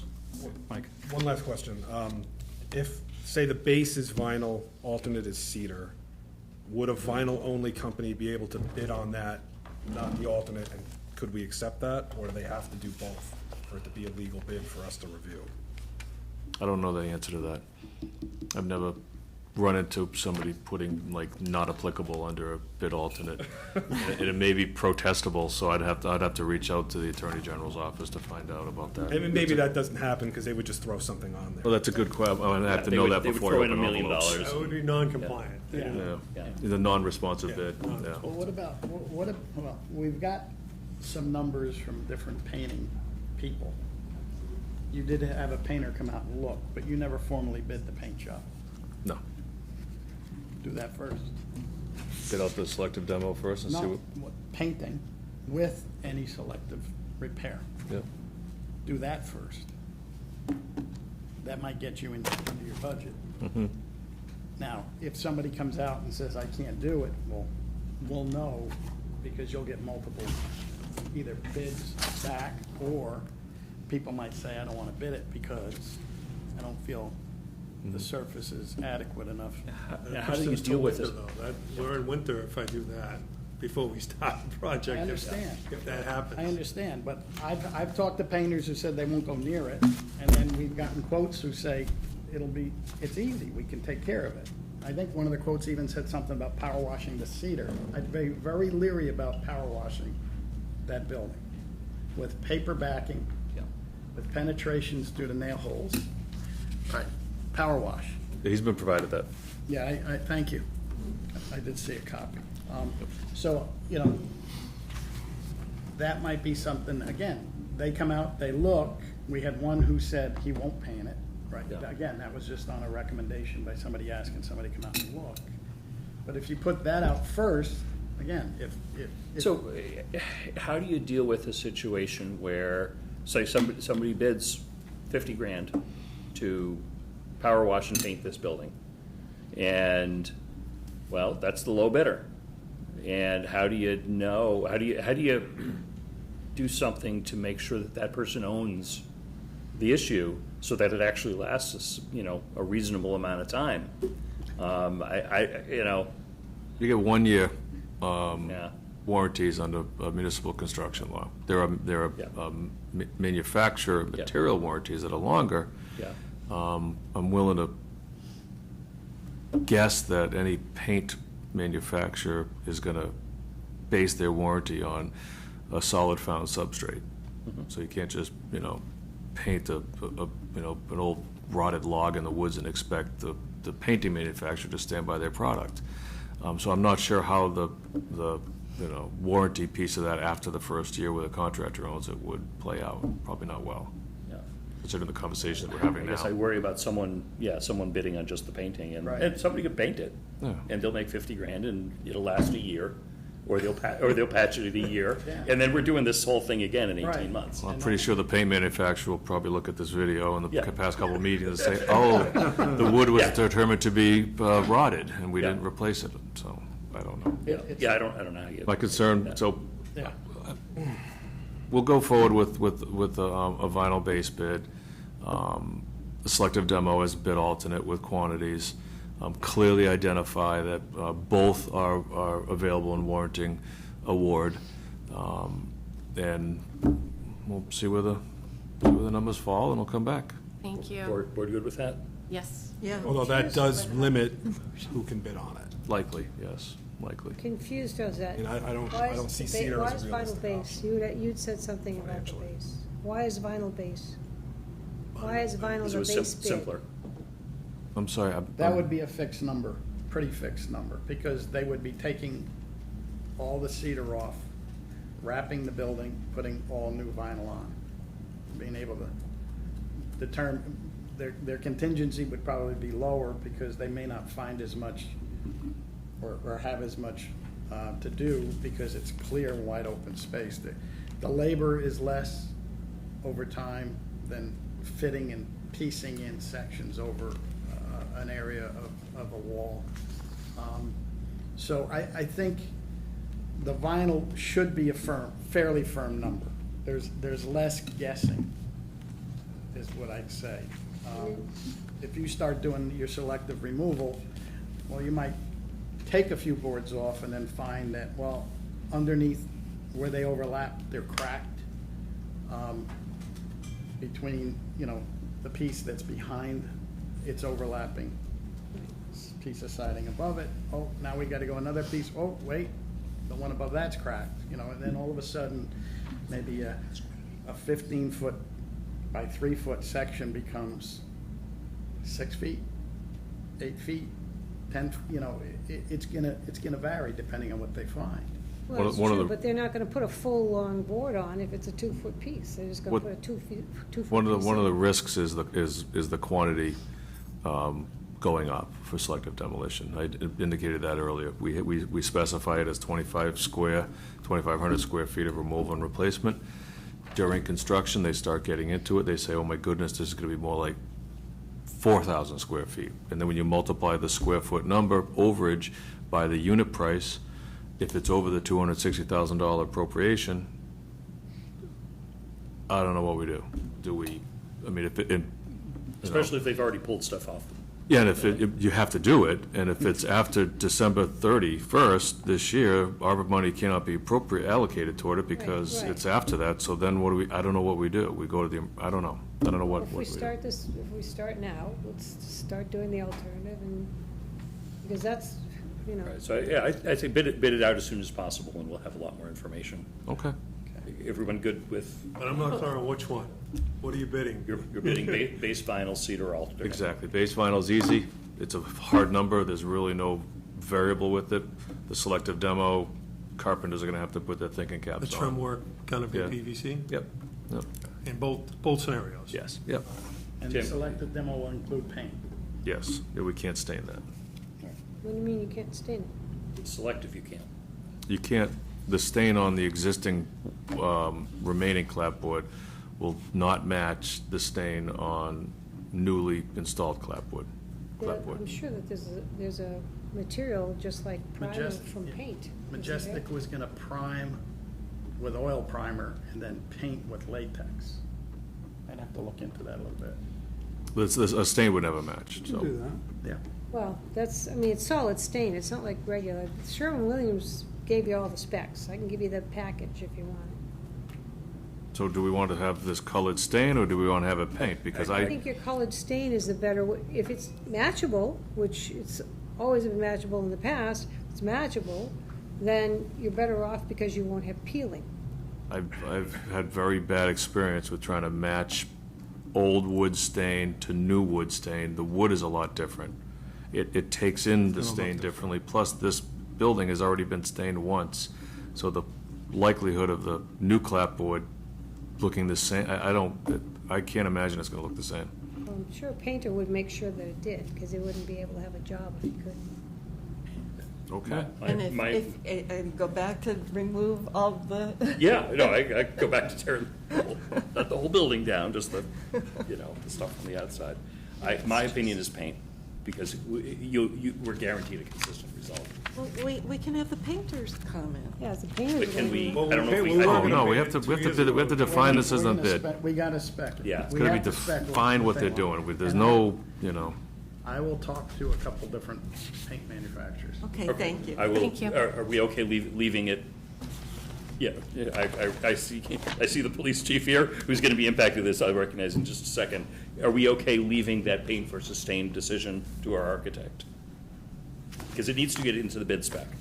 Well, but you understand that if the painter, if you inquire with a few painters and they say they can match the stain, no problem because of this oil-based primer, then I think that is preferential, because isn't staining, you don't have to do it quite as often. I've had mixed on a couple of painters I've spoken to. One flat out said I wouldn't use any kind of stain I'd paint because I don't think I can match the colors. Uh-huh. Another one said, well, the way he would do it would go to maybe the next level or a shade darker than what it is. That'd be That was nice. his solution. Uh-huh. Maybe that would help. So, there's a few different ways. That's why I wanted to talk to him. Okay, all right, are we? And read a spec. Okay, yeah, the question for the board is, are we okay deferring that decision to the architect? Yes. The paint versus stain. Laura? Yes. Mike? Sure. Julianne? Yes. Lisa? I don't know. Okay, well, we get 4 in favor, 1 abstention. But this is for Stain? the alternate? This is, no, this is for paint versus stain on the alternate. We're not gonna paint the vinyl, so, yeah. Well, right. Yeah, Okay. yeah, because it needs to get into the bid spec, we can't decide that. Right, I meant this is the They big need to job just- of some replacement, not just paint the building Right, as is. yeah, right, Right. yeah. It's not just a quick stain job. Somebody's gonna have to take the effort to really make sure that we can color match. Right. That's all. Yeah. And they can The do owner of this samples. building, the occupier of this building wants to say, hey Doug, could you do me a favor and go back to the audience and let the police chief come up? I'll be the quickest one tonight. First of all, thank you, Scott and John and the board asking good questions. Not to put you on the spot, Scott, just so I can tell my people who drive in there every day, will this be done around Christmas, before Christmas, do you think? If all goes according to plan, do you think that's a safe bet? if everything goes according to plan, yes. Okay. Yeah, I think the biggest question is, if there's a bid that comes in that's responsive, that's within budget, and we award it, then yes. Okay. Those are a couple ifs in there. Yeah, no, I just, my people are asking me about it, and I just wanted to respond. And again, I do appreciate, everyone's work on this, and I'm hoping that it moves along quickly now. Thank you. Well, we appreciate your. Thank you. All right, good. All right, and Tim, I know there was a draft motion in there for going with one or the other. Are you okay proceeding without a we're clear on motion? what to do I think everyone understands what's to do. I think we still need to make a motion, though. There's a, There is a draft, yes, there's a draft motion in there. Really, my question for you is, do we need a motion? No, I think you're fine. I think we're clear. Oh, I know what they're okay. doing. sorry, Mike. Okay. Well, frankly, I don't know if I'd read it. I'd pass to somebody else. I just don't agree. I You mean, made the most important motion of the night. You're good. I did. All right. Question for the board. Hey, guess what? This meeting's going long. It is basically 11:30 p.m. We still have some really big items left. But I see in the audience people who There have are wait. people, I'm okay continuing to go through, but I want to get a sense from the board, from staff, as to what we want to do. I think there are a couple items we absolutely positively need to vote on, particularly the 432 Whitney. Yes. Excuse me, because you've got a. And I wrote a motion because it's not in your list. So when you get there. All right, when we get there. Do we want to keep going, or do we want to try to schedule something else to deal with maybe the ARPA things or I something would say like that? put the ARPA things aside. But can the people, Everybody I here. know, yeah. wait, too much, hear their presentation and vote at another meeting? All right, the suggestion is maybe we hear from the presentations and then follow up with another meeting. Some of these things are time-sensitive from the standpoint that people want and need direction to go on, particularly to get things done in time for either follow-up or anything else by the end of the year, because it's ARPA money. Our next scheduled meeting isn't for a month from now. One option is we meet again next week. What if we and- make a new meeting? What's that? But can we Let's do a hear, new meeting. they've Yeah. waited. They're just- here. I mean, just hear they've what- suffered for the last 5 hours. Yeah. What if it's an hour? Sitting in the worth of audience. Listen to them, and we decide next week. Okay.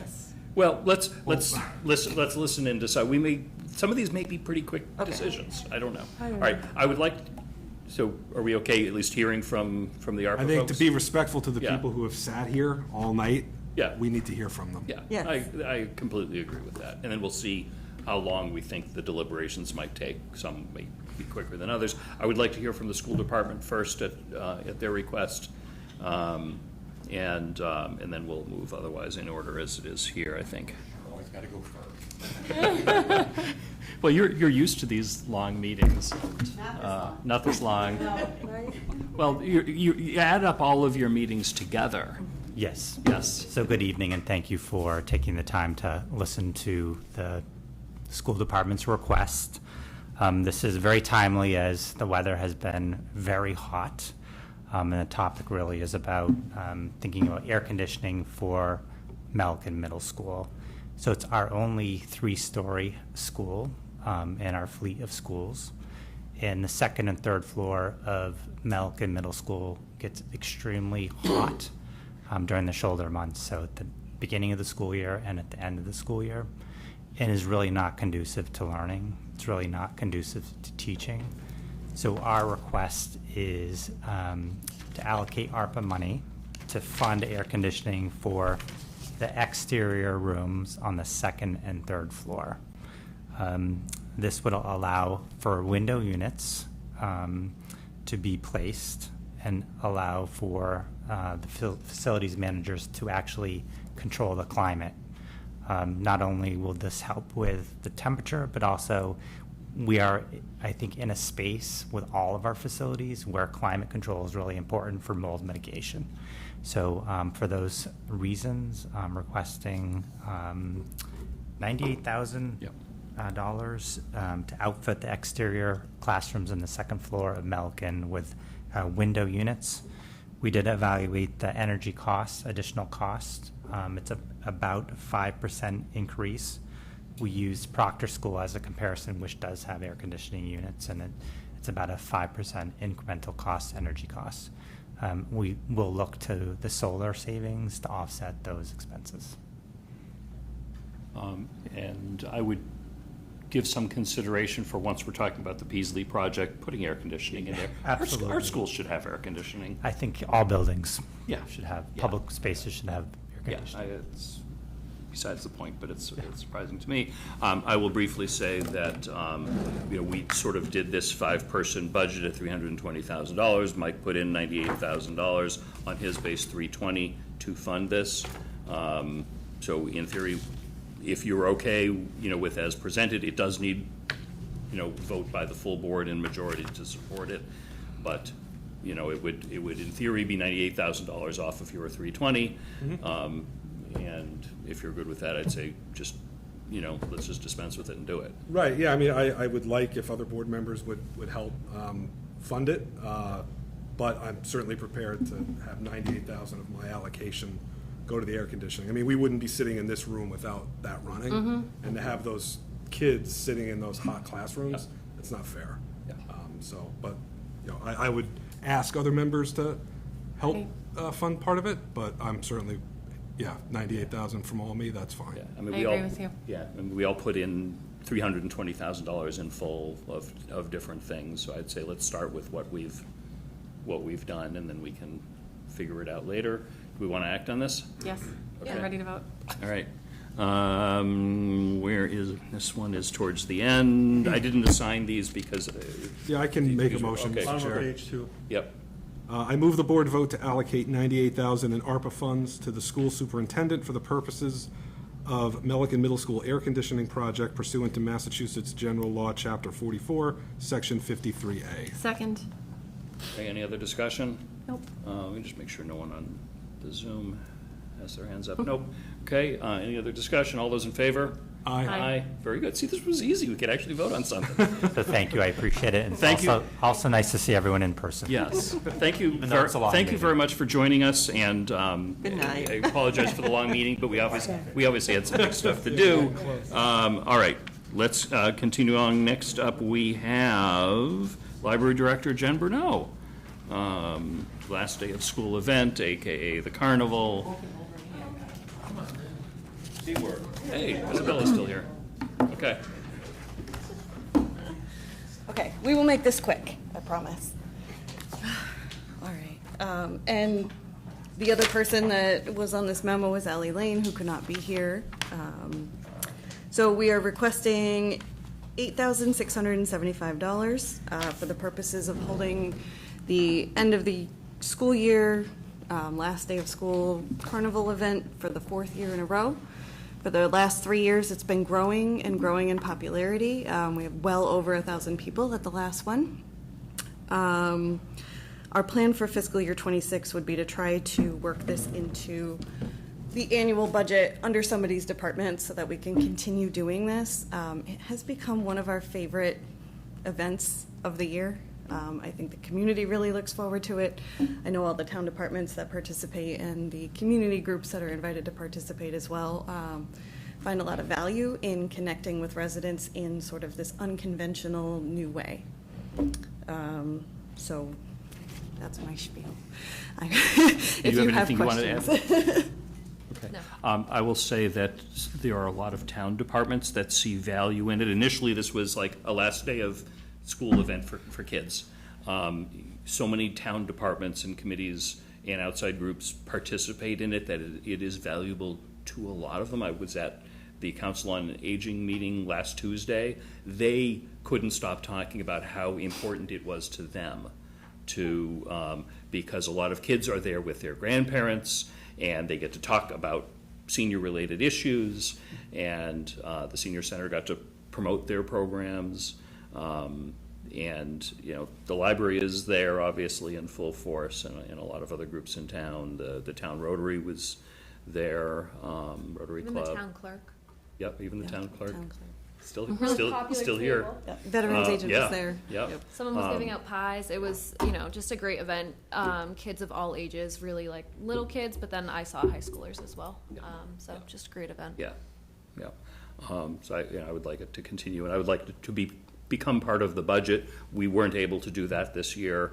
I put this in under mine. The original estimate was $5,000. Once you looked at it, it's $8,675.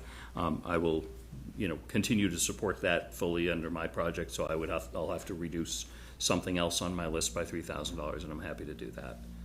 If the board is willing, I'd entertain a motion unless certainly any questions. Can I just ask one question? Absolutely.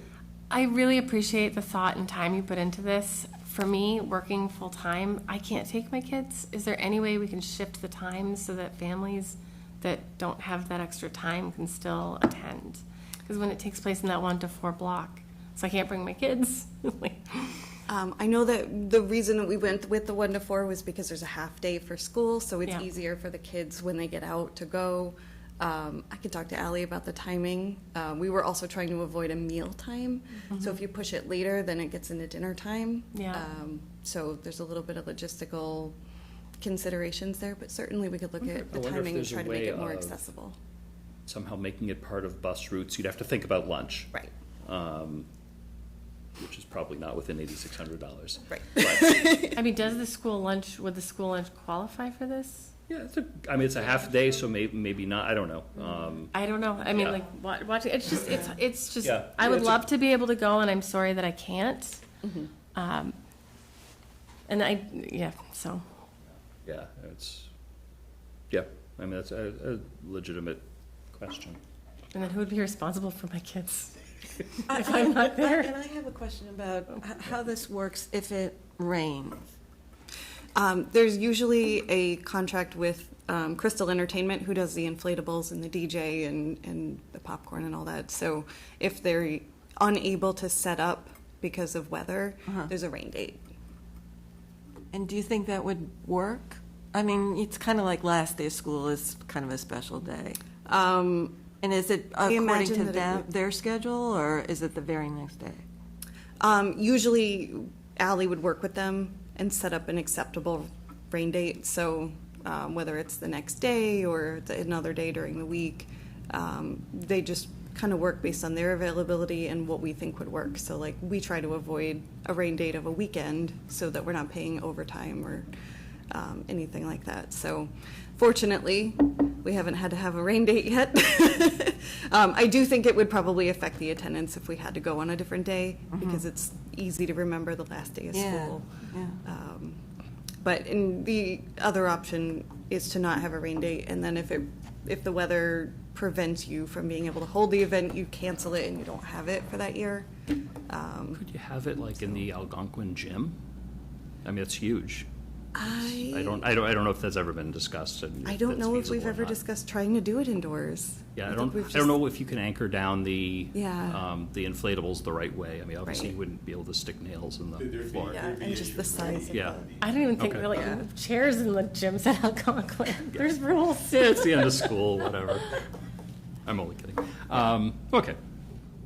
Yeah, it's, I mean, the 4 years it's taken place, the 3 years that's taken place thus far, it's, I mean, from my kids give it great reviews, I will say that.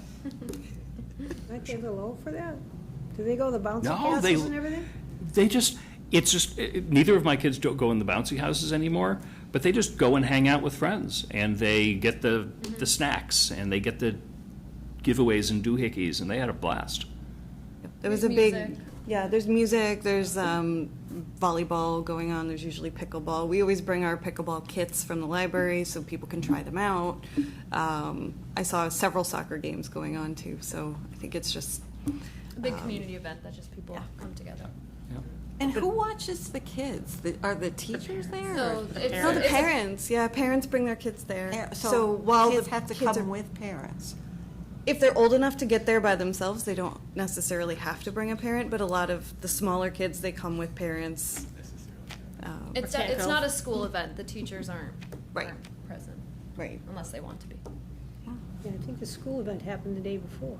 Right, yeah, I thought. Don't each individual schools have their little events before the end of school? The elementary schools do their field days, I think it's like a week or two before the end of school. Was that long, that far in advance? It's usually like the last 2 weeks. I mean, yes, they scatter by school. And what was the difference in cost? What happened? Why did they go from 5 to 8? I think 5 was just an initial rough yeah. rough guess. I think 5 was the rough guess based on just the inflatables being funded. Could you reduce some of the inflatables? Aren't there 8? I think with 1,000 kids there. Yeah, we You want all you can basically get. need the whole package that they offer. So I think if we reduce that, it would be not enough. Okay. Would someone like to make a motion? This is the first ARPA item at the top of page 2, 3675. I'll Yeah, make I it. mean, they're not assigned to anybody. Okay. Mr. Chair, I move the board vote to allocate $8,675 in ARPA funds to the library director for the purpose of the last day of school event pursuant to Massachusetts General Law, Chapter 44, Section 53A. I can't speak. Okay, any other discussion? All those in favor? Aye. Okay, I see that as unanimous. Thank you very much. Thank Have- you. Have a good evening and a good morning. Not quite there yet. Next up, we have Town Clerk Andy Dowd with a couple of projects. Andy, thank you very much for sticking it out with us this evening. I'm excited about this one. Finally here. Yeah. Education is We've one been of my talking about favorites, this too. for a while. Yeah.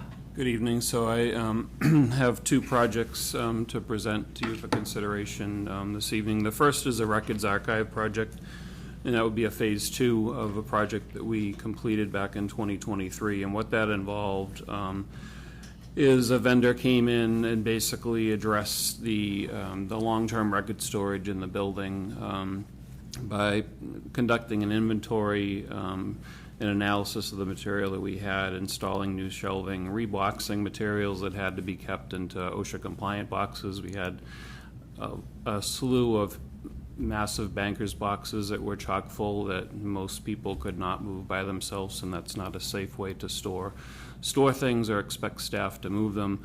And most importantly, it allowed us to create an index and inventory of all the records that we did have, and that's contained in a database. Probably the best thing that came out of that initial project was the ability that we were able to discard a very large volume of records that we did not need to keep. If any of you were in the building, probably last summer, there were stacks of boxes in the hallway down outside of Recreation that were waiting to be destroyed, and that's, of course, in compliance with the records retention schedule that the state provides us. So in any event, this funding would allow us to basically complete a phase 2 of that project, which would go through additional items in the building, which there are numerous in several offices. I won't go into all the detail. And it would also allow us to identify items that could be digitized. I think right now most of us are going with the approach of, digitizing going forward. It doesn't always make sense to digitize old records. That's different from my office. I've had pretty much everything in my office already digitized because most of it is permanent. In any event, so that would allow us to add some more shelving, complete that project, hopefully get rid of another mound of things. And that's important, regardless of what happens to this building and where we're going to be housed in future years. It just allows us to get a handle on the materials we have and also to know what we have, how to access it, and then to properly get rid of the things that we don't need to keep. So that request is for $50,000.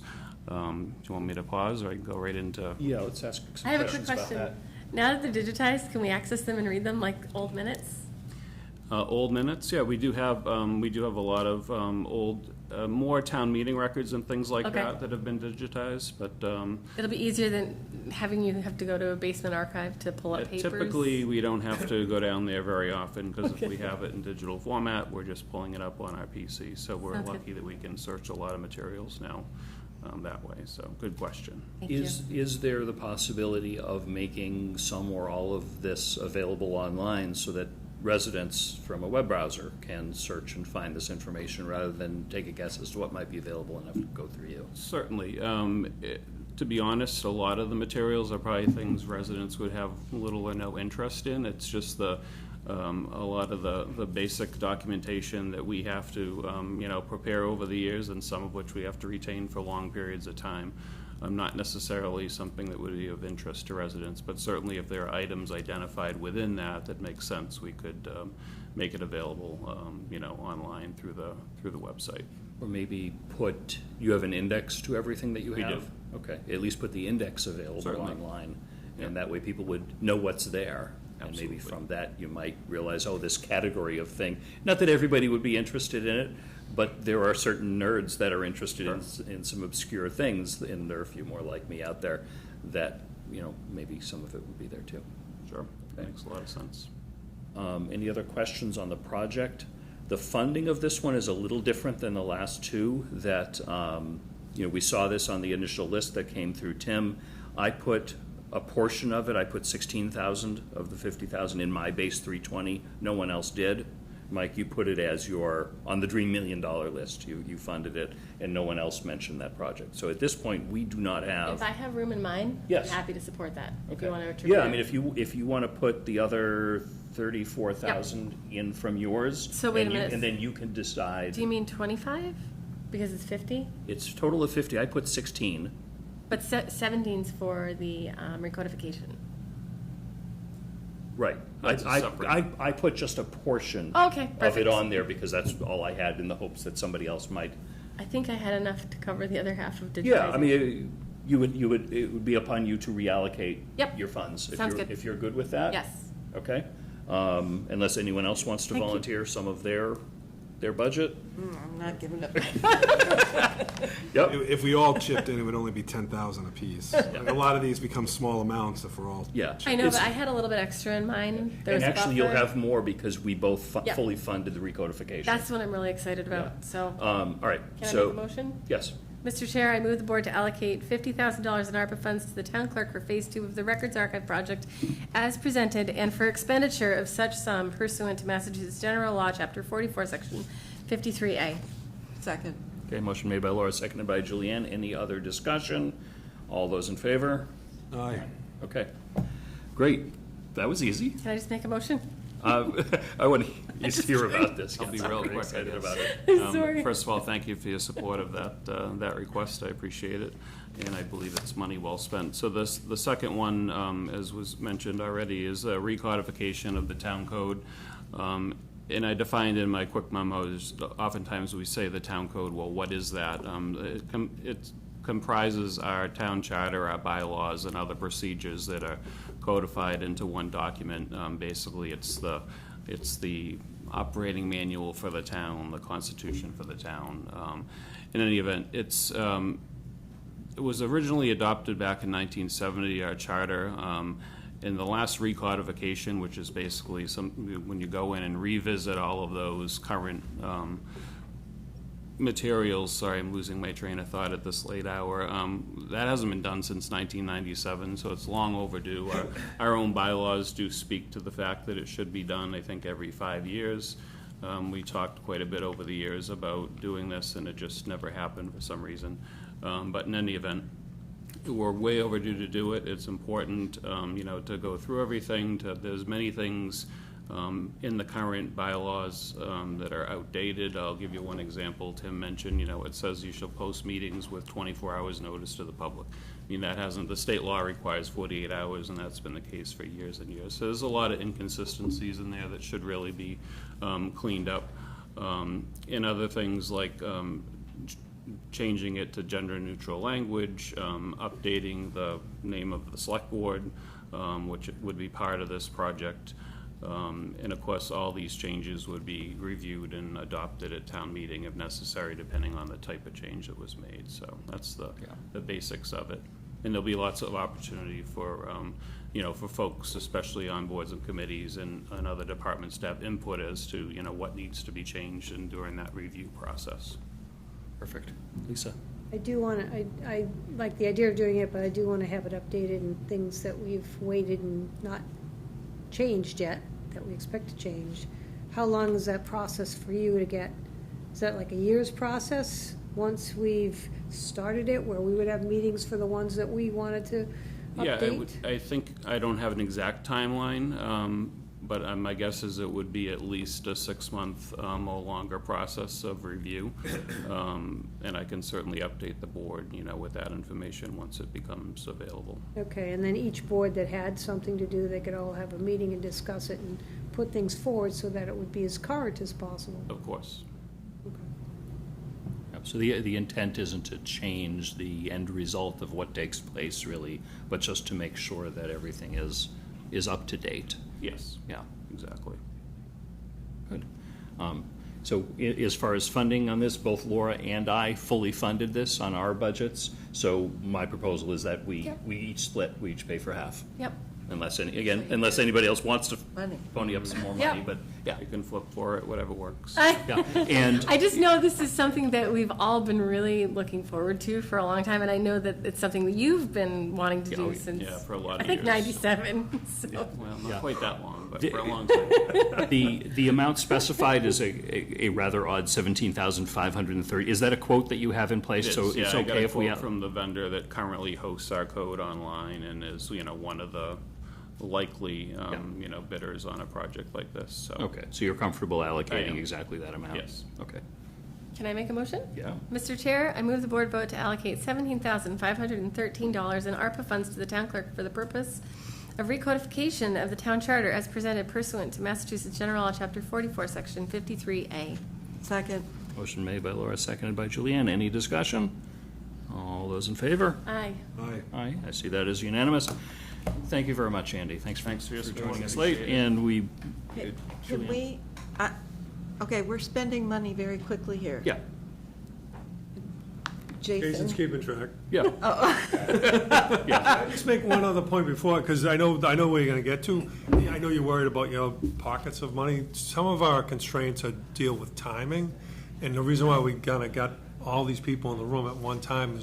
There's administrative hurdles, procurement, bid specifications, all that stuff that we want to meet. So there's things we're not going to be able to meet, and Scott's going to go through some of those in terms of what you wanted on your list that we probably won't meet from a timing standpoint.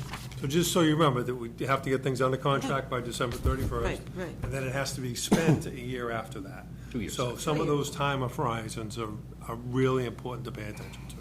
2026 is when Yeah, they we have have to 2 be. 2 years to spend it from the end of this year, yeah. Yeah, okay. Oh, I'm sorry, I thought you said 1 year. Okay, sorry. Yeah, Okay, gotcha. 2 years. yeah. But to get it under contract before the end of this fiscal, so we have 5 months to do that. Yeah. Right. So entering into tonight's meeting, we had just under 1.4 million unallocated, if I'm reading. 1.7. Oh, 1.7, okay, 1.4, which would include all of, I don't know. You gave me a spreadsheet 2 seconds before the meeting started. But we have enough money to handle all of the requests tonight. I think these totaled up almost about $1 million or a little over. Yeah. So we still have money at the Nine end? and change. Yeah. Right? What's it? It was Yeah, but you Go forget, I away didn't from put my my number. numbers in, so. I've got your numbers a few days ago. Haven't seen mine yet. Scott's beer. Okay. All right. All right. And that's why I'm keeping track of this relative to the 320, because we knew the 320 was 320 from each of us is within the amount of money available. All right, moving right along. Hey, how you been, Scott? Oh, long time. Okay, first item up there, hey, benches and picnic tables. I recognize that one. So we have prepared a memorandum provided to the board, identifying what I believe were DPW-related projects. Some of them are very quick and simple. Picnic tables, 25,000. Others are a little more long and, long. So picnics and picnic tables and benches. You can go in whatever order you want, but in the motion side of the picnic table. I mean, that's simple enough. I mean, you just make the decision and I'll. No locations, or we gotta just leave it? No, what are the locations? Yeah, I mean, my thought was downtown near the restaurants. I mean, Town Common should clearly have a couple of picnic tables. Oh, I'd love that. A lot of people asked about that. Blake Street. I'm not sure exactly where. I know there are some picnic tables at Assabet Park, so they're already covered in that direction. But nobody really Nobody thinks about that when they buy a sandwich and just want to sit down and eat. Right. So I'm not sure of the best places. I trust you to. I can vet out places in the downtown, get them to Lori, see how they blend into her downtown revitalization ideas. I know she's currently in the RFP process to select a designer, and if the designer has some ideas, I'm happy to procure benches and accessible pads as required, and I'll come before the board, or at least provide a memorandum of recommended locations based on myself and Lori and what makes logical sense. And I know, what do they cost per? Picnic table, we just bought one for $3,500 over at the library. Okay. I'm sorry, the senior center, and the benches were about $1,500 each. Okay. Good, so $25,000, we can do a lot. This was from my list. I'm more than happy to put the $25,000 towards, again, unless anyone wants to throw in some more. I don't think I have any more money. but if money appears. Yeah, no, I think $25,000 can do Absolutely. some real good. And we'll be able to get the numbers and the quotes and everything engaged well before the end of the year. And I'll come back to the board and indicate, for example, there's 6 of these, 5 of these, the total number accounts to 22,000. There's 3 going back to you, and then you can reallocate it accordingly. That works. Would someone like to make a motion? Mr. Chair, I move the board vote to allocate $25,000 in ARPA funds to the DPW director for the purpose of benches and picnic tables as presented pursuant to Massachusetts General Law, Chapter 44, Section 53A. I'll second the motion, but when you decide on the locations and everything, we get to reconsider, right? Yeah, I mean, we can say no to stuff. I'm going to come before the board with the recommendations based on Lori's downtown, our planning department's downtown revitalization ideas, and If her goal is to have picnic tables or and/or benches behind the Three-Wall Memorial, for example, between Center Drive, and the municipal parking lots, then those are locations. And we put them in, and, if they end up getting moved based on the design, well, they're long-term viable picnic tables and benches, so that could be done. Okay. Yeah, All right. and if you come up with more ideas than there is budget for, then we can whittle down or allocate more, later. Okay. Motion's been made and seconded. Aye. Aye. Okay. All those in favor, aye. Unanimous. Next up on my list is sidewalks. This may be a little bit more complicated. Yeah, so this is one of the longer ones, obviously. The request was made to just improve sidewalks, close some gaps. I met with our planning director, focusing primarily on the downtown area, as well as some of the targeted projects identified by the board. The targeted projects were Allen Street, Maple Street, Allen Street from East Main to the bridge, Maple Street from Ridge Road to Bartlett, and then Davis from Lanthorne to Hamilton. That came through a resident's request, came to the board, we added it to it. That specific one, while it's off the beaten path, will get the Indian Meadow neighborhood connected to the Northgate neighborhood and the associated schools, or school, there's only one in Northgate. So what I did is I went out to an engineering consultant. I said, please provide me with sort of a shopping list, an itemized list of each one of the target projects. There's a small piece from Hudson Street, between Center Drive and basically Cumbies. And part of some of these projects included pedestrians within the downtown pedestrian scale lighting. So this is not to install the lights, this is to design the layout of the pedestrian lights and install the conduit and pull boxes under the sidewalks. So one of the master plan goals is to have granite curbing and concrete sidewalks in the downtown target area. What we don't want to do is put in brand new concrete sidewalks, then 3 years later rip them up because we want to put conduit under it for pedestrian scale lighting. So I asked the engineers, give me a price to do survey and 30% design on the sidewalks and 30% design on the pedestrian scale lighting. With the goal and objective, coming back to the board, this is what's required, pick out the projects you want to go forward with construction funding, and then we can get that implemented under the current paving contractor's contract. So Hudson Street, like I just described, including pedestrian scale lighting, conduits and pull boxes. South Street is that section of cement concrete sidewalk from West Main Street / Main Street down to Gale. There are existing concrete sidewalks, they're in bad shape. Remove them, replace them, put the conduits underneath for pedestrian scale lighting to be installed in the future under the downtown revitalization projects. Gale and Monroe is one of the more complicated sidewalk connections just because of property lines on the West Main Street side where the old Bank of America was, and the grades on the Assabet Playground side. So again, this is within that same downtown target area, so we have pricing for survey 30% to sidewalk design, and then conduit and pull box design for pedestrian scale lighting. The last 3 don't have lighting because they're outside of the downtown target area. They include survey and 30% design, so we can get quantities. Land survey includes topography, features, utilities, and property lines, most important. The goal is for me to come back before this board with each one of these project segments and say, here's where the construction costs are, and here are some of the limitations and risks. One of the risks would be along Maple Street. If we need easements to put sidewalks on private property, we do not have time to secure the easements. So we would enter into a memorandum of agreement with an abutter that says you're going to allow us to put a sidewalk on your property, pending, and then we'll get an easement granted at town meeting at a future date. They can pull the trigger on that and say no, thank you, at the later date. They can change their mind. So we go forward, we get a change order with the general contractor to put in the sidewalks. Before the end of the calendar year, they sign, they want to do their sidewalks, they get out there in the spring, they do their sidewalks, the resident says, no, I don't want to grant you the easement. And then we're now encroaching on their property, and we need to remove the encroachment. So there's a risk associated with those. But we'll go over the risk when I come back next time. You see all the prices there. It's like a shopping list. Totals up to $249,950, so $250,000 for 30% designs and cost estimates and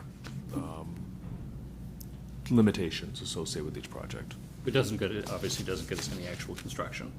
So 30% design means more design work would need to be done.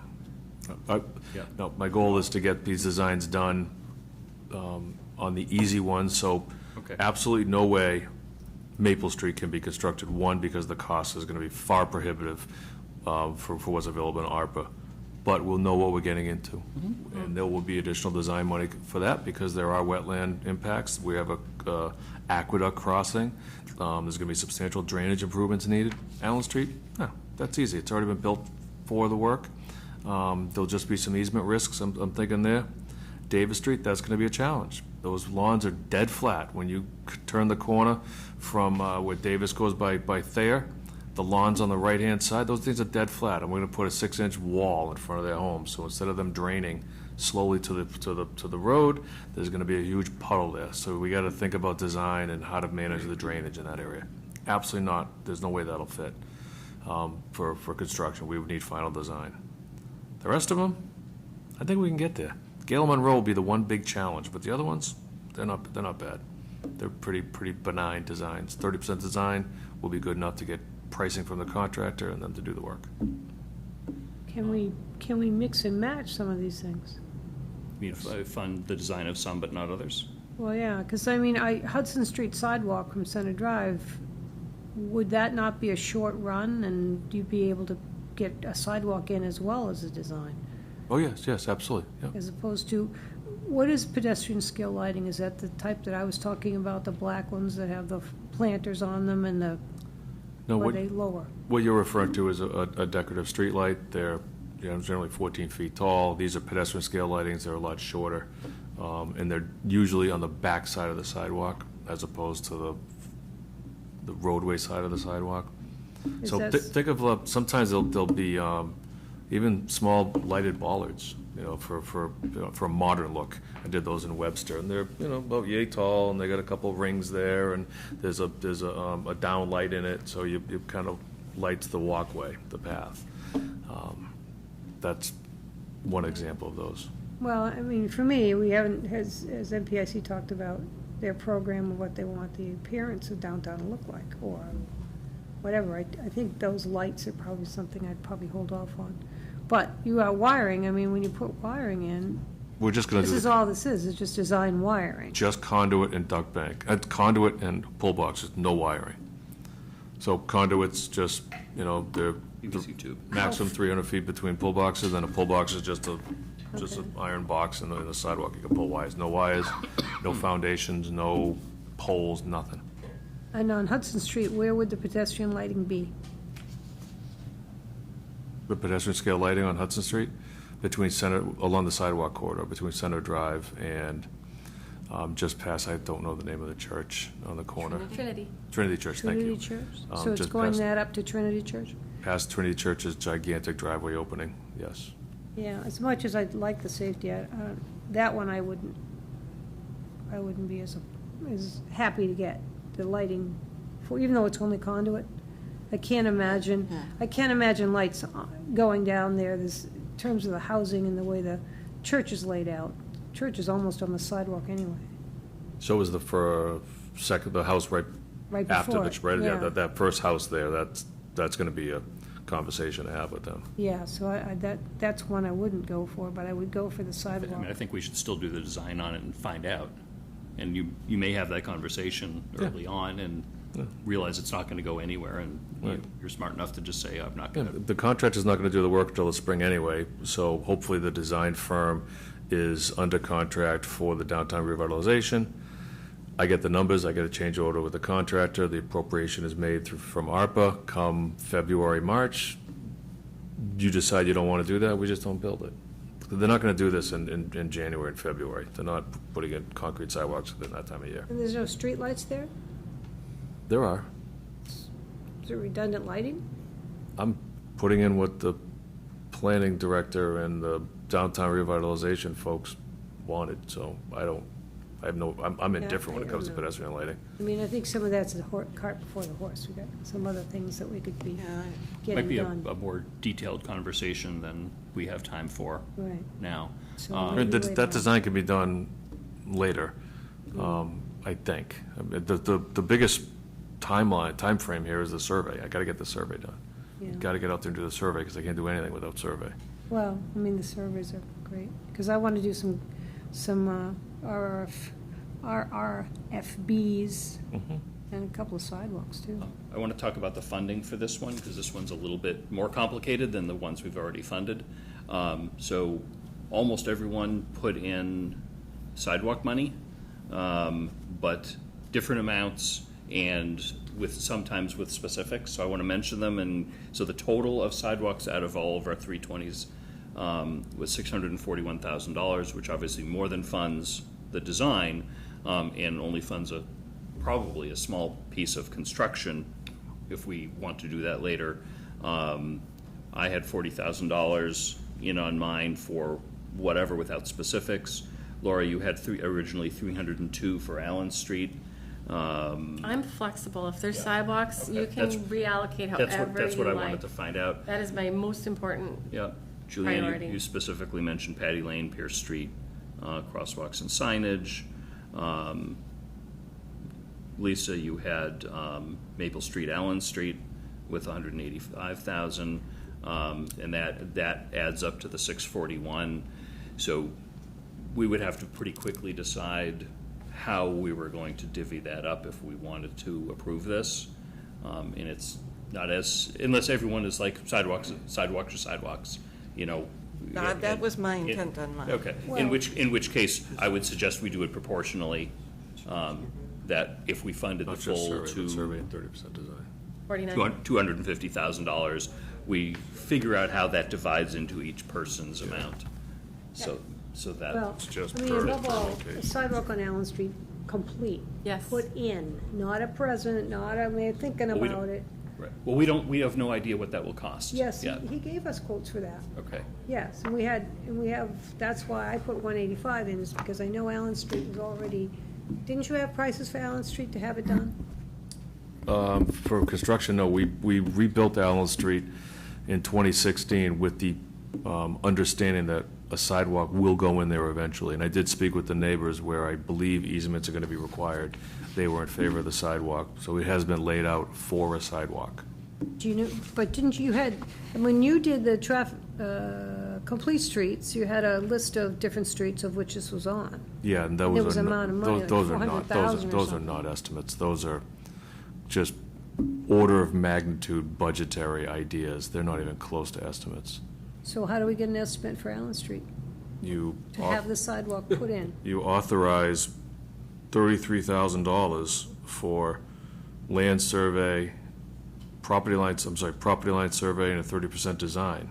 What And is then- would you venture an amount to do the sidewalk, to build the sidewalk? I could try. Also, well, on some of these, especially in the downtown areas, are we going to have granite curbs? Yeah. Downtown has been decided to be granite curbing with cement concrete sidewalk. Okay. Outside of the downtown would be asphalt. Bituminous with granite in certain ones, like Allen would be bituminous with granite. No, Allen has bituminous concrete curbing already installed. Where? Going from East Main Street toward Hudson Street, left-hand side. That's where the sidewalk should be, because that's where the sidewalk is on the bridge, On the as well bridge. as around East Main Street. Right, the bridge is concrete and granite, Always. okay? So the section that has to be done from the driveway up to East Main, From the bridge to East Main Street. yes. That already has asphalt curbing today, since 2016. But the asphalt curbing doesn't have a sidewalk, No, it does not. so you'd have to take it off. No, we would not. We would excavate behind the curb and install new asphalt sidewalk behind it. But it'd be raised. No. The curbing has a 6-inch reveal. So it'd be up 6 inches then. The sidewalk itself, the reason I like the granite, especially on that corner with all the trucks and the buses and everything coming, that's an important corner that would need the protection of being up higher than being on the road surface. The sidewalk will not be on the roadway surface elevation. It will be 6 inches higher. Right, that's what. Yes, the curb is 6 inches higher than the roadway, and the sidewalk will be behind it. I believe at the intersection of East Main Street, there's a crosswalk there. Is there a crosswalk there? No. I'm trying to think. I think there was a need for a wheelchair ramp at the end.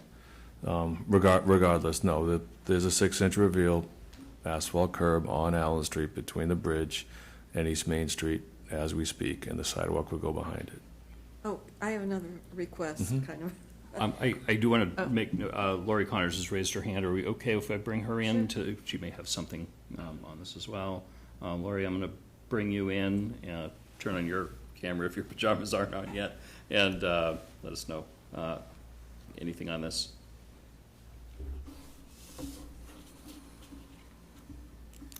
While we're waiting for Lori to join. Okay, she's here. Hello. Good morning, Lori.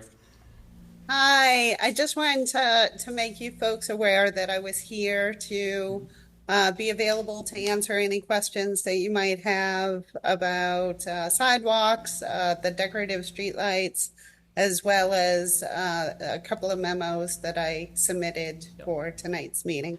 Yep. Yeah, we haven't gotten down to your specific memo yet, but I don't know if there was anything. Do we want to ask Lori any questions about the decorative streetlights or the sidewalks as they pertain to Scott's requests? I just have a quick point of clarification. For the streets that are just not going to be a fit, we're not going to pay for the surveying on them, correct? Or are we going to survey for them and then? So the prices are for survey as Yes. well as 30% design on the streets that are highly unlikely to be affordable for construction. That's Davis, So we're gonna cut those Maple, Gale and Monroe.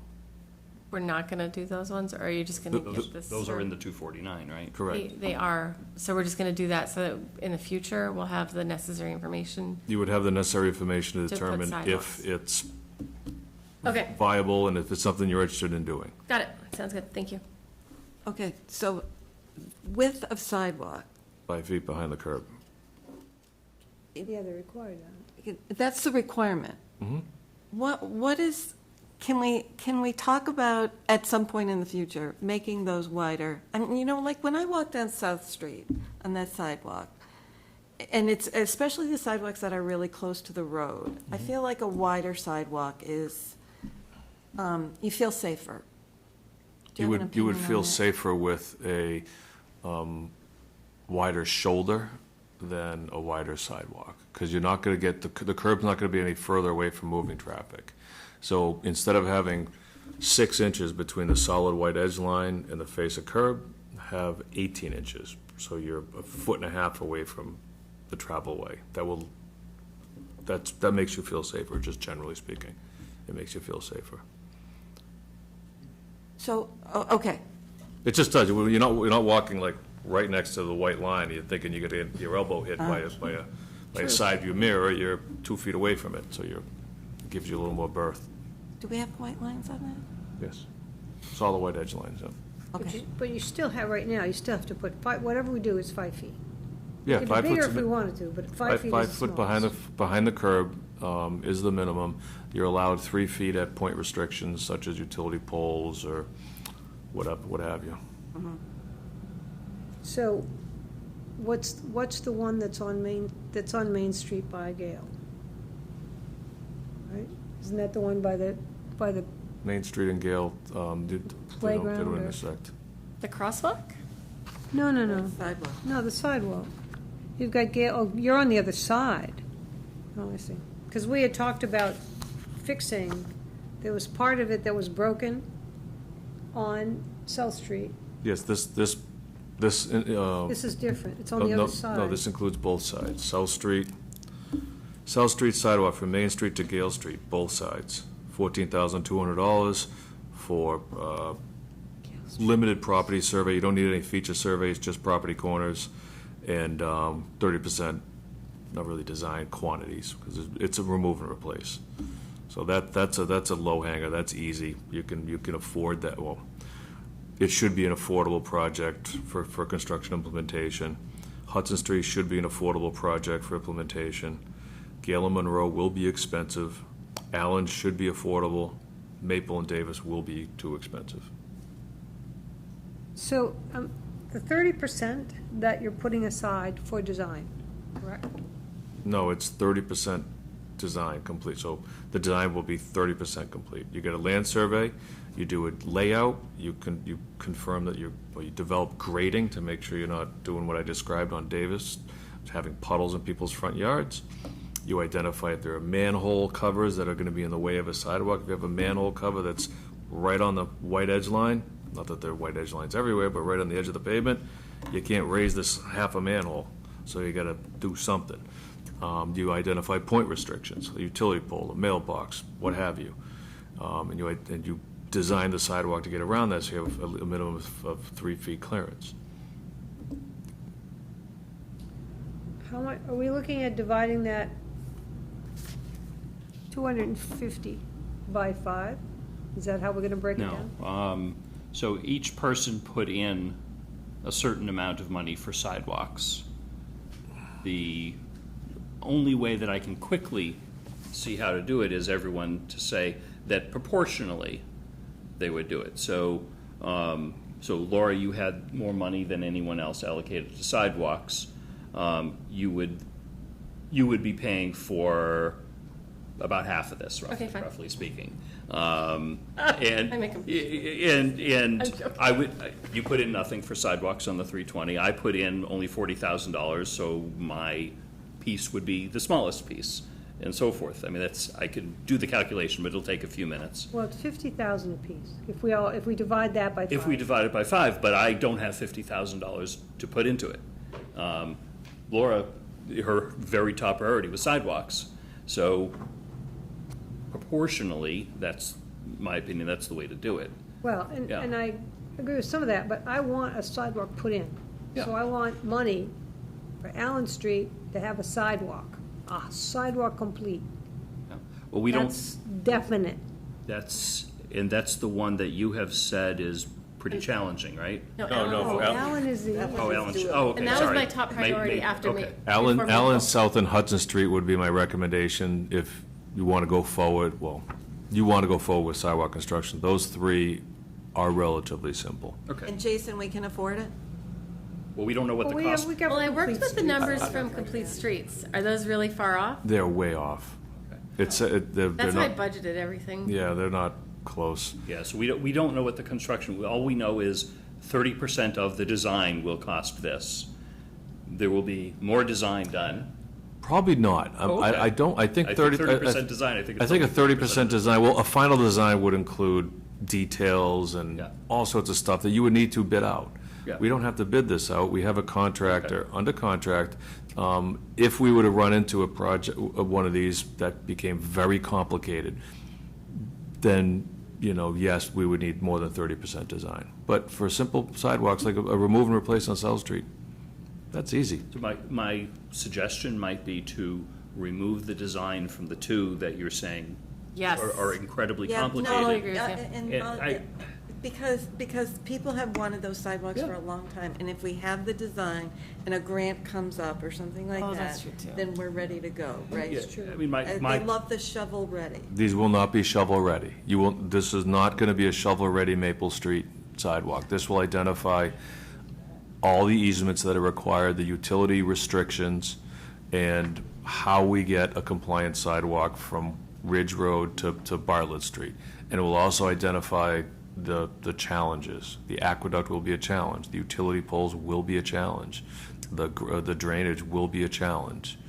There are wetlands associated with that, so there will be permitting challenges there as well. So this will not. I interrupted you. Yeah, no, that's right. I mean, my thought of removing those 2 that are the biggest challenges is it frees up $100,000 that, if used for sidewalks, could be used towards actual construction. For Allen Street. You could use it Of sidewalk wherever we want to put it. in December, if there's ARPA money remaining, these 3 projects, those 3 design tasks, could be appropriated at that point, because I don't believe there's any expectation that this board is going to be able to appropriate ARPA funds to construct those 3. So that was the time constraint here, is that we needed approval to move forward with survey, 30% design, construction cost estimating, pricing from the contractor.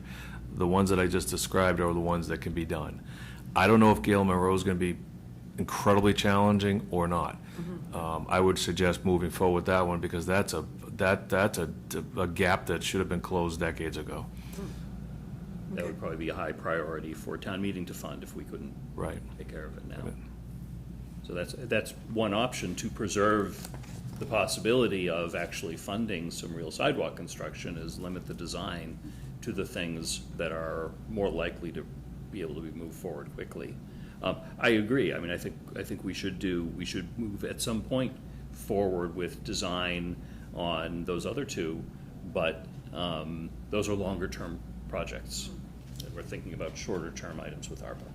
Well, I mean, I would hold on Davis and move forward on Maple, because Maple's got to get started. So Fair and enough. there'll be other grants, and what about mass grants or whatever we could get to do sidewalks and groups of things. I love that for the safety reasons too. We've got Right. so many Because students you going got a up and school, down that got road. 2 schools to connect, so. The likely grant that would be available for that could possibly be safe routes to schools. Okay. I know that the Complete Streets grants were going to be focused on, well, the Complete Street grant, it's not a lot of money, was going to be focused in the downtown area. Complete safe routes to schools, that may be a selling point from Lincoln Street, from Peasley. Peasley School to get to the athletic complex at the high school. That may be a good selling point to get. But the school district, it takes care of the Safe Routes to Schools program, not DPW or planning. So the school has to apply for the grant? The school would be the one to determine that. They may have other priorities for Safe Routes to Schools, I don't know. All right, so We should have held hostage the air conditioners then. I mean, let's talk. We'll do a trade. We're doing a trade. Let's All right, so I'm hearing some consensus for removing the Davis Street item of 46,000 and Yes, please. change, but keeping the others on the list. Just for right now, I'd love to bring Davis back in the Yeah. future, but for right Yeah. now, yes, I'd like to save that money towards the sidewalk. Okay. Are we okay with that proportional allotment?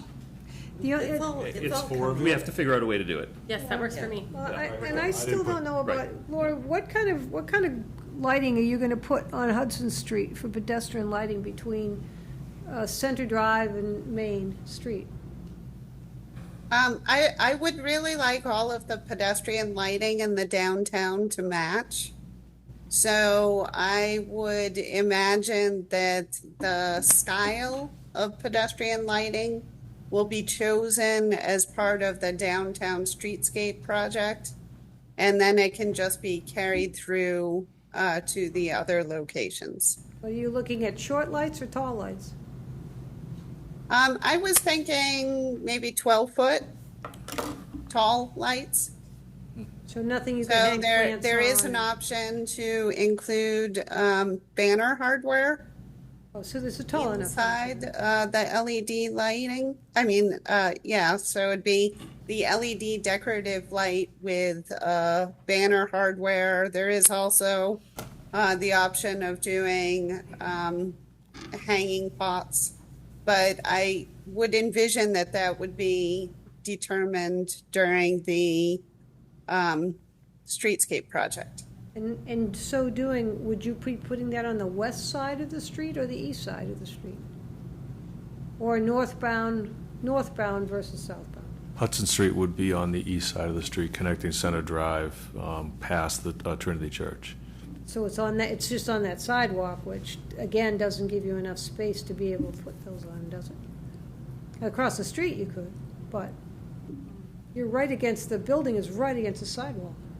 I think we might be getting into That goes into the design details. piece, right? These are details that could get fleshed out during that design as to whether what fits in where. Yeah, but we have to vote for Yeah, the I money. mean, generally, talking you about Money for the would design. We're not talking about choose. any- Pedestrian lighting. They might come back with a design and say, no, we can't fit a pedestrian light here. Then we've lost $9,000. Oh, no, the $9,000 includes the design on the sidewalk. It's not gonna, so, they come in and the sidewalk, the survey's done, the sidewalk layout is done, and they look at it and they say, there is no room to put a 12-foot tall pedestrian scale light here. You Right. could accommodate a 4.5-foot tall bollard light only. And then the decision is made, does that comply with what the downtown revitalization ideas are? No? Then scrap it. But we're not gonna know that until we design it and lay it out, so. And we'll have plenty of time, if we don't do that, to reallocate that money. Yeah, definitely. I mean, at the end, you get, you can put that money toward Davis Street survey and design, you could put it toward constructing the Gil Monroe or what have you, yeah. Okay. The idea here is to get the projects that we're pretty confident we can build moving forward with survey. That's what I gotta do tonight. After Thank that, you. we can chit-chat. Okay. So if we remove the Davis Street of $46,800, the request is then $203,150. And then do you want to quickly confirm that, Lisa, since you look? That is correct, sir. Yeah, okay, good. Can we make a It's motion? 4,000 apiece. If we did. No, we're doing it proportionally, seems to be Yep. what everyone wants. I don't have the We'll funds get to do updated it. math. Yeah. You can have some of mine. You're only $150 short. You had 40, right? Something like that, Yeah, yeah. so 40 by 5, you're good. Jason? Yeah. I just looked through your list of each person's $320,000. Yeah. You see 3 references to sidewalks. One Yeah. is Mitch at $40,000. One is Laura at $319,000, and one is Julianne at $114,000. Lisa's latest list that I got just a couple of days ago had 185 specified as Maple and Allen, but it sounds like everyone is okay with just an allocation for this. Well, I put under that 185, that's for Allen Street's sidewalk itself. Okay. Then there's more money, there's a survey and design at 80,000 for Allen Street, so that changed because of what you're saying here. So that 80,000 can then go back onto one of my other ones. So I put 185,000 for Allen Street sidewalk, bituminous granite. Okay, so nothing towards design then? Well, no, underneath I had 80,000. So I can give you 80,000. Okay, so okay, I didn't see that in what I got, but I trust you on it. So your piece of it is 80,000, so proportionally spread around is, My 80 can go toward that, and yeah, you can't spend any more money, so you're done. right. Proportionally, that adds up to $553,000, so I'll just divide that and spread it across the 3. Well, I guess it's like, if I'm like 40%, then 40% of mine and Yeah. 10%. I don't, whatever Do we you have decide to is go fine. through- I am totally fine with whatever, so long as we've got enough money. Okay. Is that We okay? have more than enough money for the design. Can I make a motion? Yes. Yeah, we don't really have We the money. we can work on the idiosyncrasies of. Okay, thank of you. that. Okay. Mr. Chair, I move the board vote to allocate $203,150 in ARPA funds to the DPW director for the purpose of sidewalks as presented pursuant to Massachusetts General Law, Chapter 44, Section 53A. Somebody second that, please. All right, Mike, motion made by Laura, seconded by Mike. Any other discussion? No. All those in favor? Aye. Aye, I see that as unanimous. Spending money like there's no tomorrow, this is fun. All right, next on my list is the immediate facility repairs. Yes, so we went through our facility condition assessment report. I met with our facility manager, looked through different prospective projects, and you see a list of 5. I don't have dollar figures with those. It would be a prioritization approach, I believe. Priorities being, in my opinion, number 2, repairing the gym floor here. There's protruding nails. We had a substantial injury probably 10 years ago with a child.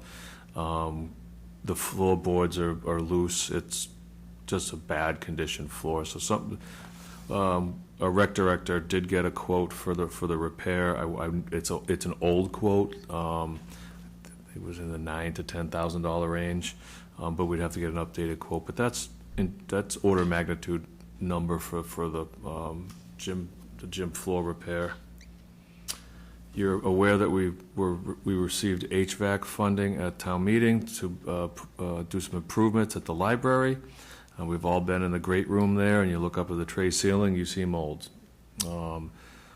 Once we're done with the HVAC work, we're going to need to remediate that mold and paint. The town meeting appropriation was HVAC. We cannot use that money to paint or to remediate the mold. I don't know what that number is. I'm happy to come back with actual quotes because we can engage these services relatively quickly. That would be priority 2. We've been talking about in the hazard mitigation plan is resiliency. One of them is town hall. We have a generator here that feeds one of the 3 legs. So my old office had power, the town clerk did not, when the power goes out of the town hall.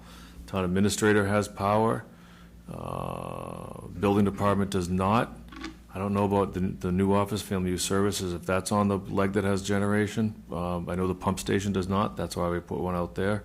That was mandated by EPA. So this building is not fully on backup power. So where did this $56,000 item come from, the dollar amount? I'm not sure. It came from, because I used it, Yeah. and Julianne, you used it. I think it was the two of us? Oh, there was an ARPA request of $56,000 that ended up going to town meeting and getting approved at town meeting for HVAC improvements to That was only a capital. the library, library, PD, and then reconfiguration of the senior center. Yeah, So this 'cause has already been funded Mike, go ahead. through town meeting. Oh, okay. So this would be additional things. Right, okay, It's right there. okay. All right, so because based on the budget, I put in 56,000 from my list, and Julianne, you did exactly the same. So if we gave you $56,000, we would share that. We'd split that down the middle. Would 56,000 be the right amount, do you think, or you? I would like to know priorities here, and I will get pricing for each one of these and come back to the board, because again, we have time to get contracted services before the end of the calendar year. My opinion is you determine the priority, unless anyone else wants to jump in. No, I mean, I agree with Scott's priority that he laid out. Yeah. Mitch, did you put 56.5 too? I just see Mike and Julianne. Oh, sorry, Mike and Julianne put in the 56 each. Yep. We have to. I thought there Yeah, was 3. so you would share it, so you'd each be putting in 28,000 if we allocated 56. You have 28 extra thousand. What? And then if Scott comes back and we need a little bit more, maybe we keep that in reserve. Yes. And see, but for now, we could allocate 56,000, and that would allow him to go ahead and do some more. We good with that? Yes. Okay. All right, motion? Mr. Chair, I move the board vote to allocate $56,000 in ARPA funds to the DPW director for the purpose of immediate facility repairs as presented pursuant to Massachusetts General Law, Chapter 44, Section 53A. Second. Okay, motion made by Laura, seconded by Julianne. Any other discussion? All those in favor? Aye. I see that as unanimous in favor. Very good, and you have one more crosswalk alert system, and I will say that this one has no funding from the base 320 from anybody. So, not to say we wouldn't, but we would have to come up with the money. If you want to give us a quick overview. Yep, so the Traffic Safety Committee has received requests from residents for crosswalk improvements. It's something we've been implementing through the operating budget in a systematic fashion. We have enough in our operating budget to do one crosswalk per year. The Traffic Safety Committee identified 7 locations targeted around the schools, both Lincoln Street schools and across Northgate at Proctor School, And so there was, and then one at the Lincoln Street and West Main Street. There's the weird crosswalk that's like off the intersection, and it's got to be, there's got to be 80 feet long. I mean, it's a really long crosswalk, and a lot of people kind of peel off West Main Street and go up Lincoln Street haphazardly. So that would be a beneficial location. The goal was around the schools. So they identified 7 locations. I secured a quote from an engineering firm to do the design. So you need to design the wheelchair ramps. There are grading anomalies, and they need to be in compliance with the Massachusetts Architectural Access Board and ADA. So the engineer puts together the sites. We put it out to bid. Contractor comes in, does the work. Again, this is one of those time-sensitive ones. In order for us to get the bid on the street and get numbers in relatively quickly, it's time. But it's not on the list, but that's the project. I know the Traffic Safety Committee was interested in seeking some capital funds at some point. Lisa, you're the liaison for the committee? Yeah, I have that on here. Well, I put money aside for the lights. I put $104,000 aside for Oh, that's what that, 10 or 12. okay, I didn't know what those initials were, okay. And you have 28,000 and I have 28,000. So with this is for the actual lights. Is this 250 for designs? No, that's everything. That's design, lights, wheelchair ramps, tactile warning strips, curbing, everything needed to make these 7 crosswalks compliant with rectangular rapid flashing beacons. All right, and that's going to be that DPW is doing the labor to install? No, we're not. So you put $2,000 aside per light for somebody else to do it? Correct. So we talked about that, to be able to save some money is to have the DPW do something. We can't do that. Said you wouldn't do more than a couple of. We don't have the resources to do that amount of work. We're not a construction company. We can't go in there and do 7 crosswalks, 14 wheelchair ramps. There may be even more than 14 wheelchair ramps. We don't have the capacity. No, I don't mean that part. I just meant the poles and putting them on the poles, but you're doing this whole thing. We don't have the capacity to do that. I mean, I'd lose an entire crew for like 2 weeks. We've got hazard trees, we've got people to bury, we've got roadways to maintain. We don't have the resources to do that, like personnel-wise. We have the skill set. We can put one in, and what we do is we go in the garage and we set it up, and it takes us about 2 weeks to build it because the guys who are building it are also doing their day jobs. And this is just, oh, it's a rain day. Let's, get over here and spend 2 hours doing some wiring. That's not the way to do this. So it sounds like we may have some money available, but I don't think any of us know exactly Yes. how much. So maybe we put this one towards the next meeting when we've done a recap of where we are with ARPA on everybody's list, and then we might be able to fund a couple of these. Does that give you time? Well, there's an option. The RRFBs that we purchase, the most recent ones, they're quite a bit more robust than the low bid we received prior. Those are the ones that blew off all the posts in last February. They're on the state bid list. We can purchase them directly. We would then only need to secure the concrete flat work for the wheelchair ramps, which is within the scope of services for our current paving contractor. So we do have time if we were to do this in the August meeting. I don't have to go on the street to bid it if time allows. Sounds easy to me. Is that okay with you? Yeah, that works. But I've got enough extra money to help support that because I like the idea. Well, and I put down a couple of extras, actually. So I did Church and Pleasant and Lincoln, because that's what we talked about, and That's one of them. one of them, Northgate at Chesterfield, That's one of them. 23 Howard, across from Zay to the, Okay, so yeah, we identified that corridor under the complete streets as a priority. And I know the lower Pleasant Street crosswalk has been identified by PD as a trouble spot. Allen and East Main, we talked about that, because you're gonna put the sidewalk in, you're gonna need it to go over. There's a crosswalk there, yes. Oh, that's a Right, this wheelchair is the ramp I was lights. referring to. Yes, I understand So that. these are all the There was lights. we were talking about the sidewalk earlier. There's a crosswalk there, yes. All right, and then I put down 3, 4, that would actually go on 20. Route 20 in Maple, 258 West Main, We do them on Route 20? We can't do those on Route 20. 244 West Main, and 48 West Main. We can purchase it, and we can go to the state and request being able to put them in. Yes, you- Those four, yes, you three of can. those are down by St. Rose of Lima's and where. I we would talked ask for a about that. formal vote of the board in order for me to go procure $50,000 worth of lights that probably won't be allowed by Mass DOT to be installed.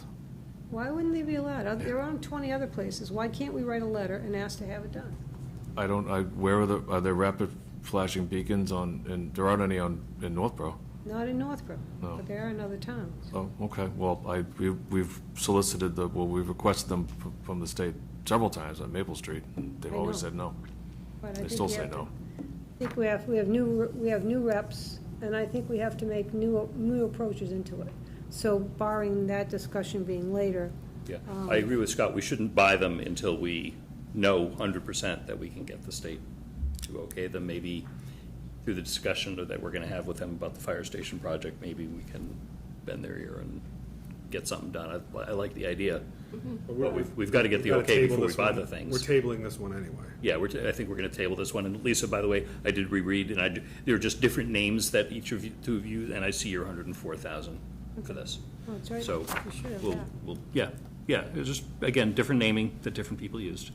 Okay, so I think we're going to table this one just for the next meeting. Certainly. We'll get some more information and go from there. Tim, you had a request for us to next deal with the LED, and then we'll I mean, I Mr. recognize Chairman. the hour. No, I know. I can't It's believe not we're still lost. going. We're crazy. But I want to let Mark go. Mark's from Oh, my God. I- the LED I company. apologize. I had no idea who you were, that you were here for. And I'm it. just such a patient person, I just figured I would sit Yeah. here. So back in February, this board approved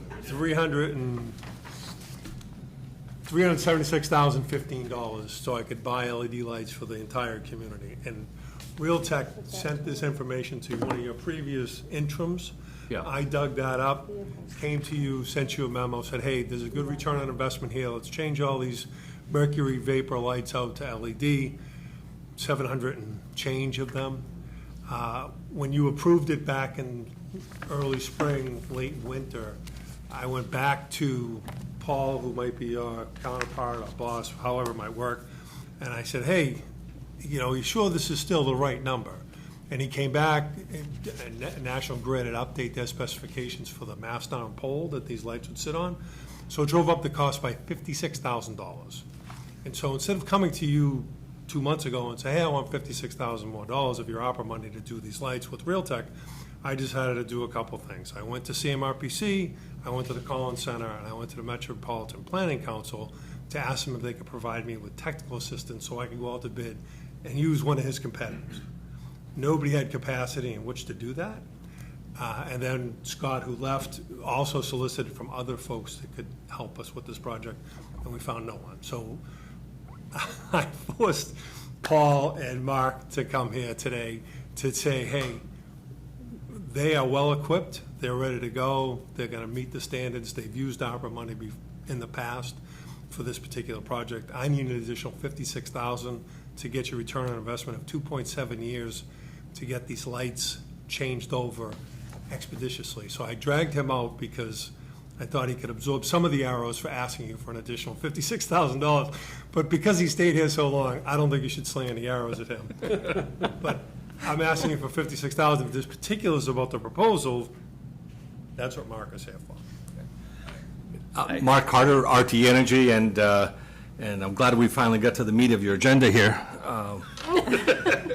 Yes. But yes, I'm more than happy to answer any questions you have regarding the streetlight upgrade process, the payback, the implications of upgrading your lights from high-pressure sodium mercury vapor up to LEDs. So, You know what? I'm wide awake. I have a question. Sure. So there's this whole movement of dark sky thing. International Dark Skies Association. So Yeah. yes, there is a very large movement, and that's one of the things that we would work through in the process is not only the wattage of the lights, but also the color temperature. So if you think of a big box retailer, you think of a very bluish, white, harsh light, all the way down to like more of a yellowish light. And that's something based on a correlated color temperature, or CCT. So you'll have some ends that'll be at 4,000 or 5,000, which are very bright. A lot of DOT highway lighting is typically 4,000 or 5,000. Color temperature, and then you can get down to a lot. Most recently at 2,700, 3,000. In Pepperell, we just did a very dark skies friendly 2,200 Kelvin. They're very close to the MIT observatory, so that was something from a blue light emission that was very important to them. So, I mean, that's part of the whole consultative process is to, what makes the most sense for the town, right? What is the most comfortable feel? You talk about having a streetscape planning. How do you tie in with, new lighting that you want to put in as part of your sidewalk projects? Those are all things that we would probably take into consideration and help to advise you on. Oh, good. And we can control them with the phone, right? With the app, I can. Well, we wouldn't give you control, Tim, but the police and fire, maybe. Yes, yeah. So one of the options was to have smart controls, so they're monitored. You would have the ability to monitor the energy usage. You could set up dimming schedules for them for certain areas, certain times of the year. But it's also monitoring tilt and vibration. So if there's a pole knockdown, it could actually notify you of that. It also has a supercapacitor, kind of what they call a last gasp. So if you lose power, it still has 10 to 12 seconds to send out that SOS message that I lost power. So now you have some more intelligence that it wasn't a failure in the radio or the light. It was actually a power outage sent out. So there's a lot of technology that's built into that, but that would give you that real-time notification capability. And you want the smart controls, that's one of the. Yeah, I mean, I was just gonna say, I'm in support of funding this to get it completed. Yeah. I think it would be, I think it's something important that all 5 of us, if we have additional funds left. Yeah, I think should we fund. we didn't know about this when putting this together, so my suggestion, if we fund this, we just split it 5 ways. Right, it's 11-2, I think, each, Yeah. so. I mean, We find a way to do that. Paul, feel bad you had to sit here for hours and hours, and I don't have many or at all questions for you. I mean, I would be ready to make a motion for a vote. I don't know if anybody else has questions. I do. Okay.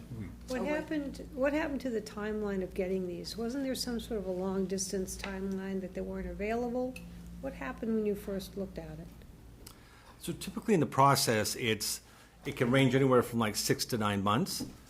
So the first thing we do is an audit, right? So we'll have somebody in the field, and we're taking the measurements and properties of about 19 different data points of each street light. So what's the height of the street light? What's the mast arm length? What's the setback, the road classifications?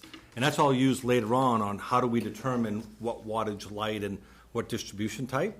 Because a light on a 30-foot pole versus a 25-foot pole, you need a higher wattage to push that light down to the ground. So all that stuff is used. So we also want to reconcile with the utilities inventory, which is never correct, right? It's over years and years. There are some lights got taken down after storms that never got put up. Some got put up and never on the registry. So we want to actually true up your inventory. And so that'll take a week or two to get the audit done. And then we go to a photometric design. So we have a certified photometric designer that actually will design the right wattage of light throughout your town, and that's based on the Illuminating Engineering Society's recommended practice.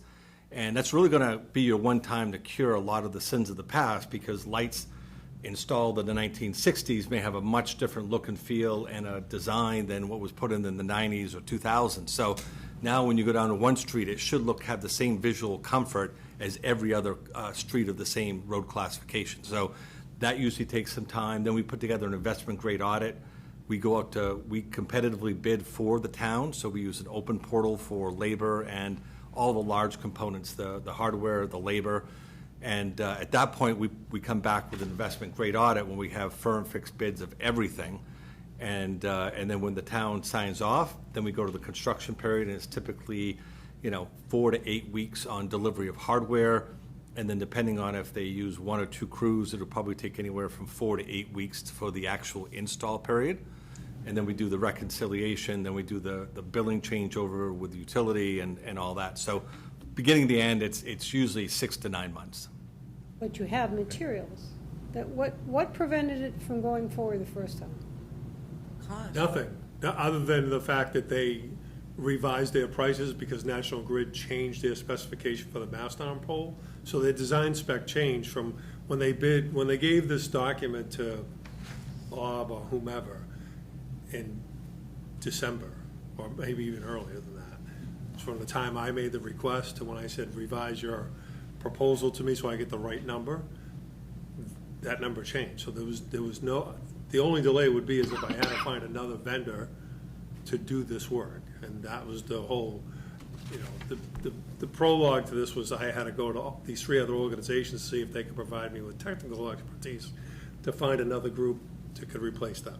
Right. So at this point, materials are not going to be a problem. It's just a 6 to 9 months of the entire thing to be done. It's a typical, from the audit, the design to approval, investment grade audit, installation, procurement.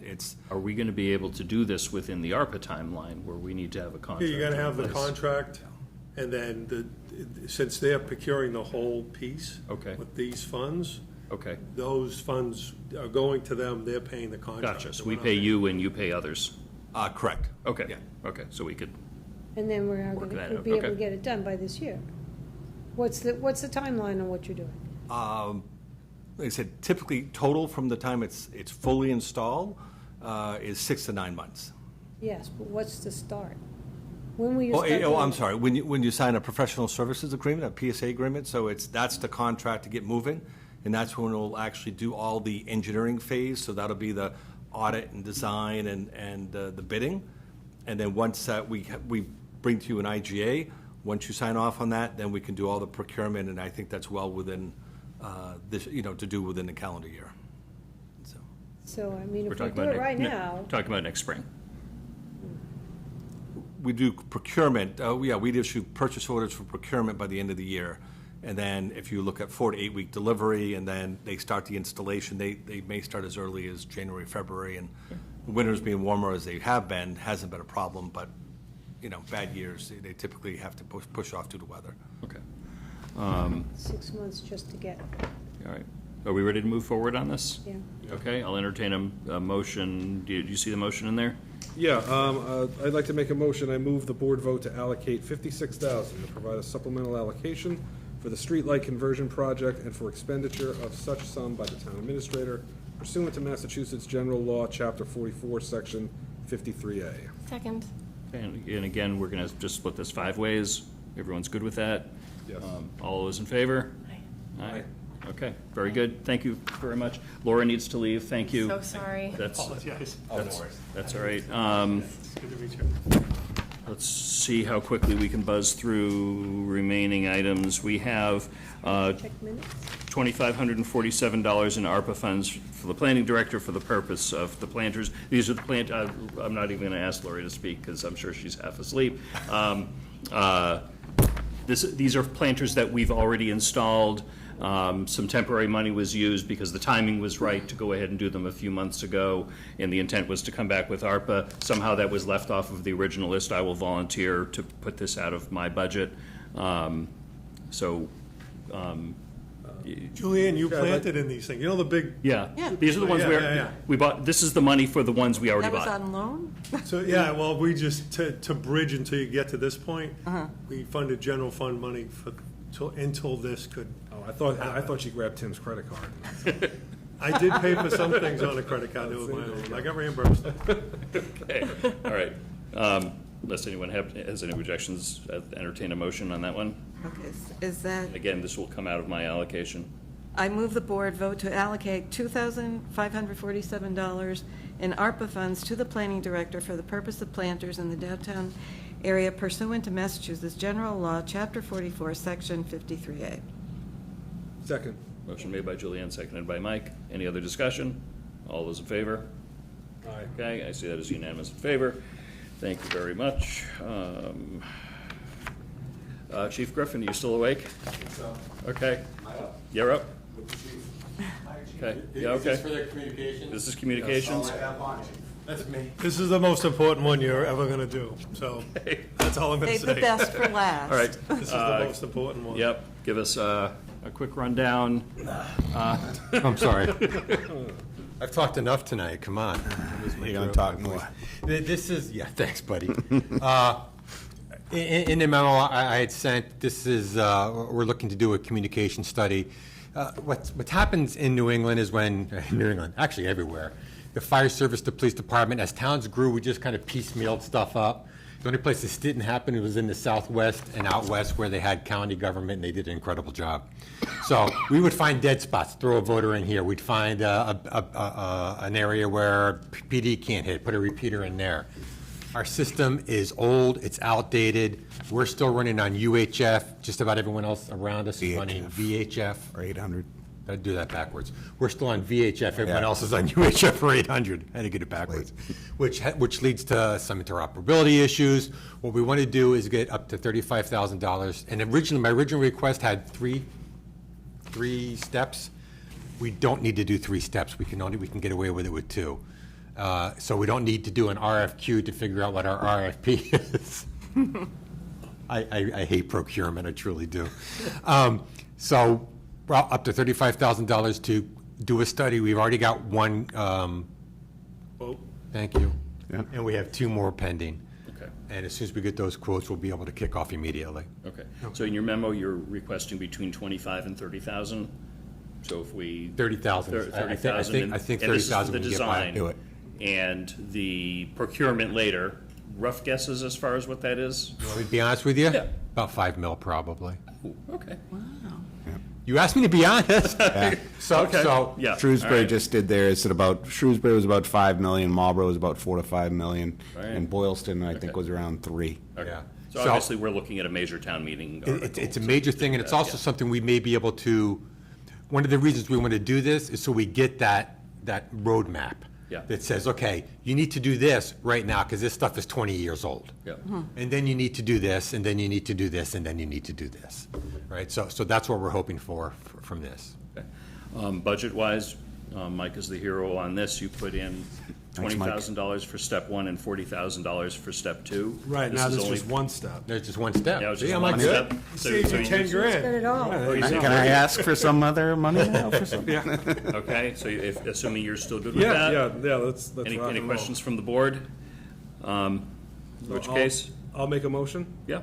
I move the board vote to allocate $30,000 in ARPA funds to the fire chief for the purpose of communication system study pursuant to Massachusetts General Law, Chapter 44, Section 53A.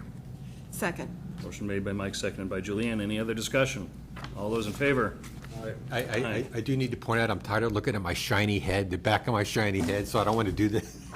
I never see it, but I'm saying, I just sent him a text earlier. My head's shiny, what's going on? All right. Thank you very much. Have a good night. Okay, that concludes our specific ARPA request. I know, Had something for Laurie log off? HVAC. I don't know if, okay, Lori I think she would has fallen appreciate asleep. waiting. Yeah, so we're planning to hopefully have her and master plan in at our next meeting for some overall discussions about some downtown things and other stuff. So I think her requests will become more solidified at that point anyway. Right, I just talked about, I didn't talk about it because you passed it over, is the Lincoln Street engineering study and the Summer Street engineering study that Scott needs to be able to go forward with a heavy vehicle restriction. It's part of the requirements.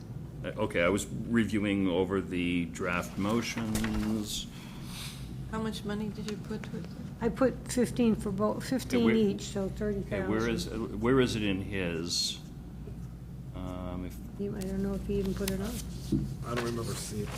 I don't think that was on I don't think that made it to his the agenda memo. piece. Yeah, we will, we still have more ARPA money. We will be continuing to have ARPA allocation discussions. So this isn't the end of ARPA. We still have Some a of good these, chunk he had left. said a traffic study, he needed those in a certain time limit. I don't know if those are the 2 that he did. Yeah. All right, so we'll have to do that next meeting because he's gone, and I don't see anything in the memo about it, so there's nothing else we can do on that. I think we do have money allocated for one study, for one street. Lincoln, Went through the budgetary I think it was process. Lincoln, well, there's certain things. You have to have a study, you have to have a traffic report. No. Hey, do a traffic count, traffic study. Right. So one, I don't know which one your memo referred to, but we did get an allocation from town meeting in the operating budget to do one of those studies. Yes. And there's probably about 4 streets, but. All right, let's try to do a couple more things and wrap it up. Acceptance and approval of quitclaim deed for 432 Whitney Street. I believe, Tim, you need to drive this to Boston in a few hours? Yeah. Okay, all right. This is just required for the closing of 432 Whitney. And that motion didn't make it on. Do you have a motion? Yeah, I have it. I don't know. I was Just gonna you give read it out loud and somebody say, so moved. Well, I don't know. I can't do it. Yeah, all right, Julian will do If it. you can read my writing, if you can't, I'll be right here with you. Bad breath and all. I move the board vote to accept and approve deed for 432 Whitney Street as provided by council. Second. Okay, any other discussion? Can I pass it around as you go, because I need to get it notarized in the morning, too? Yep. Okay, any other discussion? All those in favor? Aye. Okay, unanimous in favor. Laura has left the building, so she won't be signing this, but that's okay. Oh Only my need God. 3. I see 2 pages. We don't need to sign this page, right? There's No, just the nothing. second Yep. page with your signatures on Okay. it. Okay, it's okay that Laura hasn't signed, right? That's fine. Okay. Four is enough. Yep, okay. We have 4 appointments. Would someone, I mean, me and Julianne are a good judge of character. yep, Take our word for it. yeah, none of these were competitive. Right. If you would like to make a motion. You want for to make the- a motion and read them all? No, just say the appointment says, go ahead and, Read them we don't have anything to and refer to. Read them into the record? Yeah, just read them. I move the board vote to approve Kelly Martson for appointment to the Conservation Commission for a 3-year term to expire on April 30th, 2027. I also move the board vote to approve Erica Zeiger for appointment to the Scholarship Committee for a 3-year term to expire on April 30th, 2027. I also move the board vote to approve Victoria Johnson for appointment to the Council on Aging for a 3-year term to expire on April 30th, 2027. I also move the board vote to approve Victoria Johnson for appointment to the Elderly and Disabled Taxation Fund Committee for a 2-year term to expire on April 30th, 2026. Second. Okay, any other discussion? I'll take that as one motion with a second. Thank you. Any other discussion? All those in favor? Aye. All right, that is approved unanimously. Thank you very much. We have 4 sets of meeting minutes. Does anyone have any concerns or anything with the meeting minutes where we could just deal with them? If not, we'll postpone them if we I need think to. they're I'd good. rather I not. think Okay. whatever was amended, Yep. that they should be taken as amended. Yeah, Except I do have a question, that sewer thing, weren't you the person Can I ask you who to sign asked this? about? This is for the change for margaritas? About how. Just, they didn't give you a box to sign off to May the have right? been. Yeah, And that's they perfect. said, it doesn't I am, Does it matter? Who asked? we're okay with it. Thank you. Good ask. It didn't matter. Are So we- I think you could approve all the minutes amended as amended. Okay, so I will take that as a motion to approve May 6, 2024 as amended, May 20th, 2024 as amended, June 3, 2024 as presented, and June 17, 2024 as presented. Is that what your motion is, Lisa? I'm pretty sure it is, because I didn't see any problems with Well, that. I'll second that. Okay. So, sounds good. Motion made by Lisa, seconded by Mike. Need Any a motion? discussion? I need All a those in motion. favor? Aye. Aye.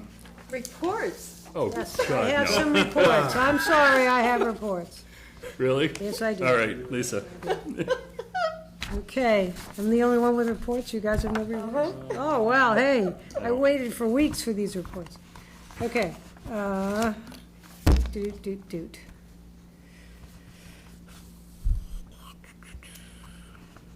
Okay. Talk at the Traffic Safety Committee. Let me just read it. Select Board created Traffic Safety Committee 2022 to give residents another option to obtain relief regarding various issues of safety they have felt needed to be addressed, such as large truck traffic on side streets, unsafe crossing, and speeding through our town. As the board's liaison of the traffic study, I noticed that during the several Traffic Safety Committee meetings, not much relief has actually been granted yet. Our last meeting, 6/20/24, I mentioned this in my personal experience with HCVEs. and Route 20 throughout town and compelled me to reach out to a few of my contacts at the DOT to obtain some more definitive answers to share with the Select Board and the Traffic Study Committee. There have been several discussions on heavy commercial vehicle exclusions, rapid rectangular flashing beacons, crosswalks, and the town role regarding the relationship with the Department of the DOT and the Route 20 throughout Northborough, and it was apparent that many repeated questions needed more definitive answers. On June 25th, I spoke with a rep from the DOT and asked the following questions. How do we go about increasing fines for HCVE violations? The answer was fines for disobedience of the law are made at the state level. The Select Board may write to their legislatures to present a request for an updated fees under Mass General Law, Chapter 89 and 90. I asked earlier if we could see a difference in pricing. Oh, it's too bad the police chief left. For heavy commercial vehicles, right now it's $50. Mm-hmm. In Manchester, it's $350. It says right on the sign, fee or fine, $350. But we have to ask our reps to go forward with that. And I'd like to either put that on the next time we have the meeting to do that, because... Has traffic safety discussed that? Yes, we've discussed that, and those are the next levels. So we could produce the letter, or produce the letter to the reps. So traffic safety should write us a letter with the request, then we forward to our state reps. Or can they just do it directly? Why they can't do it through me for the liaison? Because I'm the Well, select I person. want to make sure that they have voted on doing that. So typically, the chair will write a letter on behalf of the board to do that. I mean, ultimately, if the committee wants to do it. If we want to do it, we do it too. With selectmen get the right to do that. The traffic safety come to us and say, what do you think? We go, yes or no. Yeah. So why do we have to take that step? Yeah, exactly. So I want the traffic safety to, we have given them the responsibility to look into that stuff. I want to make sure that we don't do anything outside of what they're interested in. It makes sense, but just procedurally, I'd rather have them say, this is what we want to do, have them look at any categories that they want to update, maybe what they want to update them to. They send us a letter. I would imagine we would simply say, yes, that's a great idea, and then we would ask Tim to go ahead and send that to our reps. It's not on the agenda. We can't act on it tonight. I realize that. Yeah. I want to get it on the agenda. Yeah, that's how to do it. And currently, the fine is $50 in $50, Massachusetts? yeah. Should change, yeah.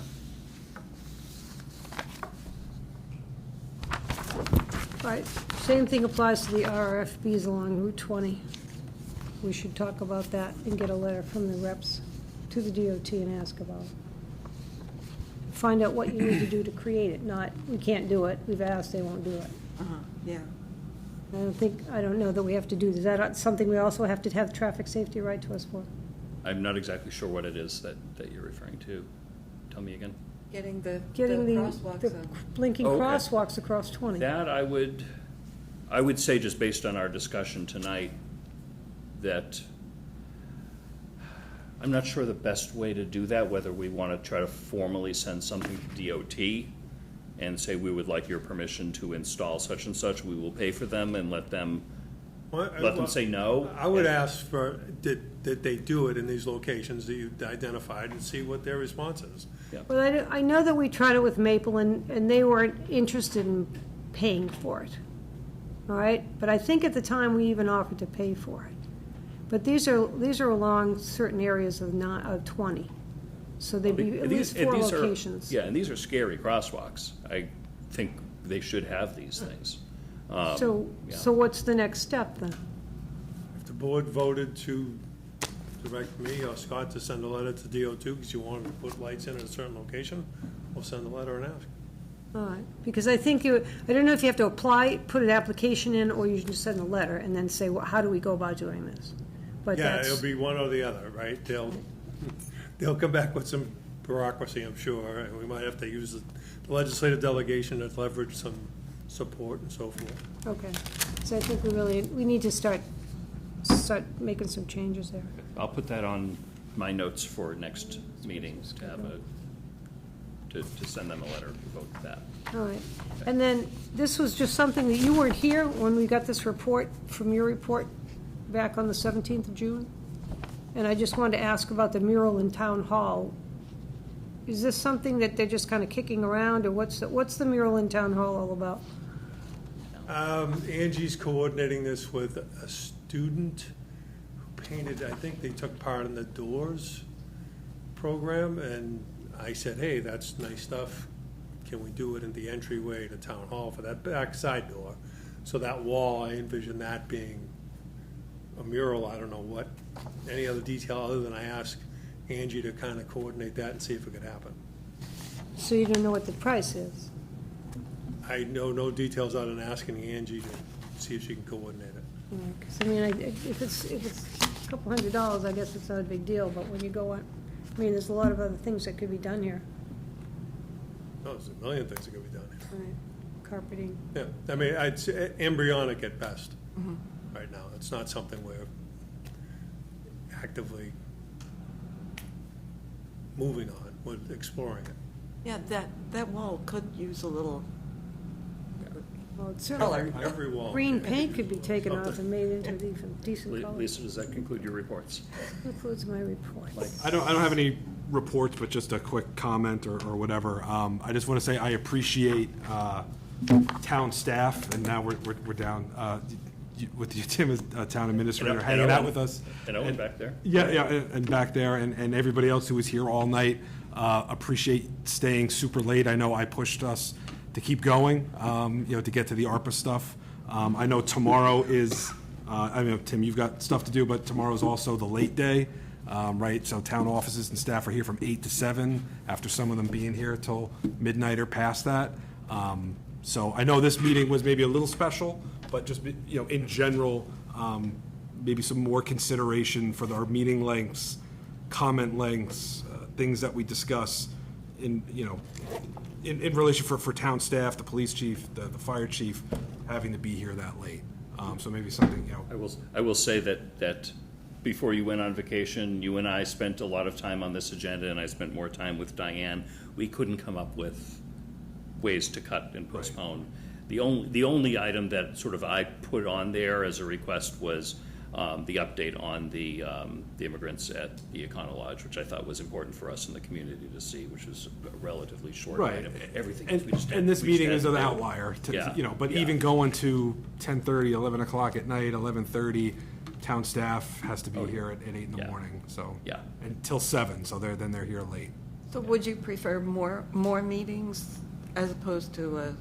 I don't know, we can have that discussion down the road. I just maybe wanted to, because this meeting went so late and a lot of the town staff was here so late, I just felt an obligation to say Part of me thank thinks you. summertime we should have 2 meetings a That we should month, have but I know mentioned that too. makes it harder for people to schedule their summer vacations, which they absolutely deserve. So I think it's something to think about as we enter next summer, to think about whether. Yeah, I just wanted to make mention. But this was. I agree with This you. was a weird one. You could think of a Tuesday night meeting too, as opposed to Monday. Oh, yeah. We've talked about that. That messes so many calendars up, though.